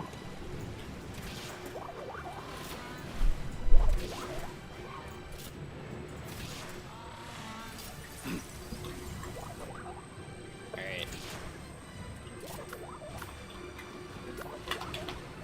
Well, I now can fish. I am going to fish up a bunch of shit to get a bunch of resources too. And probably get new pals.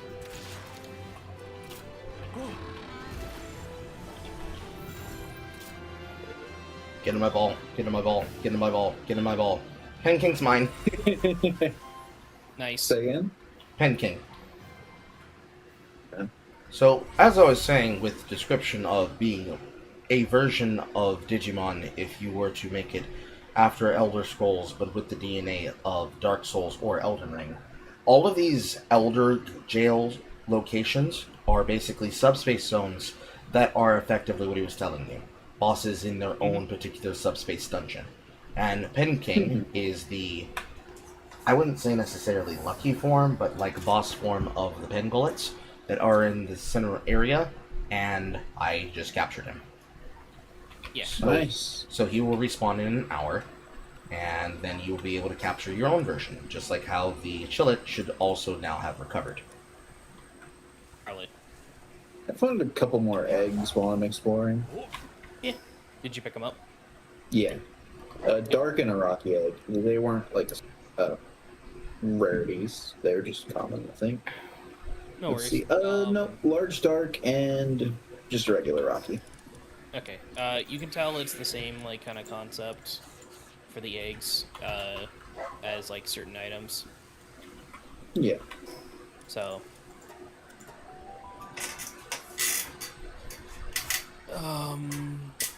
Yeah. Give me another 5 minutes to capture this copy of Chillet if I can, and then we will place the secondary workspace. No worries. I'm trying not to handicap us. If it had been the case, it would have been my goal to have got the base set up in such a way so that you could go do things on your own devices. It's always the setup that's the hardest. Get in the ball, get in the ball, get in the ball, get in the ball, get in the ball, get in the ball, get in the ball, get in the ball, get in the ball, get in the ball, get in the ball. Get in the ball, get in the ball, get in the ball, get in the ball. Fuck.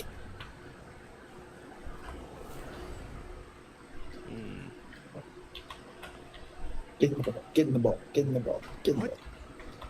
Hit on the 44, goddamn you. It's not hitting on the 44. The coolest part when fishing, you just need bait. You don't need a pow sphere I for should it. fucking killed you. Oh, that thing. Yeah, that's a new one too. Yeah. Where was I was. We've got another Krieger. Hell yeah. Is it a Krieger this time? I don't think it has any rare special perks.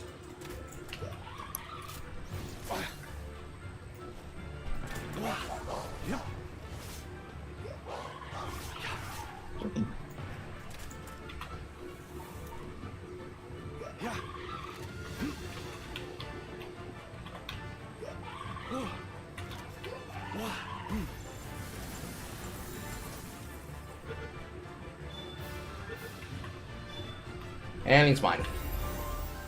Nice.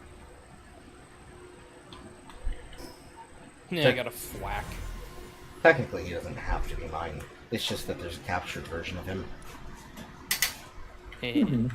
Whack. It's a waste for them to not get captured. I can buy more bait, so I don't have to worry about it.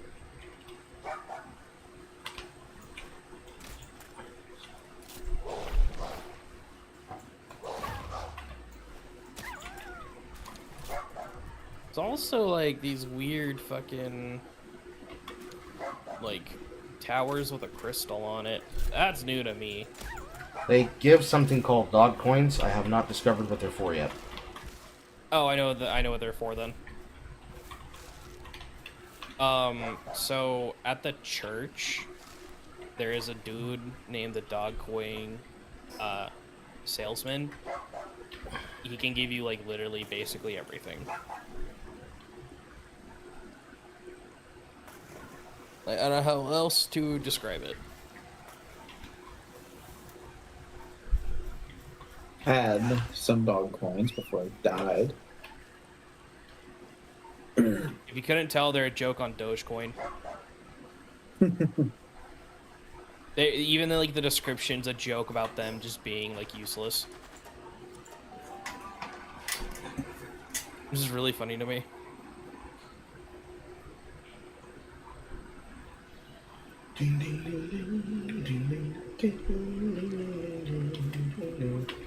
We now have a middle chest.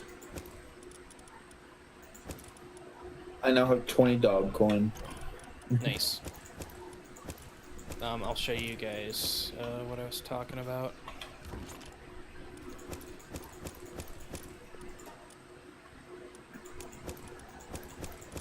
Just give me a second, I'm selling stuff. Mhm.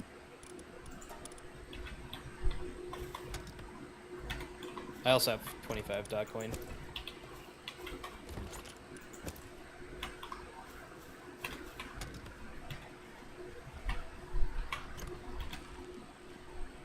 I just want to buy more simple bait. That's cool. Hacking is interesting. Yeah, there's too many games for it that I've found. Dark support whistle schematic and dog coin. Nice. So And I have a crossplay schematic 3, but I think we already have yeah, that. so yeah. So so that whistle is an accessory. So if you look in your inventory, there are an accessory tab, like under your items, but above your food. Yeah. What that does is you can equip them, and certain things, like it enhances you. So like one of them is called a Ring of Mercy. So one of them is called the Ring of Mercy. The Ring of Mercy, effectively basically makes it where no matter what damage you cannot kill the pal, it is at 1 HP. Specifically, that's your nice. damage, not your But not your pal's damage. pals. Yes. So it helps with things like capturing pals. Makes sense. You know, you get it as low as possible, and then throw it. Oops. Clicking on it. There's something else going on. There's another one at the. If you go to the Desolate Church, there is, endothermal, I think is what it's called. It how do I say it? It is. Oh no, they moved it. He used to sell it. Basically, it was a thing where you never had to worry about Temperature. heat. Yeah, temperature ever. But he doesn't sell it anymore. Ooh, a red chest. Nice. Probably for the best. One of the number one Needs problem. copper cube. One of the number one problems with obsoleting content and/or the requirement of need is that it creates the desire of want. People really forget that I'm not invincible, and giving us that much capacity when it was like, please test this zone so that we know that it's balanced, has now become, please stop trying to brick the game, like Carl talked about earlier. It's just one of those things that it obsoletes a lot of things. Yeah, because it obsoletes the clothing that give you resistance to said thing. Likely am I to catch a loop moon level 28 with a megasphere? I don't know. It'll just tell me. I'm a moron. Yeah. 13% at a 2/3 HP. That's not the worst odds. That's a good bit of damage, though. Alright. Carl, would you mind if I start making a couple of incubators? No, that's fine. Here. Yeah, just make the incubators. All right.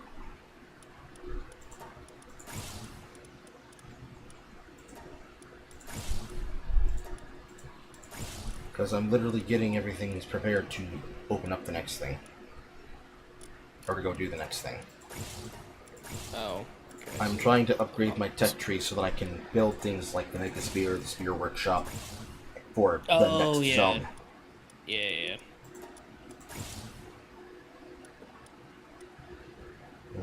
Fair enough.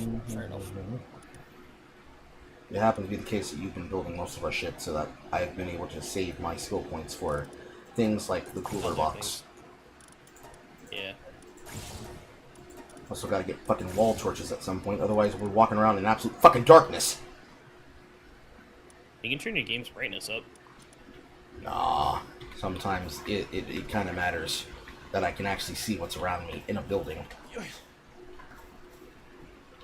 Like, it's not the open field. In the open field, I just use a campfire. It's the buildings.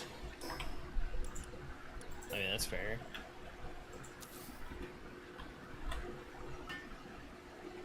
Because now that we have access to metal boxes, I'm basically moving everything that was up here that we didn't have the space for because it was constantly cannibalizing space back down. I missed. I forgot you have to actually hit the ball. Yeah. Unlucky. Hit on the 10. Hit on the 10. Come on. Alright, well. There's 2 more of them. It hit on the 10. It hit on the 10. Let's go. Nice. And it has Slacker as its only trait. Don't worry about it.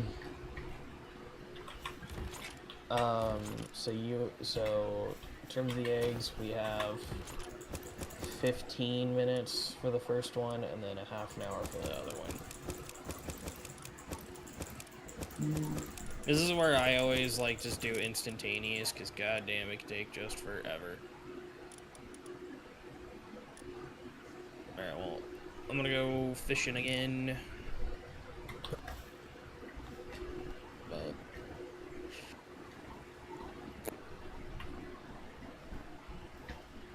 I'll fish on the coast of whatever. I'll fish off the beach. Boom. Stepping on a beach. Boom.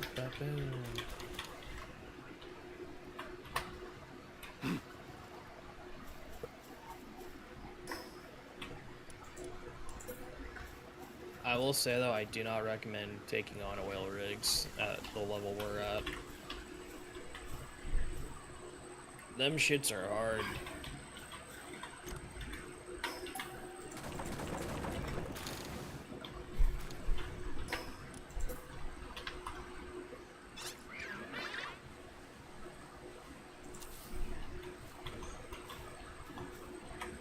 I'm just scoring. Nice. Also, there are a lot of like flat areas that Base Pocket potential. Pair, yeah, Pocket Pair like knew were gonna be base locations. Yeah.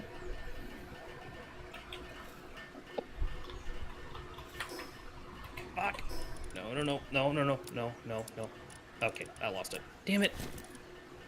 It's gonna get a really good pal, but I fucked it up. I fucked up the minigame. Tragic. That's one thing I haven't done yet. I haven't eaten in real life. Real life? That's not a thing. It's a lie. It's a lie the government made up.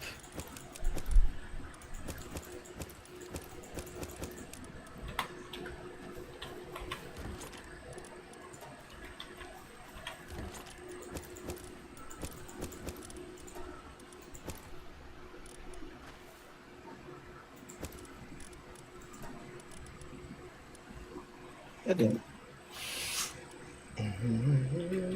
Keep messing up the grapple jump into It gliding. takes time. It takes time. You'll get it. Don't worry. Right. We've got ourselves a verdant egg, a common egg,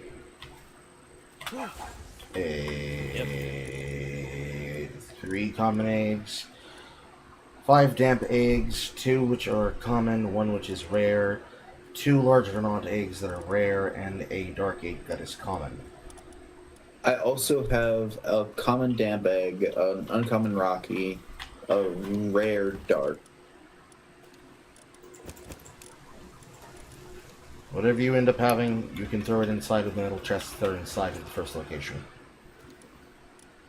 Yep. I found another Everjail thing.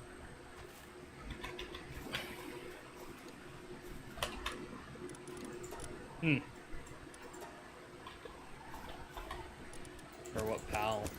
And you can actually see on the map. Bushi. And the one I Bushi. found earlier was Valet. Oh yeah, that one. The Bushi one's really good of a pal to have because he has the second best smelting speed. Ooh.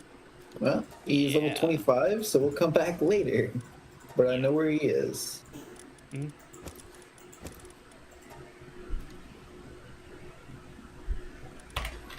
Almost everything will become a beach. I thought they removed flying due to Nintendo Map Controlling. We already read that. Did I miss any comments anywhere else? Not that screen. Not that screen. Not that screen. This one. See here. No. Messenger of Love, level 26. Here we go. Schnitzel. I don't feel like dealing talk with to you them. right now. Well, no. Just Talk to him? just talk to her, and she'll tell you like emote in front of me, and it's basically a way to teach you how to emote, and you get rewards for doing it in front of them. Mm-hmm.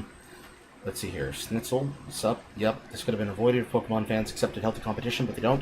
They want Pokemon to be their monopoly to complain about. They don't want alternatives. They just want Pokemon to do better, except they'll never get their ways as long as they keep eating the slop. I knocked over my pen. Thank God it wasn't open. Shame. I remember it being more compared to Arc. Will Pocket Pair actually release their Poopy Knockoff, or that's just a joke to mock Nintendo? I'm assuming that they will. This is that they'll eventually release their dating game and blah blah blah blah blah blah. See, Pokemon's problem is that Pokemon, it was the case that I was going backwards, because I can't stop them from dominating conversation, okay? I'm letting them talk. Who do you take me for, Dev?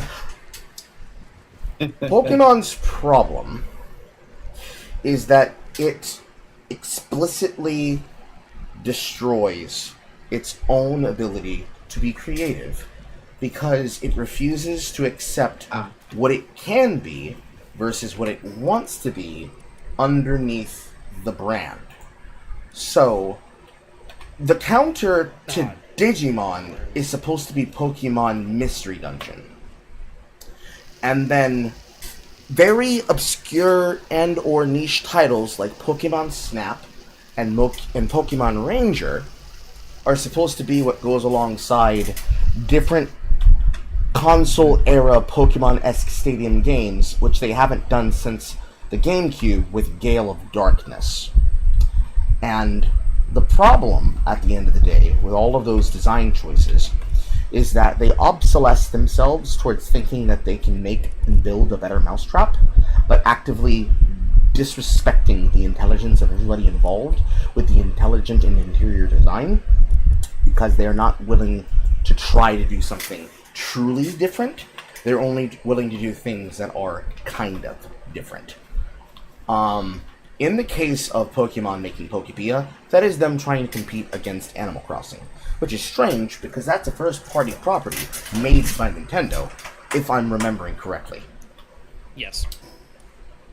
I don't know what reason they would need to do that, other than they just decided they wanted to.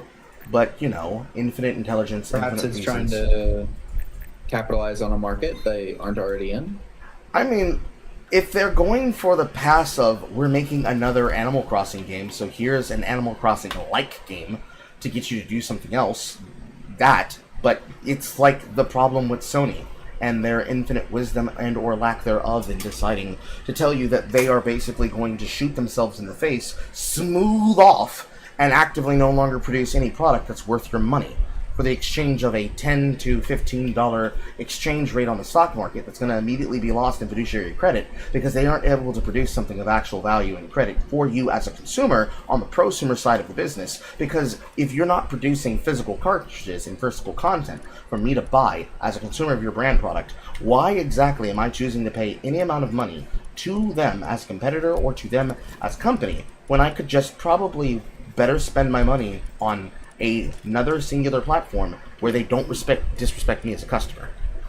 In all the ways that it matters, in that very long sentence that I just said, that's not that long, you are expecting me, the consumer, to let you, the company, fuck me in the ass for my integrity because you, the company, decided to invest into cutting the middleman out in favor of the bean counter, but have forgotten that you said, I'm no longer going to put my console pieces on PC, we're going to make them exclusive. And then you said, not only you're going to stop physical production, but also all console exclusives are going to come out in the era of the PS6.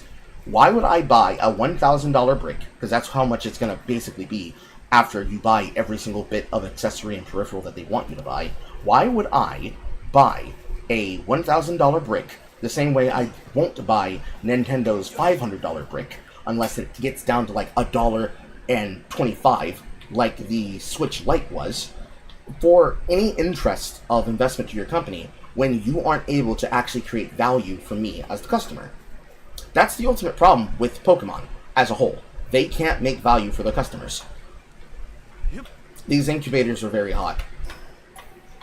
Oh, then just destroy the campfires. That was like while they're at night. All of the problems that come with wanting to respect a consumer requires them to understand what they actually want. There we go. This is more comfortable now. It comes at the interest of actually designing and making what they're supposed to need and what they want. The fact of how Digimon is able to come back from the alleged grave, the same way that you could say for any kind of fucking franchise that was selling a game during the era of the GBA, which is the premier era of what Nintendo was known for. In the same breath that I could be able to play my favorite JRPG, I could put in a fucking cartridge for Shaman King. I could put in a cartridge for Battle Beat 'em On, assuming that Battle Beat 'em On made it across the border, which in that case, just fucking emulate it.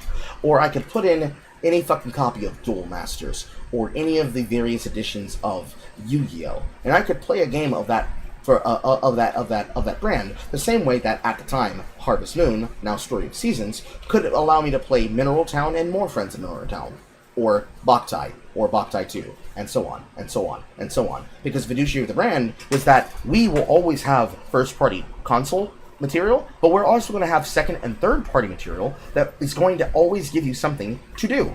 In the same turn where I can play a copy of Final Fantasy 1 and 2 as the release with Dawn of Souls, I can also then play Golden Sun and then the sequel to Golden Sun. Then, when I move to the cartridge of the Nintendo DS product, not only can I play Final Fantasy IV and Final Fantasy IV The After Years, let alone any of the games that were during the era of WiiWare, or WiiWare on the Wii U platform, I can then also be able to install and play the Solar Knights, which was their fucking knockoff of Boktai 3, or I could play any of the Mega Man games at the same time in the same device, because I have the GBA port, and then I have the DS port. And in that DS port, I can then play the DS edition of Golden Sun at the same time that I can play some very wacky new content on that platform, such as Nights in the Nightmare, or the original release of The World Ends With You. Now, it is the case that I'm better served buying Neo, The World Ends With You, on a PC platform, because I don't trust Nintendo to sell me the piece of material, because when it comes to the long and short of the problem, they're not able to actually tell me that I'm going to get value on my product. And the simple answer is, if I put a second party sold piece of material in my alleged $500 brick, is my alleged $500 brick going to get bricked by your detection software Because, somebody once upon a time, like 5 years ago, made a secondhand copy of that cartridge, so we're going to shut down your $500 brick and force you to send it to us for repairs and for renewal because we think you stole our product. No fucking thank you, Nintendo. Are you fucking insane? And this is on the back of releasing ZA. So, ZA Legends, one of the bigger third-party edition. God damn it, it's still too hot. One of the better third-party editions of your game in 3D, which continues to just be capital dog shit for whatever fucking reason it has to be capital dog shit. You want us to give you money for this title when you have been shitting the bed on 3D since how many fucking years now? Since you went into 3D? All of them? You want me? I would argue for specifically X and Y, they were trying to have two different art styles come together, and they thought it could work, which I think personally, I thought it worked. I certainly liked X and Y. Like, sure, they're not, like, the hardest games in the franchise, and honestly, these games are not meant to be fucking hard. I think a lot of Pokemon fans need to fucking realize that. But... You're telling me this game for children is difficulty children? Right. So, I would say that they didn't... So, the problem with the third game, or the first time they ever went to 3D, was because they had a completely different company do the 3D models and were told to future-proof them going forward. So, for instance, all of like the static animations and everything that you see in X and Y was for both gameplay limitations based on the 3DS, and also that, again, they wanted to future-proof them so they can literally just port them from the next game over. And if they have to create any new ones, they have the technology to just basically reconstruct it and put it in there. Now, in their infinite wisdom, they messed up. Because instead of making it mostly texture and mesh files that are very small and very easy to compress, it's separate models entirely for shinies, alternate forms, and that adds up. So that's why when they went to 3D on specifically for Scarlet and Violet, why not all the Pokemon are going to be in the game, and you had people defending that, which is really stupid, you had that problem where they, in their, again, infinite wisdom, made it where, hey, they're all separate models. Oh, and the Gigantamax form, and the G-Max form and the normal Max form, it's literally new fucking models. It's not just texture meshing like it should be. It's pretty bad. Yes. All of those things ultimately pay into the fact that why would I pay for that? Like, they have to convince me to do that. I'm not dumb, though. Mm-hmm. All of those problems are precipitant of their need to stand out and keep pushing for a cutting edge. And I would argue you don't need to push for a cutting edge. They are already in a position where all they have to do is just make the money. All they have to do is just open wallet, take out money, pay for first-party infrastructure, which they already do, and the same energy that they were willing to smash people down so that they could secure the ability to make Samus Returns and Metroid Dread, they just need to do that, but now do it with Pokemon, and just decide that you're going to, if you're not going to focus on one or the other, cut the middleman out and do both. Make a 2D and make a 3D Pokemon. By doing so, or 2.5, fucking Echoes of Wisdom and the remake of Link's Awakening. By choosing to take the middle path, you cut out the problem that is people saying that you can't do both.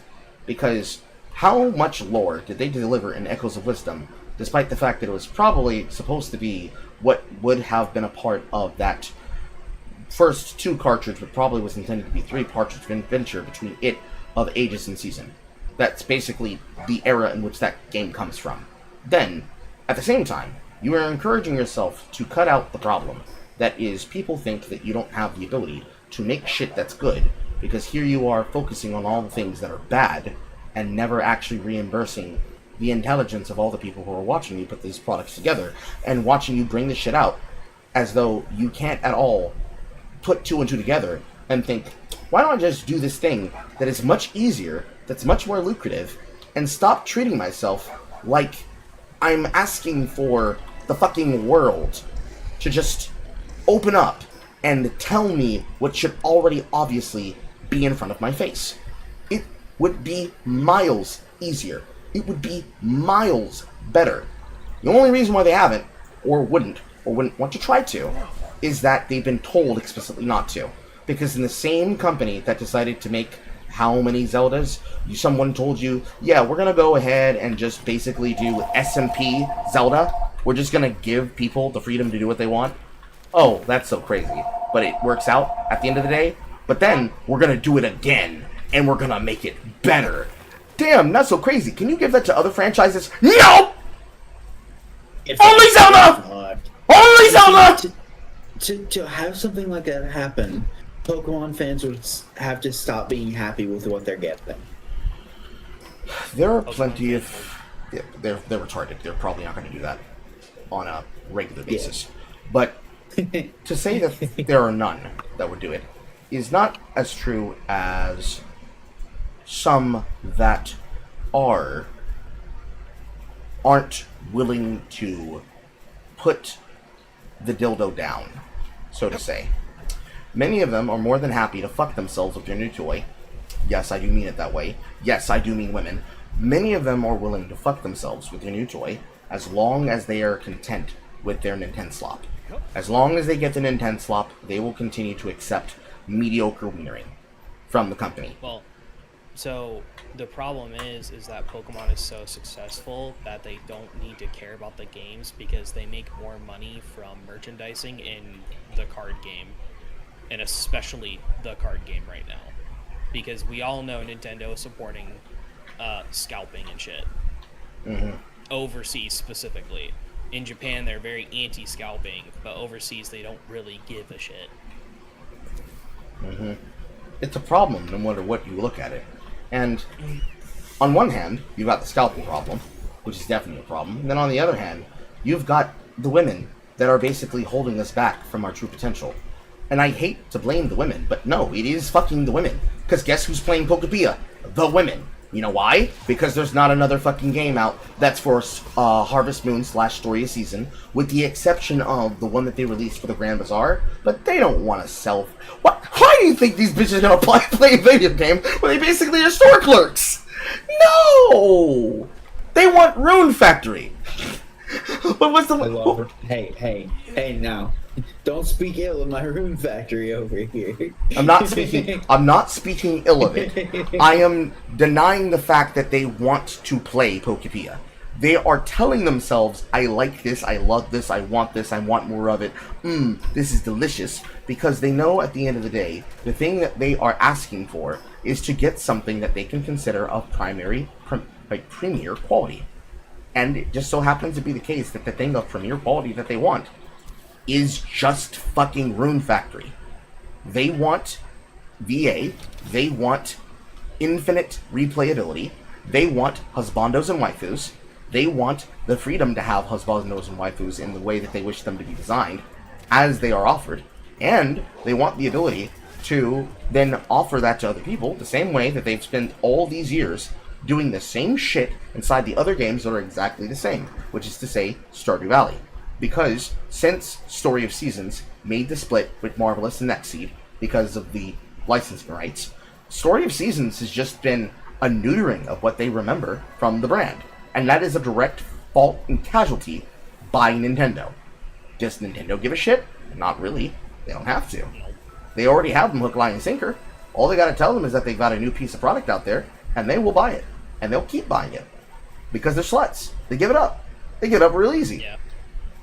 Now, they could solve this problem by actually just playing something differently, but that implies that they respect themselves. That implies that they respect themselves. And thus, since they don't respect themselves, he's selling a dude dud mud. Could I beat a level 15 Arsox by myself? Yeah. Yeah, probably. If you had a water pal, especially.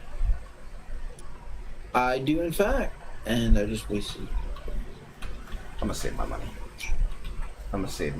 Get that Katniss. If they were to be willing to put some level of backbone down and say, I will not buy the newest title until you prove to me that you can do something different, then they would be able to make a new Pokemon title that's worth it. Like, when's the last time you've seen Mystery Dungeon? Only maybe the 3DS. When's the last time you saw Rangers? That one was Mystery Dungeon fun. did get a release on the Switch. It was a remake of a remake, you said. It was a remake of Blue Sky or whatever it's called, the first one they ever released. I suppose you could accept that. Me, I'm looking for like continuation of the franchise on a new platform. Yeah. If you're talking about like full blown new, then yeah, they haven't made one since I believe on 3DS. I mean, it is what it is at the end of the day, but it's like, this is what people actually want. Because many of them, they don't want a remake, they want new content. And if they're not willing to give it, there are brands that will. It's not that big a deal. Someone's gonna catch this dick, one way or another. Yeah. And that's the problem. The games can flop. Nice. The game can flop, right? Mm-hmm. And they don't really need to care if it flops. They just won't make that style of game anymore. Like, for instance, unfortunately, the Ranger games, they didn't sell well. They really didn't. That's why they stopped making them. Yeah. Like, as cool as those games are, I played at least one of them. I cannot remember what I played the Shadows one. I think I might have like the played second or Shadows. third. Like, Raikou was on the cover of it. That's the one thing I remember of it. It's been so long, though. I don't remember. Yep. I just remember Shadows, and then I think it was an A name, Shadows of whatever. Almir. Maybe? I don't know. Something. Something like that. Anyways, the point is, right? Such a. Those games were not financial successes. That's just how it happened. Yeah. But that doesn't mean like they weren't bad games. By any means. Nintendo fans, put down your pitchforks when I say that. But that's the problem, is they didn't really care. Fucking, does anyone here know Pokemon Conquest? Yep. I certainly do. No.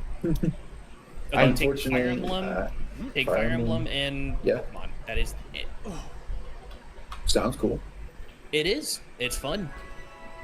But given the fact I haven't heard of it before, I imagine it didn't sell very well. It's one of those niche titles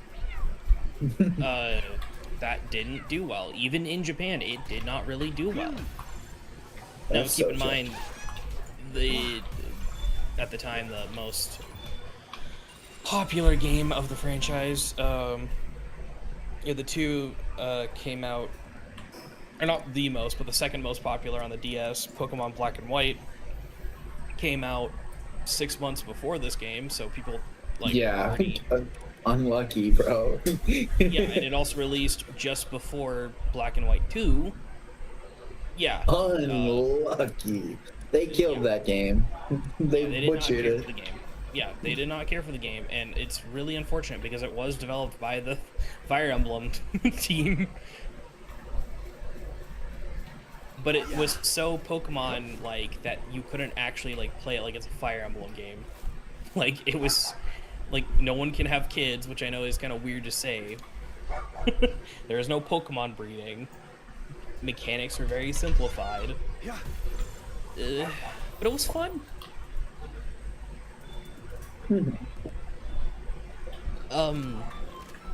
But again, they can let those games fail, like fucking Rumble Blast or Pokemon Rumble,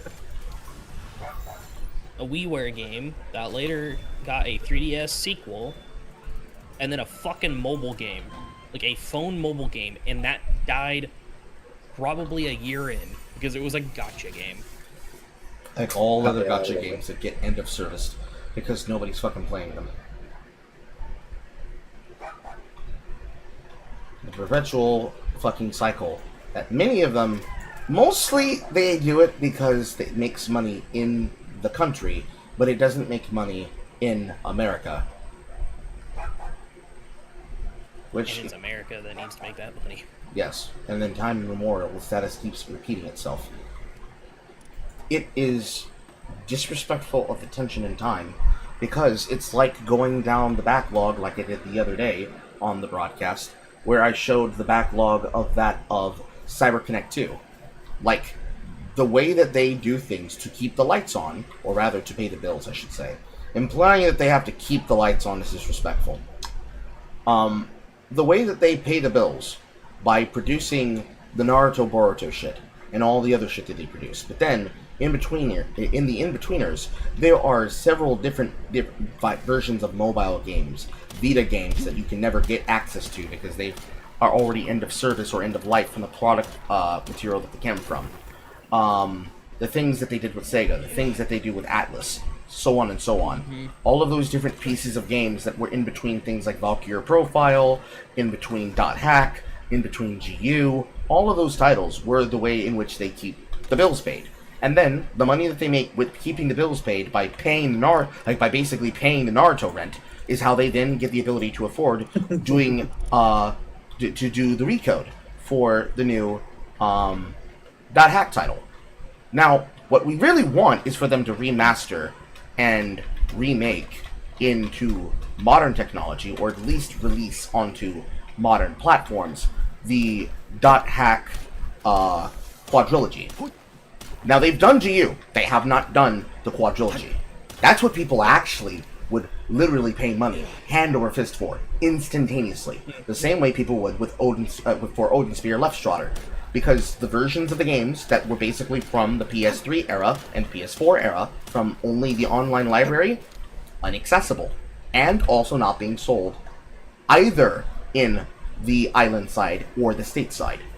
And ironically, the retarded ass shit that somebody said to me literally on Twitter the other night, referring to the drama that was the content around such pieces of content like that of Phantasy Star Online 2, that allegedly, oh lord, please tell me I'm not stuck on this rock. Yes, I am. Mm-hmm. I'm stuck on this rock, I'm gonna fucking drown. Ah, yes. Thank you, Wolf. You saved me.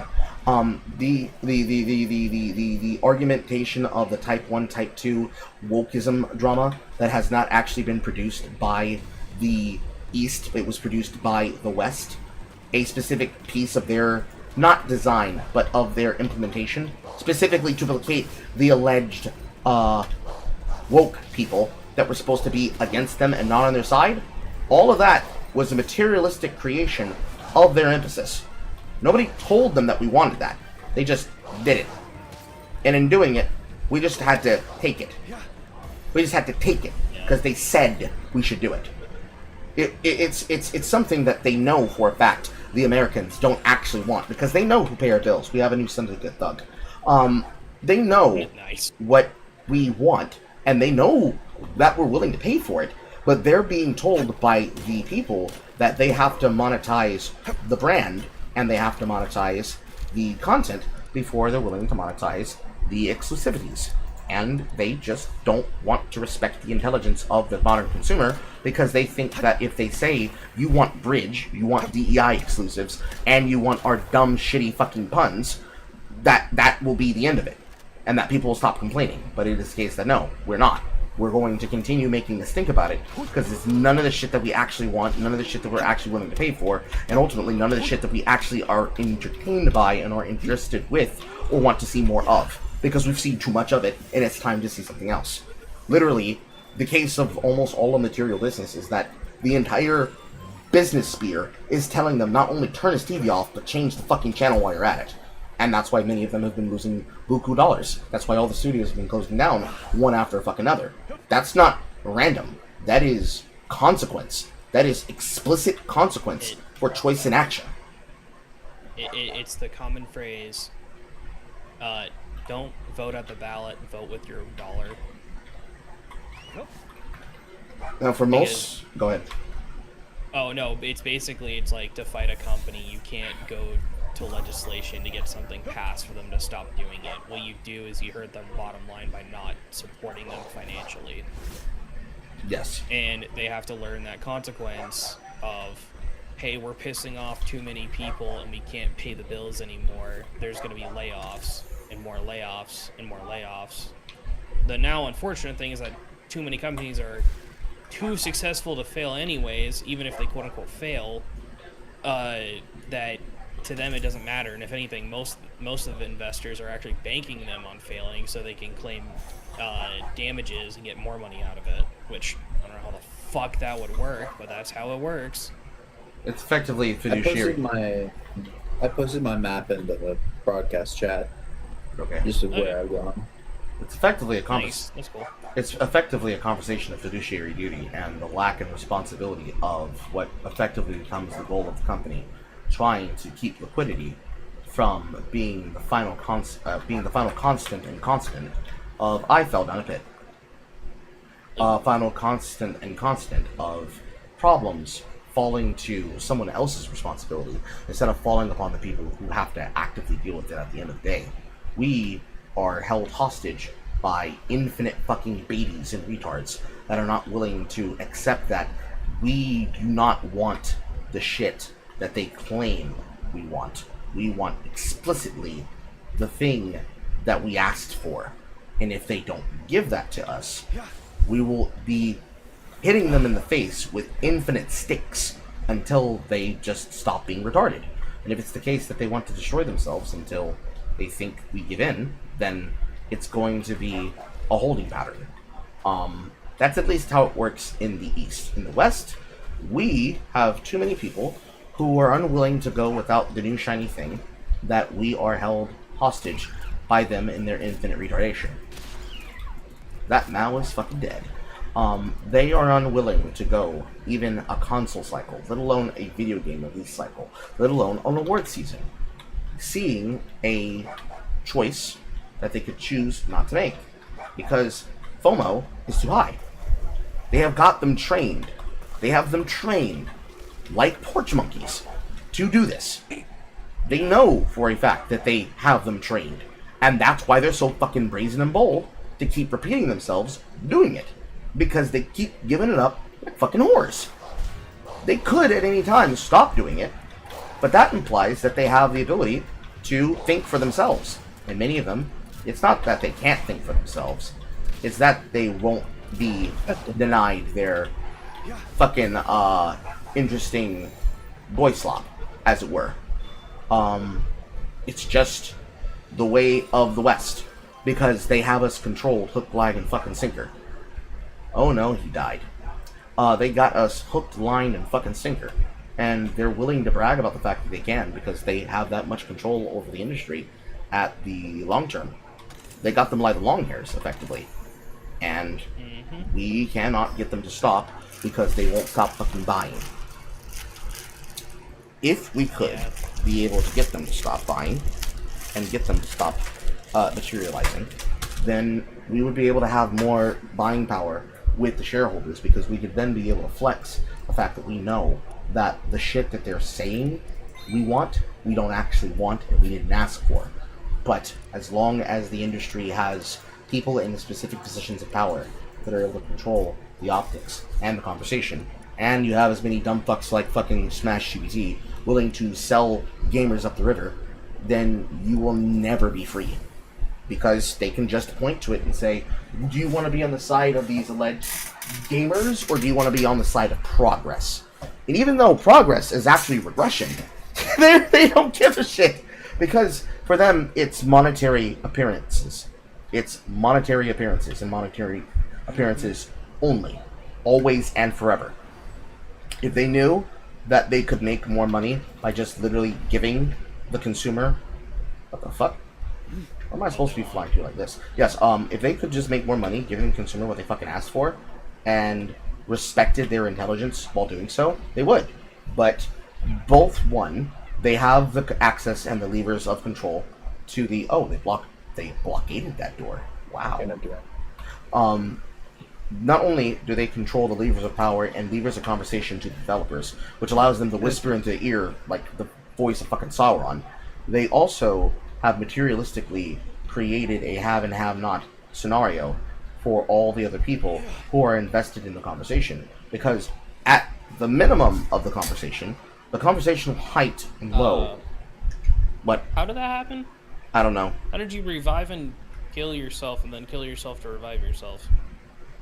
I'm drowned. I don't. Oh, okay. But the conversational highs and the conversational lows are effectively a primordial constant to which the only way that we can be able to make a difference is to basically pull a developer aside and literally tell them, can you stop pretending that you're the company that originally put yourself on the map and just do either one, what you need to, which is a version of put the fries in the bag, or two, stop doing the same old, and start innovating, which means, for the love of God, I don't care if you serve me fucking trash, just serve me something different than what you've been giving me for the last 20 years. And most of these corporations, they are not ready to do that. They're not willing to do that. Blame it on whatever example you want. Blame it on whatever version of explanation you want. They are not ready. Fire the people I don't like and set my people free. Kappa.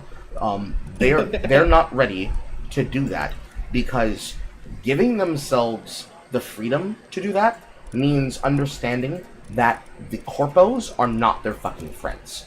And they have been explicitly told, if you don't give us what we want, we will fuck you infinitely in your ass. Which is retarded, because why would they continuously, willingly take that threat? That's like being in jail and being told by the rapist jail cell member that you're going to get raped by, that, oh, I'm not gonna fight back, Big Daddy. I know my place. And they choose to sit there, face down, ass up. And now, problem is that no, that is not the way that they like to fuck. Because choosing to sell out the customer for a $15 increase on the stock market is going to lead to a $100 loss in the stock market in a year. And they don't realize, or, well, I say they don't realize that. They don't care, or they are willing to believe that if they just ignore the warning signs, like the check brake light, that it'll go away. And then eventually, when it doesn't go away, they're going to turn around and say, listen, you told us that if we did this, we were going to make endless money. And and then as they are bent over and fucked in the ass themselves, they're going to get the Beckett face and be like, it was just good business, before they get the cheek slapped. Somebody will get fired, somebody will be forced to pay somebody, but it doesn't matter. At the end of the day, the consumer's already been fucked in the ass, and mouth, and teeth. Yeah, they don't really give a shit. Now, while they don't care about the customer, they do care about money. Because the entire reason why they were willing to do it was because they were told to by the bean counters. Now, bean counters aren't gamers. They don't necessarily know what gamers want. I mean, I would argue also that most game journalists, the ones that we don't respect, don't know what the gamers want. But the ones that do know, the independents, like myself, like the other Frost, like any of the shit posters and salt farmers that I've made connections with, people like that of Friday Night Tights for entertainment, Jay herself for must-watch gross-out entertainment, myself for intellectual content and material consumption in market base, Pelvic Gaming from the viewpoint of the people who like to play the JRPGs, any of the kind of content reviewers that any of you know of that you particularly like yourself, whose names I'm not mentioning, the hyper-populist, hyper-statist position content creators, like that of Asmongold, who I wouldn't say are on the side of the consumer as much as they are on the side of popular opinions. And it is a popular opinion to not want to fuck yourself in the ass with people who, if you just give them what they asked for, they will give you money. It is such a simple position to not... It's such a simple position to not fuck yourself in the ass infinitely and just respect the consumer.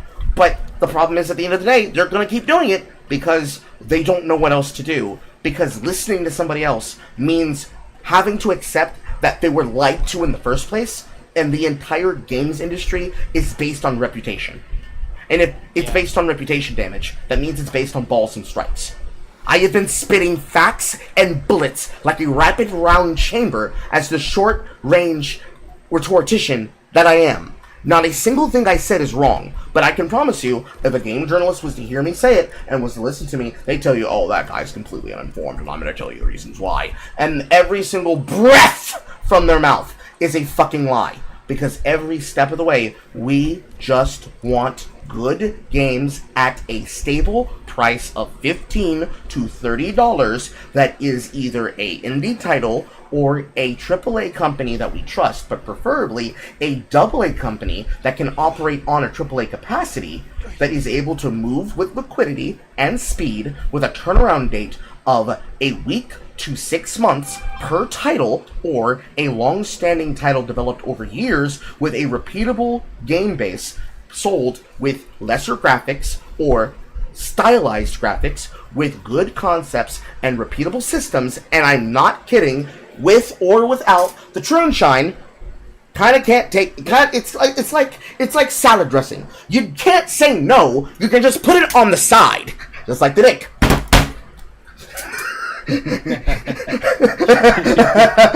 Honestly, that one was a dirty joke. just like the dick. For the Asok saddle. But anyways, for all the material concerns that it would matter for, and the things that it would care for, all of those things in that order, specifically at that price range, and if it is a new game, between $50 to $70. 70 is the high end, 50 is the low end. We're willing to go to 100 and 130, but only for material collector's editions and not digital collector's editions. Physical, in my hand. Stuff, in my hand. The last time I think I can materially remember... figurine I have on my desk. The last time I think I can physically remember an example when the industry tried to do that and then failed was 76. Literally, the last time I tried to produce that for us in my community was the Macross Shooting Insight. I don't think any of the people who I had signed up for that material ever got their physical packages, which is depressing, because I got the game, but they didn't get the thing that I fucking did the competition and the fucking tests for. But those things in that area, in that range, those are the terms. The terms are not changing. The industry does not get to change the terms. They get to decide what version of penis they're going to take in their mouth. The answer is yes. I do want to mention this, though. Unrelated, but it's about the game we're playing. Anytime you see precious pelts, precious plumes, or any other gems, like rubies, sapphires, emeralds, stuff like that, they're selling. Like, you sell them. You don't, like, hoard them. What about meteorite fragments? That is used... 30 of those. So if you go to the Crusher... So there's a meteorite cannon, which uses that as ammo, but I wouldn't recommend it because it's kind of bad. But if you go to the Crusher, you'll see palladium fragments times 3, and it says meteor fragment. So you would get more. Yeah. All right, I'm gonna. Is that the verdant egg? Yes. Okay, that's fine. That's gonna be 93 palladium fragments. Nice. Ooh, it's a Mammarist. Wait, actually, it's a Mammarist. Alright. Here is egg chest. Move. There we go. There's no more space in the egg chest. Well, we have 2 egg things, incubators, so we can grab them. Like, grab the huge ones first and get them out of the way. And put them in the incubator. But, I was also gonna add on, it's these weird things up here. Yeah. You just put them in. I was gonna add about reputation. Let's talk about games that failed because of reputation, and that it's a miracle they even got a sequel. Outer Worlds, Back for Blood, and then the new Fallout game, because like the only selling point we know about it is that the guy that wrote New Vegas is a part of it. Like those types of games where reputation matters the most. Fucking anything from Nintendo. Mm-hmm. Right? Exactly. Where it's If- like, it's just reputation. It doesn't matter anymore. And I'm gonna be honest, I I'm hate the stepping in the argument for fire. like. I'm gonna be honest, I kind of hate the worst graphics sort of thing or stylized graphics as like an argument. Graphics shouldn't really matter in games if it's interactive. Regardless of it. This is like the whole thing with me hating on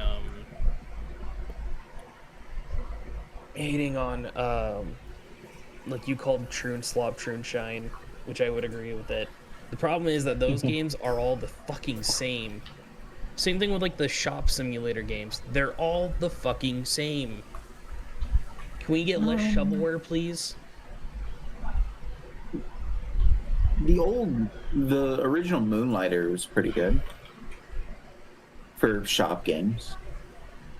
Well, no, I'm talking about like supermarket simulator, Yeah. convenience So store simulator. Those are all the same. could fit in a Roblox game simulator. Yeah, I I'm would also sick and tired of that too. I would And argue. also friend slop games. I would argue that there is a place and a time for those types of titles, but the problem is that those titles are way overstaying their boundary because the people who play them cannot commit to a single title, and they need to have the feeling of having infinite opportunities and infinite convenience and infinite material, but they are not willing to understand that with that level of infinite confidence and infinite brand comes the need to understand that they cannot be the thing being catered to at all times in perpetuity. Because right now, they are, and that's the reason why there are 50 billion titles that are like that. Right now, they're more distracted playing all of the additional chapters of Deltarune and making theories, because obviously, FNAF is on a slump right now. They're in between films with Blumhouse. The plot of what they're doing with these movies are fucking crazy, bro.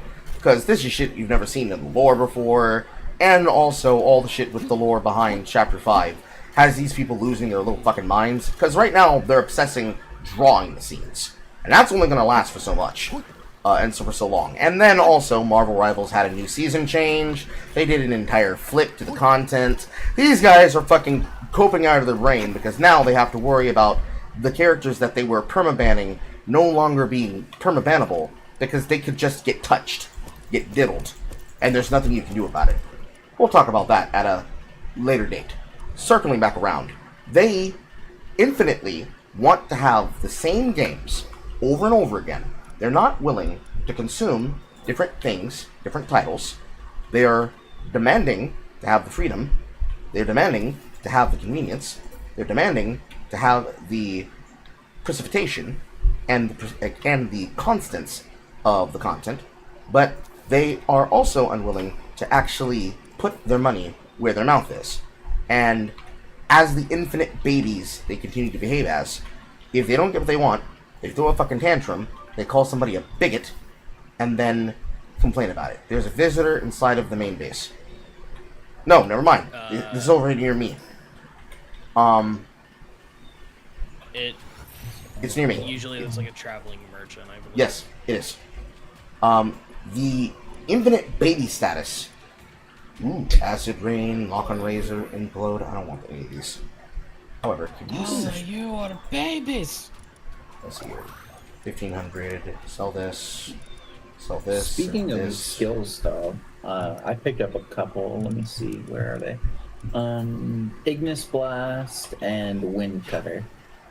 Well, yeah, Teach yeah. them to any pal that's of that associated type, generally. This game does have stab rules apply. Ooh. defense pendant schematic. Mm-hmm. If the pendant's in your storage, you can access the crafting for it. Okay, so I don't have to keep it Why- on me. Yeah, the reason why you didn't see the crossbow probably while I was trying to make them is because I had it on my person because we had no storage. That's it. Yeah. I see it now. But what were you saying? What were you saying? Carl? The constant need for the trans consumer to feel like the center of attention, and if they are not, to say that they're going to cancel a creator and stop them from making money or being relevant in business, continues to be the precipitation that makes people basically not want to be nearby them as a brand, as a group, as a people, as a consumer base, and generally just the same way that people feel about black fatigue, feeling about trans fatigue. Yeah. I just think they need to leave fucking femboys alone. Like, unironically. There is a difference Truth between noob? femboy and trans. Truth noob? And it's seriously fucking annoying. Ignoring the groomers in the audience, the ultimate problem is that when they say things like, well, if you were to get rid of all the big gay propaganda, which is what I'm using in place of LGBTQA, IPG, blah blah blah blah blah blah blah blah blah, The password. the password, the big cultural gay password, would be that no, I can actually play Celeste without needing to specifically suck the trans dick, because the part that's supposed to be good is the game. So, like, the argument that Irrelevant tried to use that has now been proven retarded, because every single one of the things that I said in that debate have come to pass, like, in spades, and continues to keep happening, because more and more studios continue to die. Did this appeal to trans people, or did it just appeal to people with money? It just continues to roll off the tongue, non-stop. Like, it's the case that time and time again, they just cannot seem to keep the money. They can't seem to keep themselves contained and or happy. They're just upset infinitely. And like infinite fucking babies, they throw tantrums that they're not necessarily getting everything they want in their way, even though they technically are literally still getting everything they want in their way. They do things for attention to complain, saying that they're not being given the kind of cadence that other businesses and companies and corporations and in trenches would be. And it's like, yes, the fuck you are. And every single time you do so, you then say that it is because people hate you. And it's like, no, there is no transphobia. I would be willing to cede to them, depending on the people in question that are unwilling to go one step further and actually try the content. Because again, I play the games on camera. I played Merchants of Wolves Wall. I did the challenges. I got the content. And that game, in terms of a VA novel combined with an actual shop simulator, a real shop simulator, is actually more than viable. Because at one part, you get a story, and on the other part, you get a functional video game. Just like Alchemy Meister the God Captor, or any other game that features rants. It literally gives you a JRPG-esque like adventure and hentai. Just like how Honey Pop gives you Bejeweled with tits. If it were the case somebody could create a mod that removed the sex, what would be the reason to ban the game from being streamed? The answer is none. So, the same reason I said what I said, the true, like putting the true sign on the side, we can't take it out of it. Which is to say, no, not the developers, looking at you, Nightmare Cart, no, not the branding, looking at you, transgender people who continue to claim things that don't belong to your brand. We're talking about the actual material thing that makes people want to play the game. If Megabonk happened to basically be made by a transgender male to female and female to male couple, would that stop people from playing Megabonk? No. They would... I don't know Probably.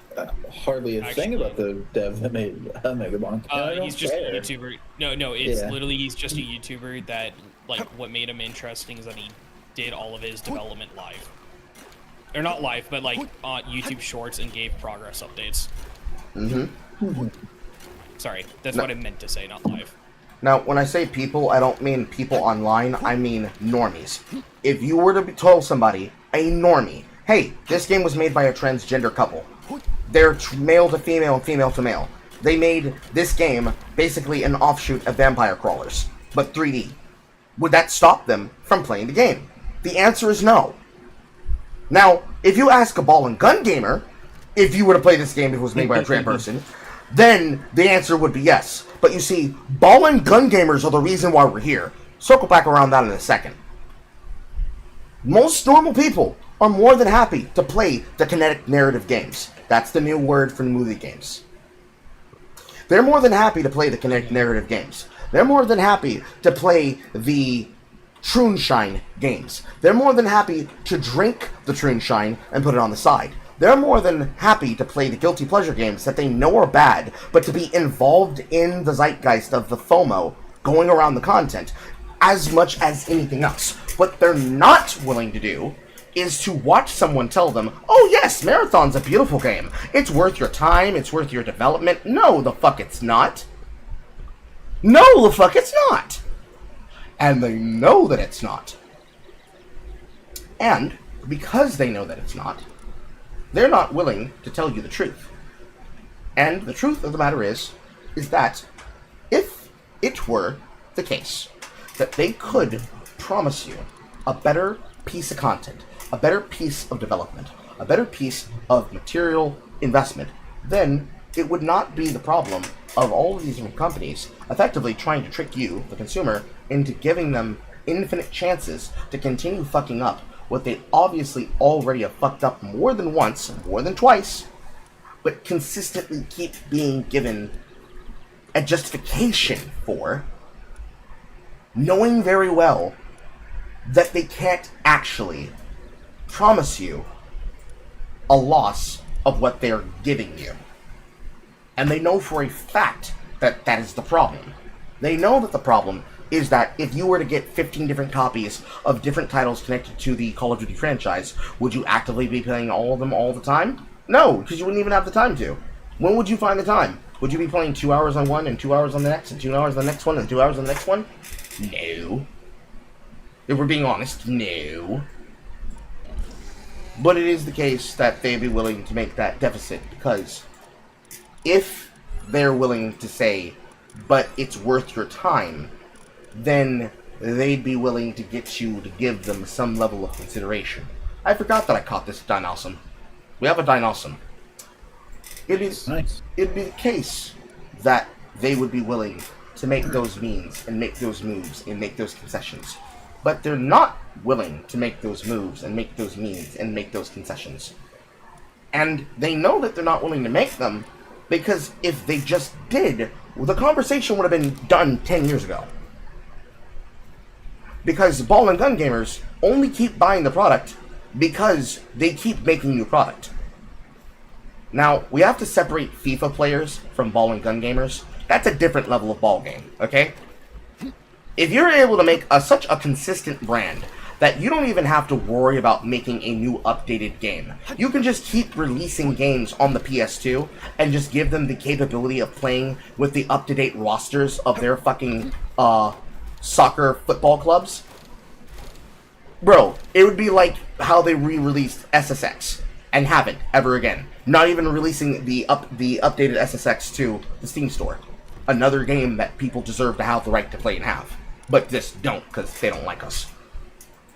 They know what they can give us. They know what they can afford from us. They know what we're willing to buy. They know what we're willing to get. They know what they're willing to give.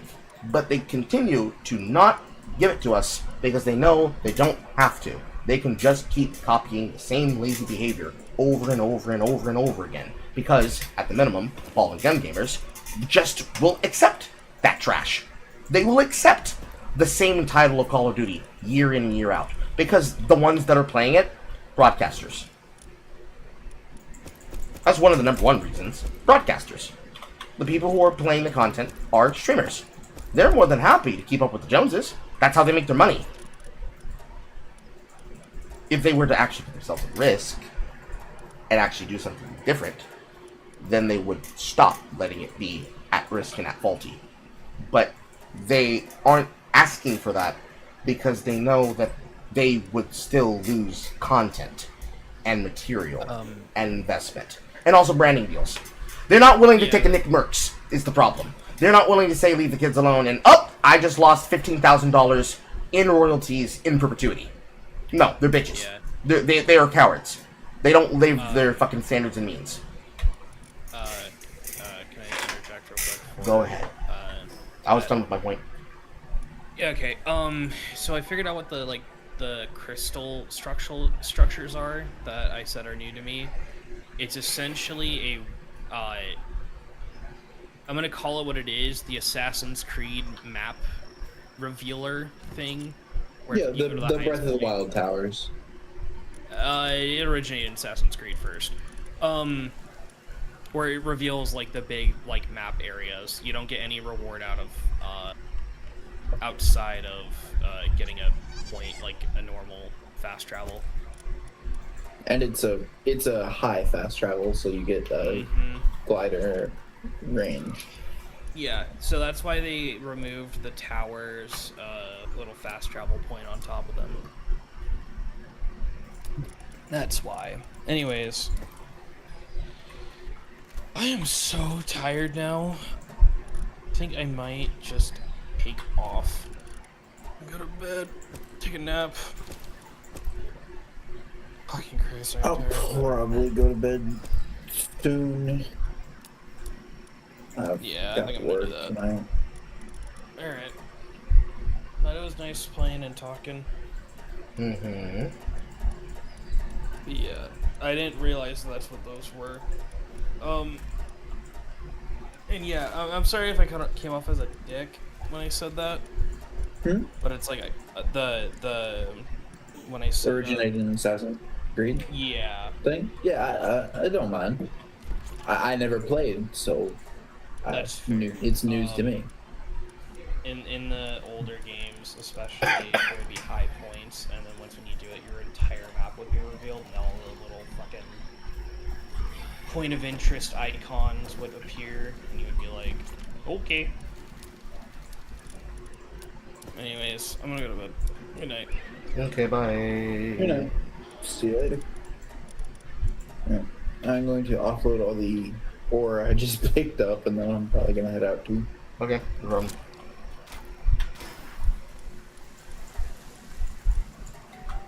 Let's see, continue for my mental point if I remember exactly where I was.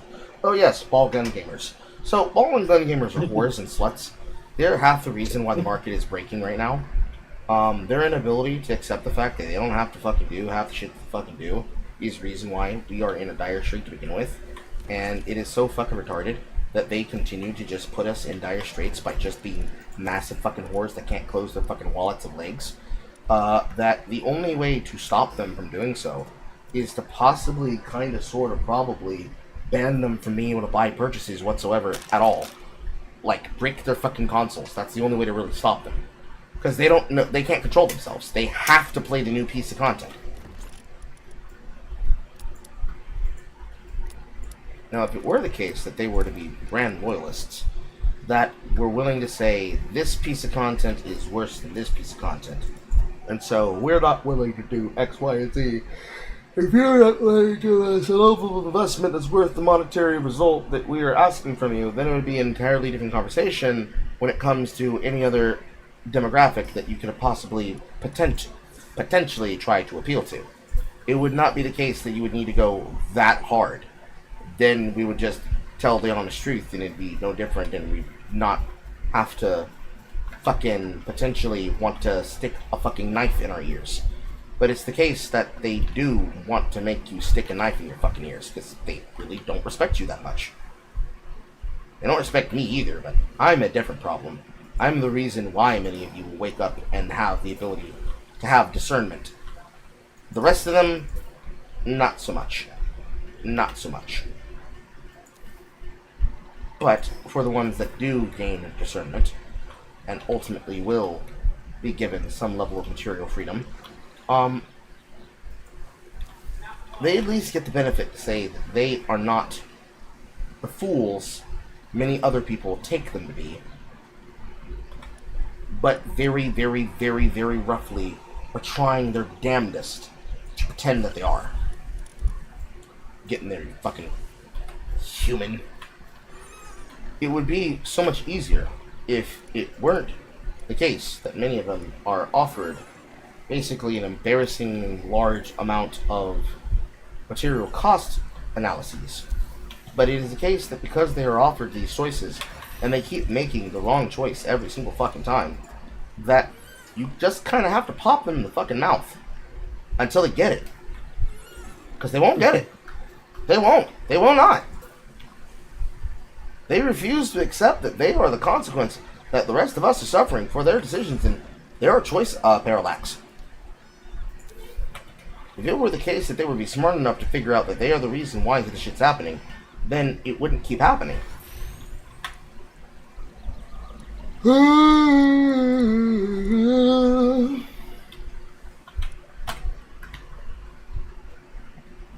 I think the number one problem is probably the money. But I think the secondary problem is probably the fucking NFTs. The NFTs are probably the worst problem. Because if it weren't for the NFTs, the majority of them probably wouldn't be a part of the same issues that they are working off of. Because dynastically, it's a question of concern and consumption.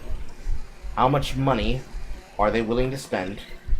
And how much content are they willing to sell up the river?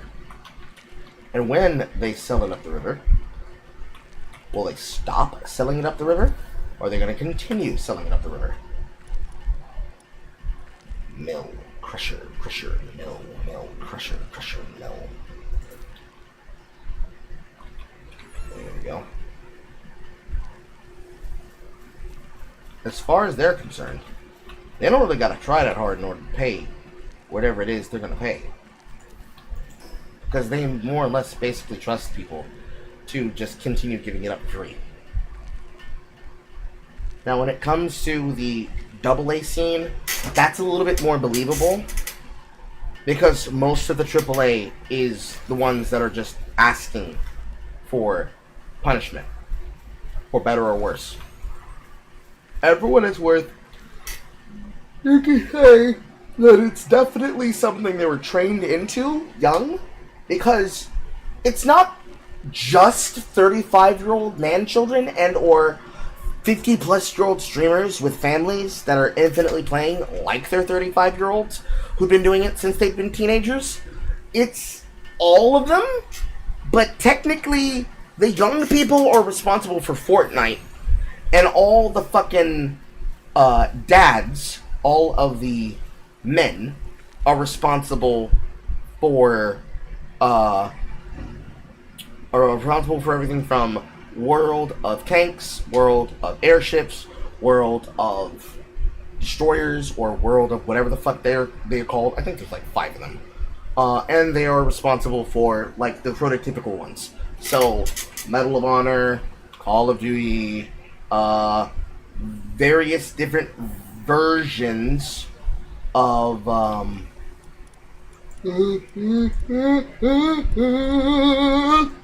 multiple different versions of various types of things that could be called ball and gun game, but they're technically not, they're different.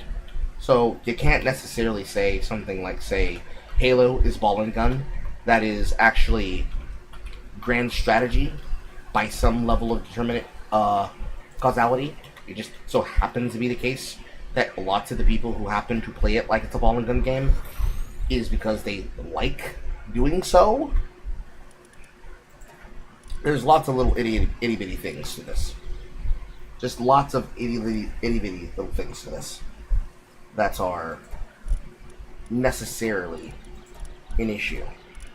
But for what it is worth, most of this is not that big a problem. It's just a problem when they keep telling themselves the reason why they're here is because they really give a fuck when they very clearly fucking don't. It would be nice. Go ahead. What? I'll see you later. Okay, bye. It's fun hopping on with you guys. It would be good if it were the case that they did pay enough attention to content and pay enough attention to material that they did treat them like they deserve, but they don't treat them like they deserve, and they act like they don't know how much power they really have, which tells me either this is a game to them, for which very much in many cases it is, or they really are that fucking dumb, and you just believe them. When they say they don't know, believe them. Because the alternative is much, much worse. The alternative is much worse. Because if they're doing it on purpose, that means they can't help themselves. That's really what that means. If ball and gun gamers are going to keep buying it because they are uncontrollable, then they cannot help themselves. And they are permanent victims. They're addicts. We have to help them. Now, it's okay if they're addicts, but I'm going to judge them.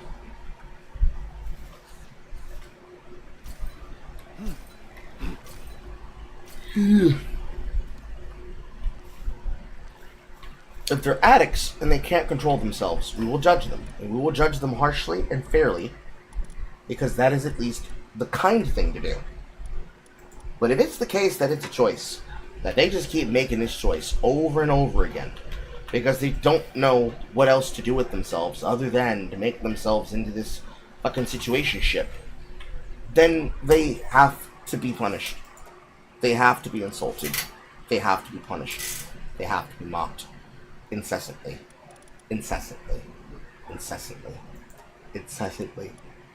Incessantly. Until they figure it the fuck out. Because there's no way that they are that frequent and that commonly getting it wrong that they can't get it right. There's no fucking way. Not on this side of the margin. I refuse to believe. I refuse to believe that they are that retarded. I can believe they're retarded on purpose. I refuse to believe that they are so retarded that they cannot see what they're doing.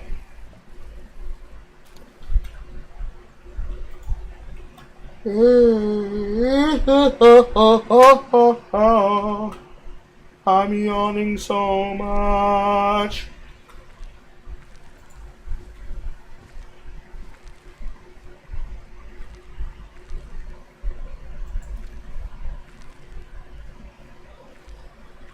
Itchy all over. I would say ball and gun gamers probably make up about 80% of the stock market cost. Because ironically, ball and gun gamers are the same ones that are also buying the Kinect narrative games. They play the single player games. They claim and act like they want them. They buy shit like Dispatch because they have FOMO. And then, to quote chill, they throw on Call of Duty. They throw on fucking Marathon. And they tell themselves that it's good. And it's not. But they tell themselves that it's good.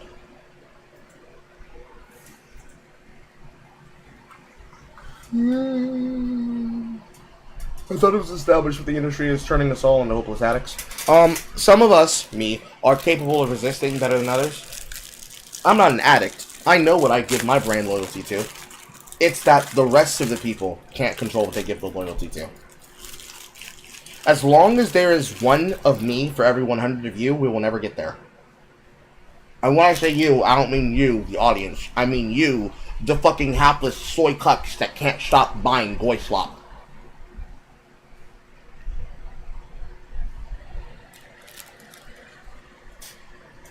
The perpetual cycle will be studio makes video game, studio makes video game nobody asked for, studio gets co-opted, studio goes broke, gets woke, and ultimately croaks. It continues to be the way in which the material continues to exist. Because get woke, go broke is the wrong order of the cycle. Many of these companies were already awakened socially, mentally. Which is to say, many of them were already soy to begin with.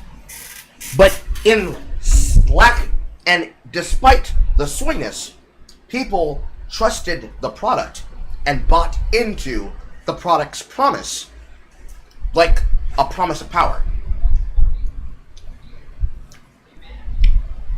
Tim Kaine, already gay, was the designer of Fallout. In lieu and despite the soyness of that, Fallout 1 sold, Fallout 2 sold, Fallout 3 sold, Fallout New Vegas sold, despite it being an Obsidian product. Fallout 76 continues to make money. Somehow, you can't say that it's a bad brand. And now,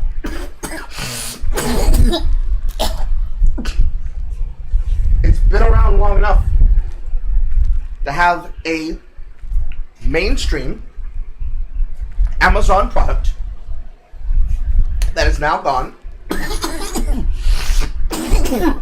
for 2 seasons. You can't say that they don't make money. Enough in the sense that they make money off the widespread consumer.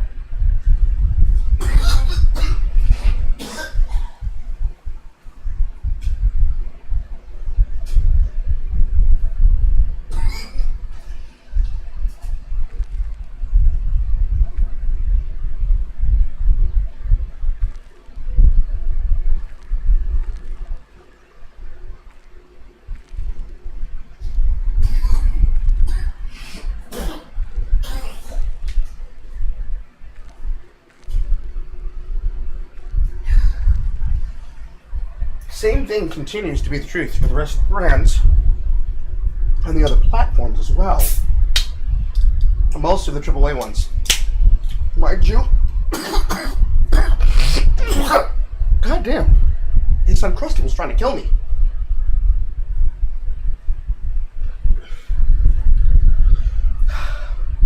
Every single one of the brands that has been called woke, sure, but they still make money. It's like saying that they have a small penis, and it's like, sure, but they still fucked your bitch.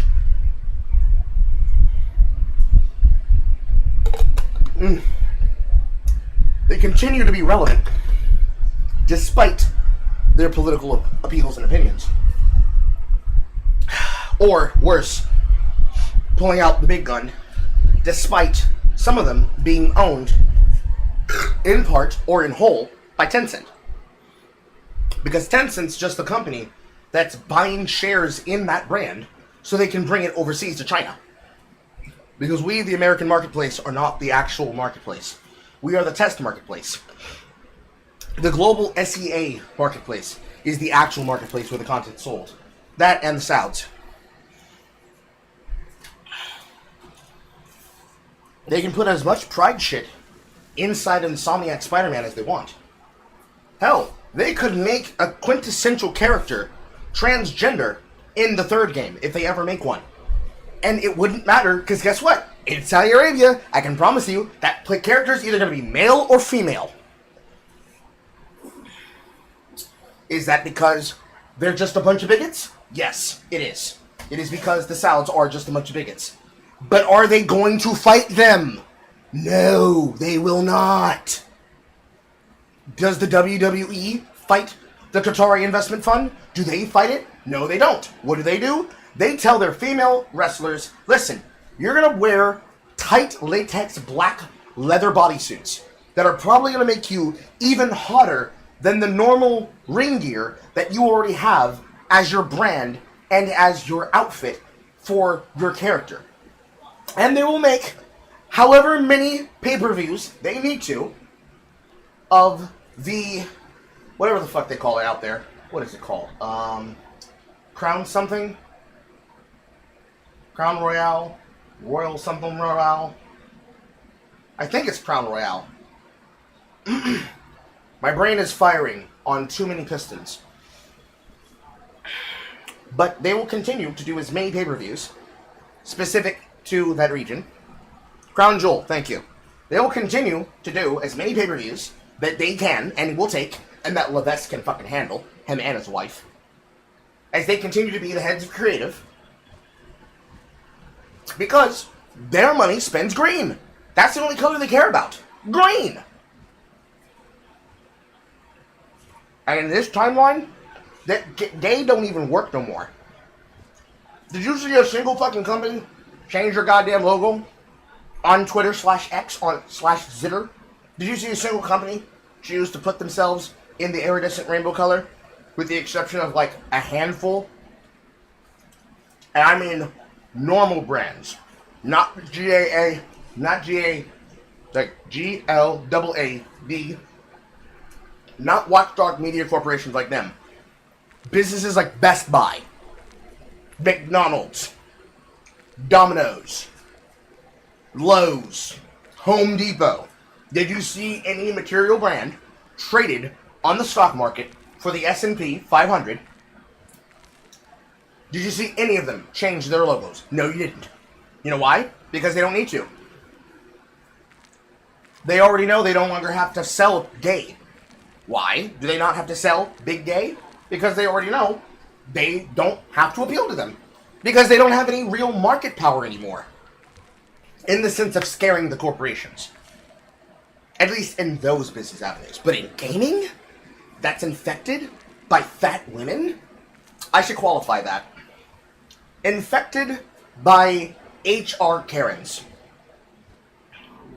That care more about gender parity than about selling a good product. The Andariel question. The Andariel question that that Irrelevant tried desperately to fight, and ultimately now his argument has failed. He was so concerned with saying, does it appeal to men and does it appeal to women? Before asking, does it appeal to any customers? Huh? What's that? Is that you? Is that you? Ghost of Marathon? Coming from beyond the grave of the Band for Band challenge? Oh, what's that? We killed Destiny in order to put money into Season 2 of a full-loop PvP video game that continues to still use players? Why? That's so crazy! Why would you be losing players? Isn't the game good? Isn't the game's physical mouthfeel quality the only thing that matters?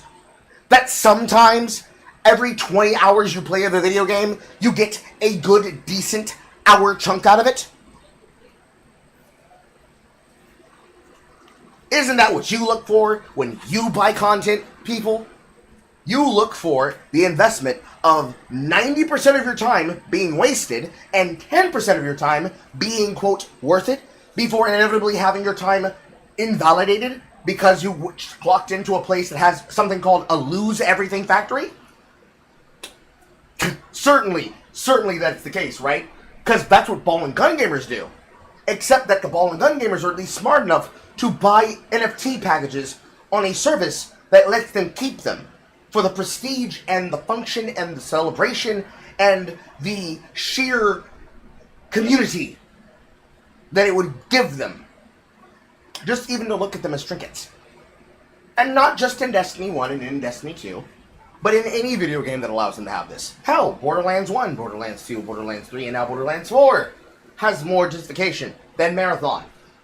Arc Raiders has more justification than Marathon. If but because that's the dad game that exists.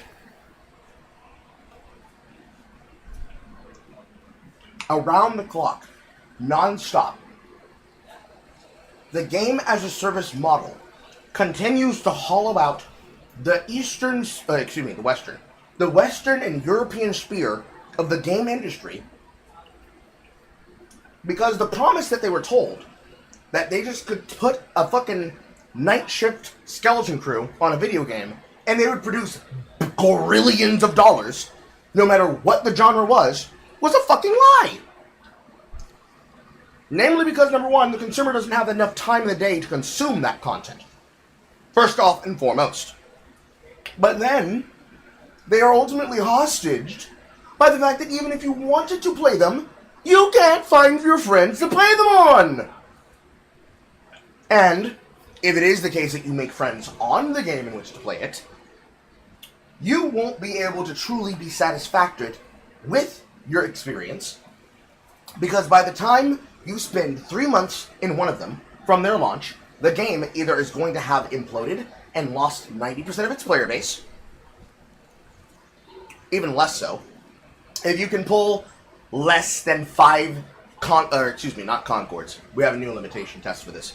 If you can at least be able to pull 5 G's worth of high guard, and you can successfully be able to retain 30% of your player base, to the point where even though people are avoiding it like the plague, you can still maintain a player base like Helldivers do. If you can at least pull 5 G's worth of high guard and still live, even if the Dorito Pope were to sing your praises, then there's a chance. Otherwise, you're dead in the water. You might as well release yourself as a single player title. You have more likelihood of being found as a success, because too many people will overlook you by saying, well, I'm not going to buy that because I'm not going to buy a new title at $60. Fuck 100. We're not even discussing the fucking nonsense that's GTA 6. That's a fuck no from the beginning. $90? Out of your fucking mind if it's not a collector's edition with physical content. $80? It better be good on launch day. $70? It better be at least tolerable on launch day. And it better not have any day one patches that needs me to spend more time than I should updating it so I can enjoy it. Especially if it's online, but you could find arguments for single player. $60? That's the range in which we're willing to tolerate some bullshit, because at least you can say, if it's single player, you put some time in development, and it's multiplayer, you might be cooking something. And then anything from there all the way down, it will make me question the reason why you're charging me such cheap amounts of dollars. Once you hit the range of 5 to 15, and we're talking about a multiplayer game, we're in the realm of friend slop. Look, the stone came back around. Once you've hit that number there, we're in the range of friend slop. And if we're in the range of friend slop, having conversations about whether or not that game is viable at that number, at that ratio, we've already left the stratosphere. People will not be able to recreate the entire joy and the fun, or more specifically, the captive audience that was among us during COVID. It won't. Or the streamer bump. It won't. Because that is the standard upon which they set everything. We're at about the alleged 10th percentile projected ratio of the 15% increased revenue that they predicted during COVID at this point in the future. In another 4 years, from 2026 to 2030, we will have hit the projected number at that 15% ratio they predicted in 2019-2020. And look how barren the industry is as a result. Barren! This bitch ain't got no eggs! No eggs, no balls, no semen.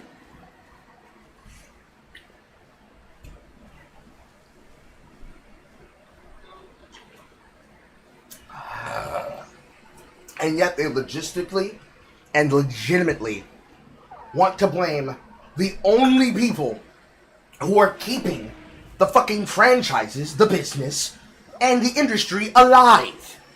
If not the indie developers, the donors that are willing to buy the games made by these companies, and competent, well-informed consumers that listen to people like myself or any of the other people that do this as a job, both because we ourselves are consumers and reviewers. But two, in choosing to trust our views and takes, they approach the point where they start viewing these things like the business decisions that they are. It's like when I sat down and I really asked myself if I wanted to play Marvel Rivals as a serious competitive player. The answer that I ended up coming up onto was no. The reason I ended up coming upon that as an answer, however, had nothing to do with anything that you would have expected or might have expected it to have something to do with. Is this the wrong container?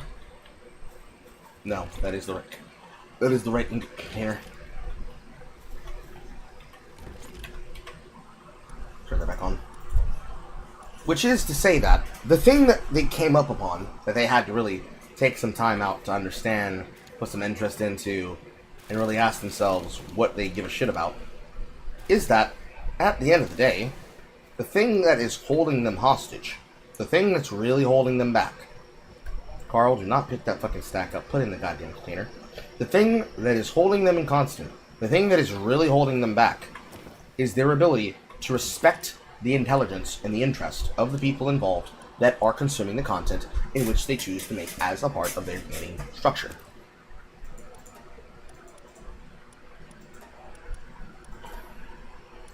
It is those things in that civil concert around those people in which they make the experience that becomes the backbone that sells the rest of the product, that we have to be able to assume that they have the ability, the competency, and the skill to be able to sell to me and to you, despite the fact they continue not selling a damn thing whatsoever.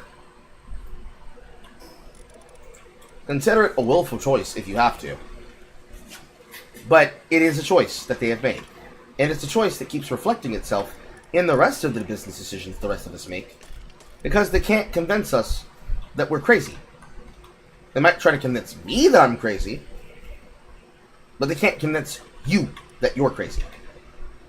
And they keep trying. They keep trying. They keep trying. Every time, they keep trying. And it just don't work out that way.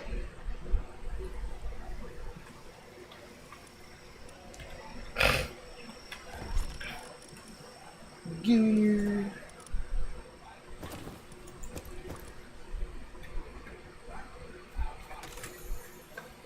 Now, ultimately, at the end of the day, what is the solution to the problem? Don't be a whore for the companies, first off and foremost. That's the easy answer.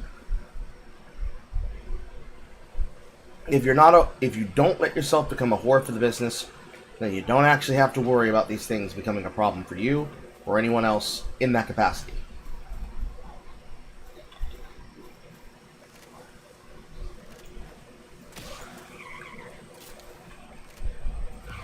Smack, smack, smack, smack, smack, smack, smack, smack, smack, smack, smack.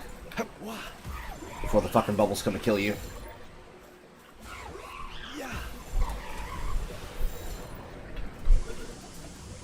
Stay in the sphere, Depresso. It's for your own fucking good.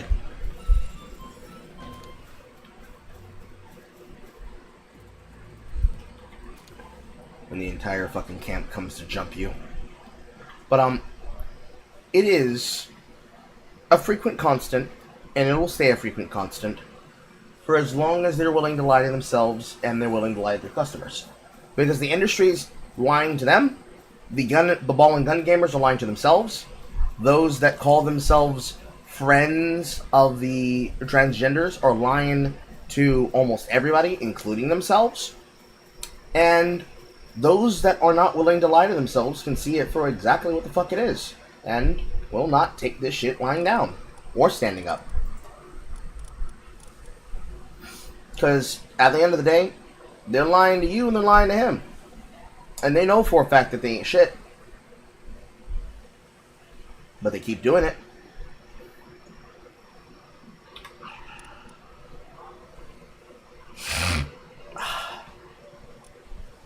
Venomous.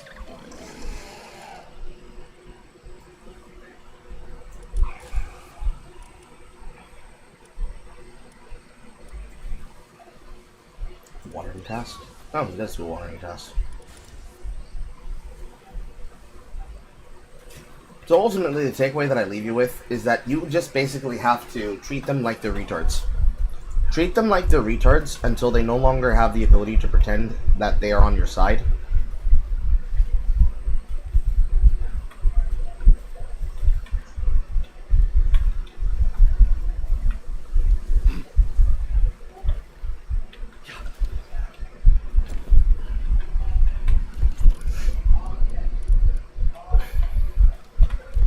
It's eventually the case that they won't be able to lie to you forever, you know.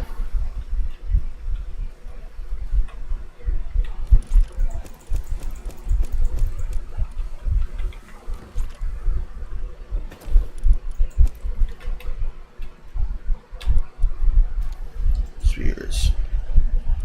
Not stones, not ores. Not wood.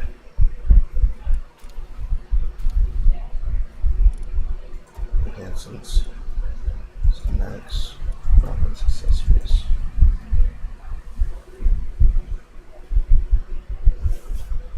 There we go.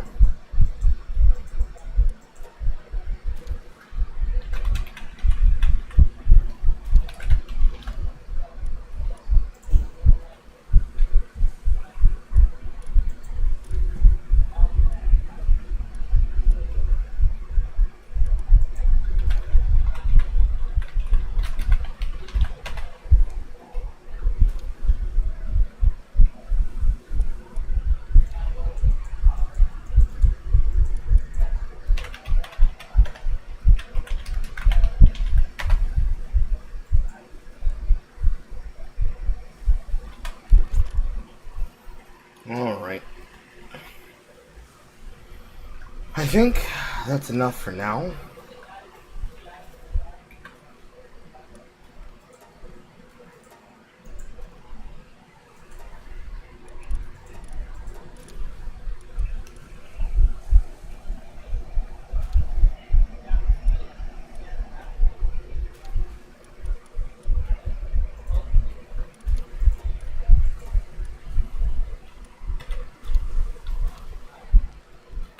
There we go.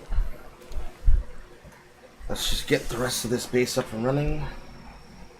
At least functionally enough. And then I can put a password on it, since we now know that it works appropriately.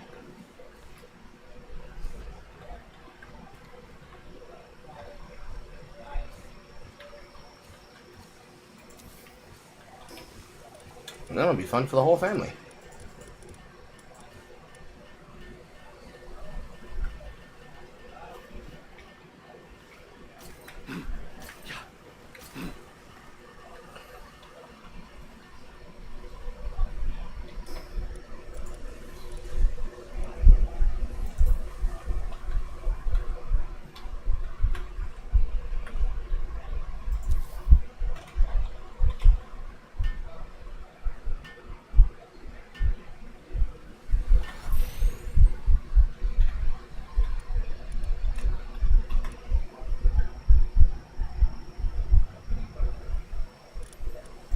What's this? Red berries, flour, aquatic pal fluids.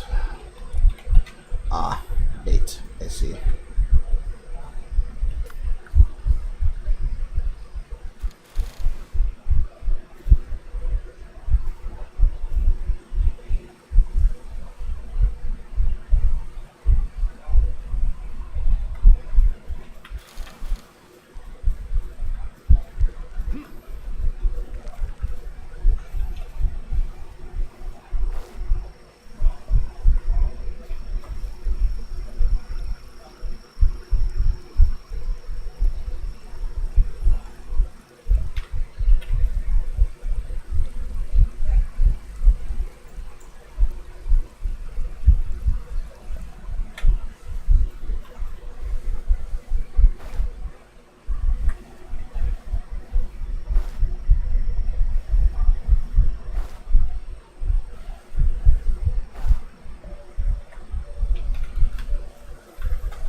Fucking back.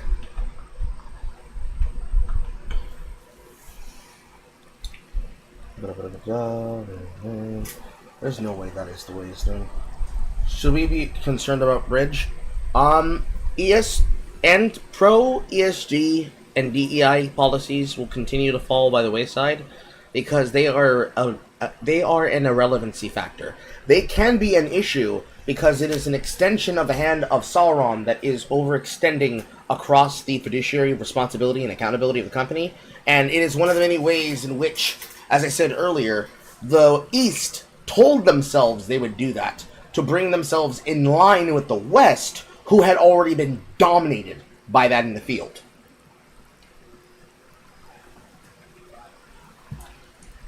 If you're a fan of Eastern games, you should not be. They are not a serious concern. If you are a fan of Western games, oh yes, you should be. They will actively destroy what many of you hope to breed and build. Because they hate you that much. That much they hate you.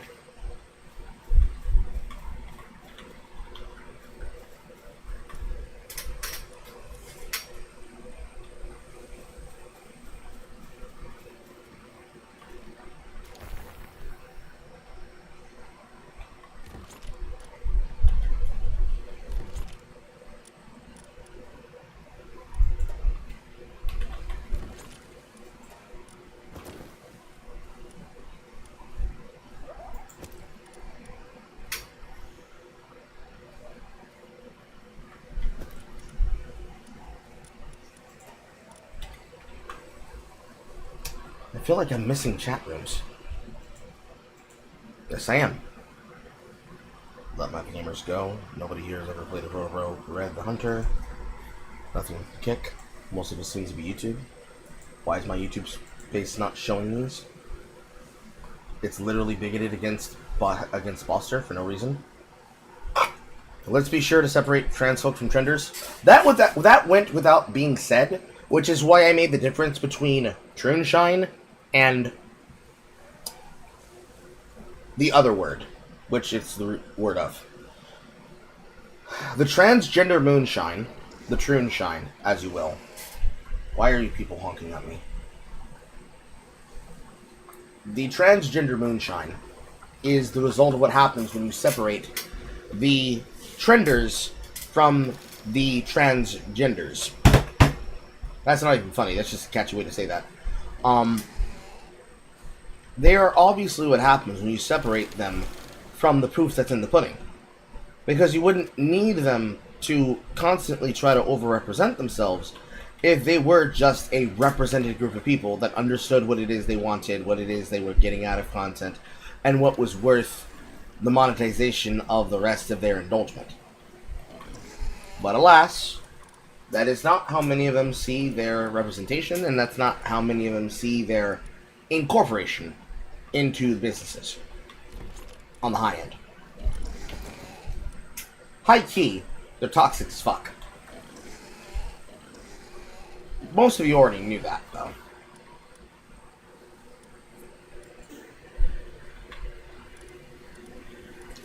I just want you to fucking gather. Why can't you just fucking gather, you whore? Stop trying to do other things.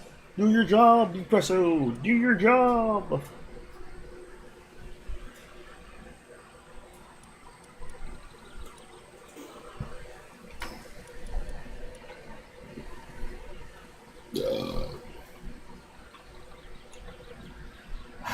There's a consequence for that flame organ.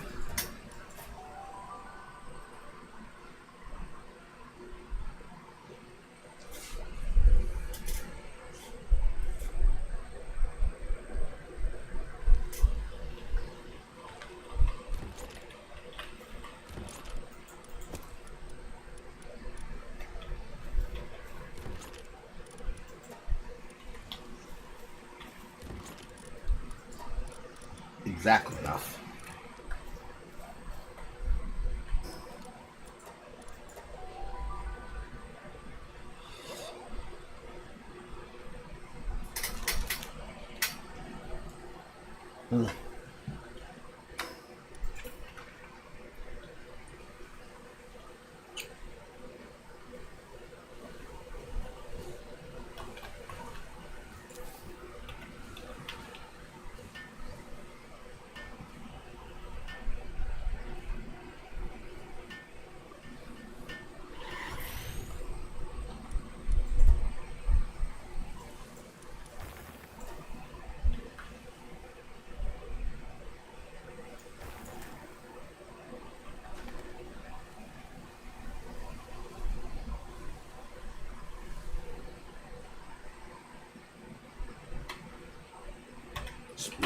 Which still can't make it.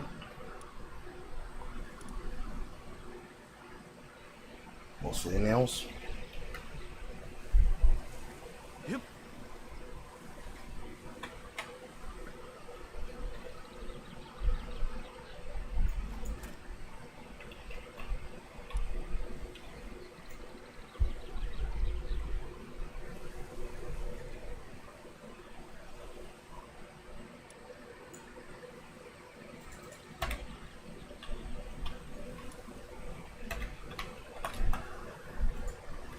Yep, still missing chats here. My god, kinetic narratives like kinetic visual novels. Why won't they just watch a movie? Because they're lazy. Ball and gun gamers, the modern audience, developers trying to make interviews with cattle. Howdy y'all. Thought it was established the industry is turning all of its open addicts. All possible dirty tactics of the book are being utilized, honest. Yes. They aren't doing their best job, bolsters to make up good games instead of make up what they're up to. Do they really play narrative games? These are the type of people who used to clown me for playing JRPGs. Ball and gun gamers, yes, they do play kinetic narrative games, but only kinetic narrative games. They're willing to play Insomniac Spider-Man 1 and 2 because it doesn't ask them to do anything more other than basically do an elaborative comparative difference to the Batman Arkham series. They can pick it up, they can put it down, they can play it allegedly at their rate, and then still be able to play the ball and gun game. Thank you, Reservist Dramist. Yes, indeed. I really do believe the art of making games and fun is lost art, since people who do so is effectively only part of the ecosystem. Many of them are dead, many of them were banned from the industry, and many of them are relaxing in retirement because they knew what was coming and got the fuck out early. And now they can just live doing what they want on their own. Or they're they're in an entirely separate business section, making a forever game that actually has real legs behind it. It's all crash and burn, soiled earth, contaminated even. They are attacking us. Carl's lungs for speaking the truth. Indeed. Always comes back to old money, crown jewel, blah blah blah. Banked us all being permanently locked in, treating it like Alex Jones treating Sneeko in his latest interview. Feel like to catch up to the turn of the end of the rant. Off topic, but I watched a stream of Black Lives Resync last night and it looked shockingly decent. Friend of Ubisoft is very critical of his own company, so I was wondering on who could trust on the same thing it's him. I'm not falling for Ubisoft's demakes. In the case of Resync, as a remake of the Assassin's Creed 4 title, it's going to be hit and miss. There's going to be parts that you like, and there are going to be parts that you don't like. You have to make a judgment call for yourself and decide if it's worth your monetary investment.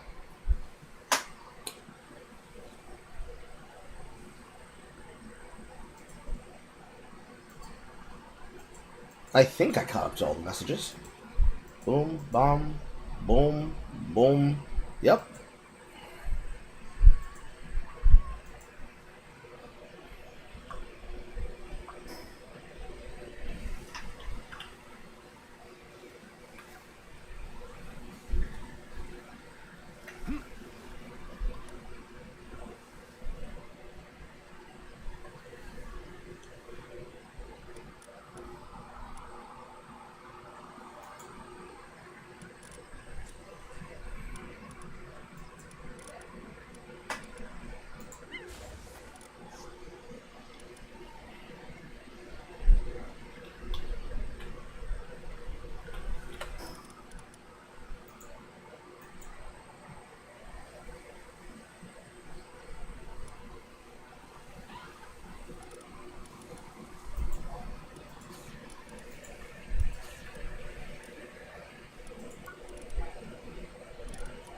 Here, this primitive sword, wooden board.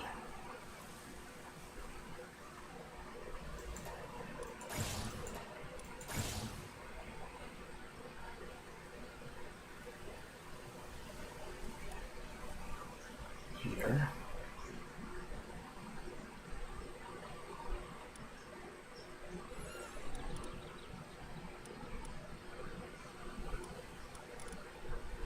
Turner.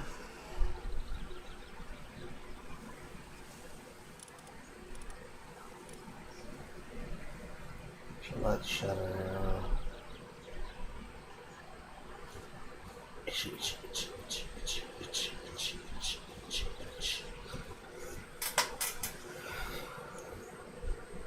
sharply store items.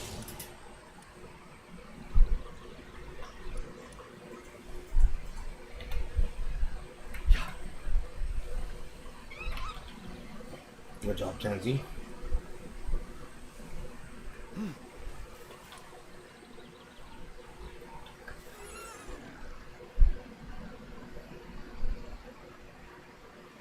Yep.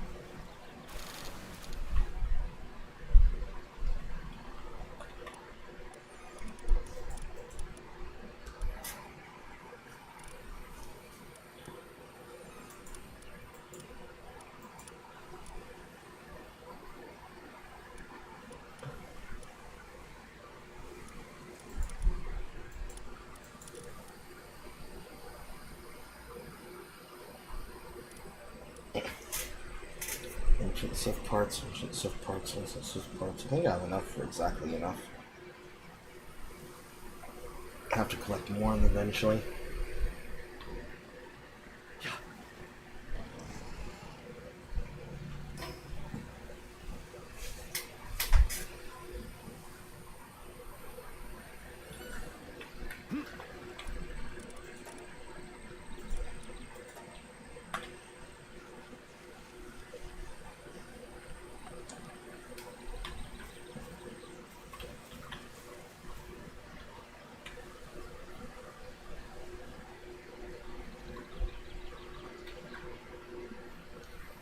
Sustaining.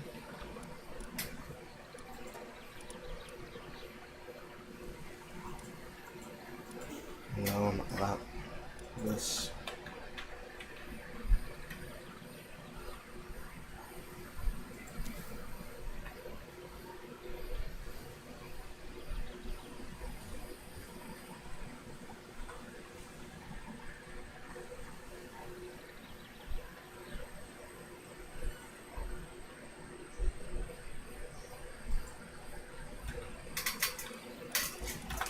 You have anything for it?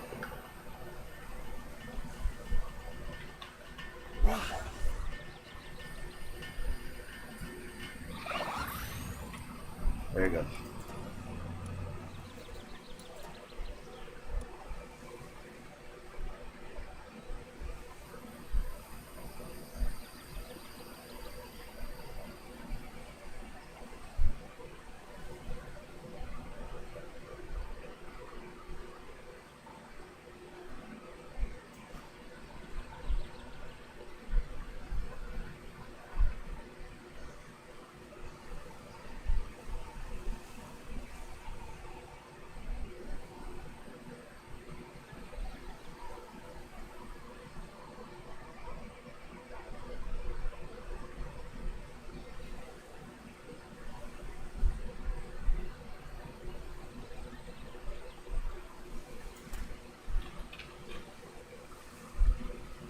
Finally.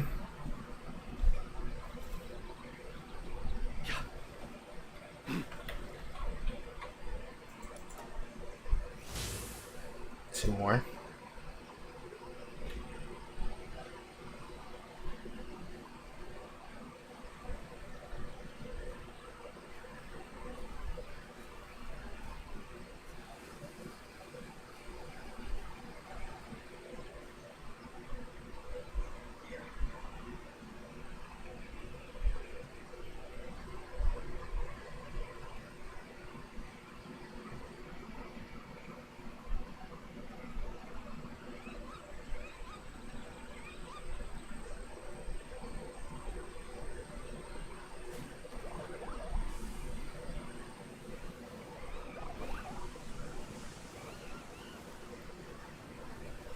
Oh, they're dead. Oh, lordy. I don't think these units are self-sufficient yet, but they are getting the job done. Which is half the job.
I'm falling asleep in my chair, Jesus Christ.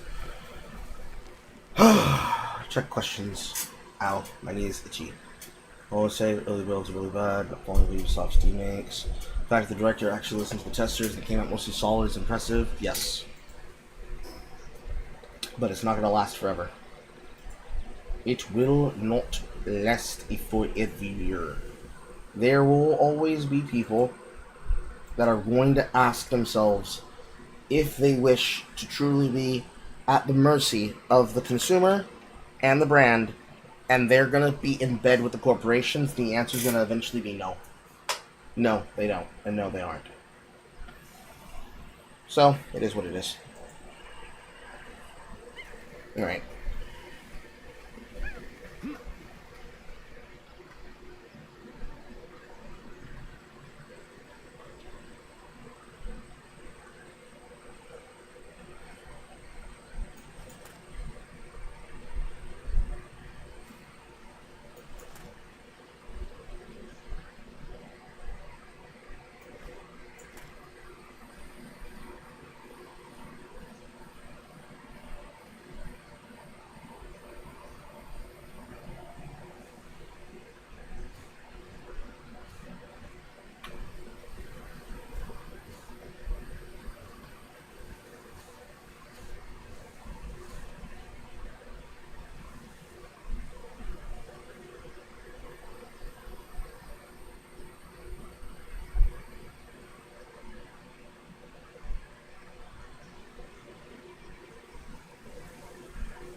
Itchy.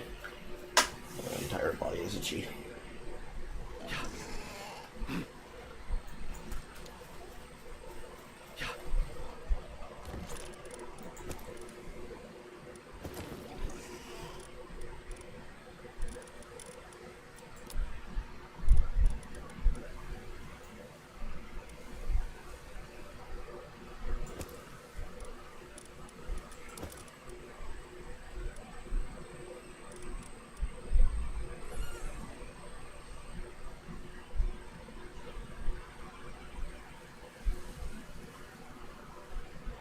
Itchy.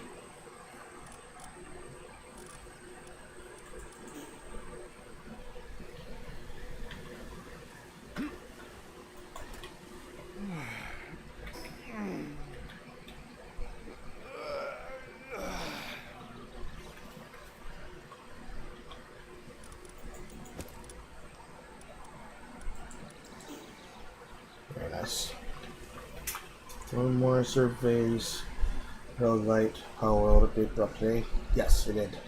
This is a dedicated server, so you do not need to worry about missing out on the ability to play with the rest of the community and the rest of the server. I need to put a password on it so that it's protected from people randomly spewing upon it in the open community section for the game that we don't know of, but I'm going to put a password on it for those indoors. I can just feel myself getting in and out because I've basically done about 11 hours at this point, if I count the 4 hours from Dragon Quest S11. 10, 11 hours of pure hardcore streaming, talking to you all, and being with you all, so. If I could take a midday nap, that'd be great.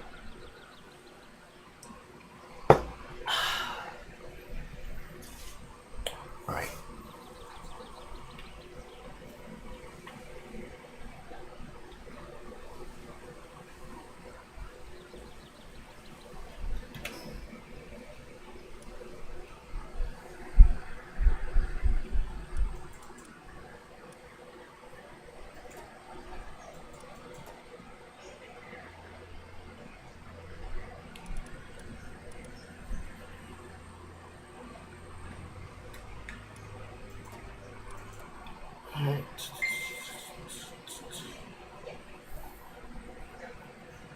I just got a fucking DM on another application while I'm at it.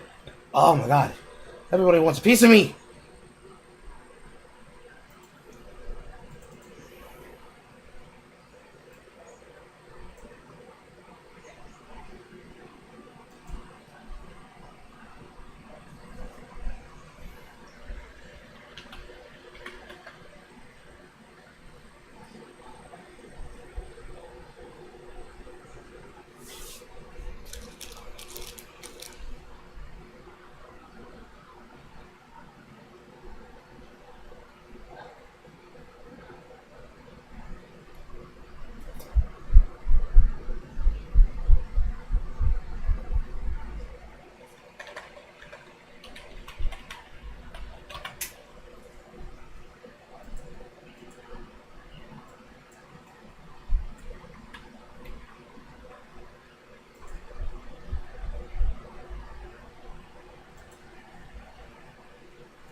I'll click the button.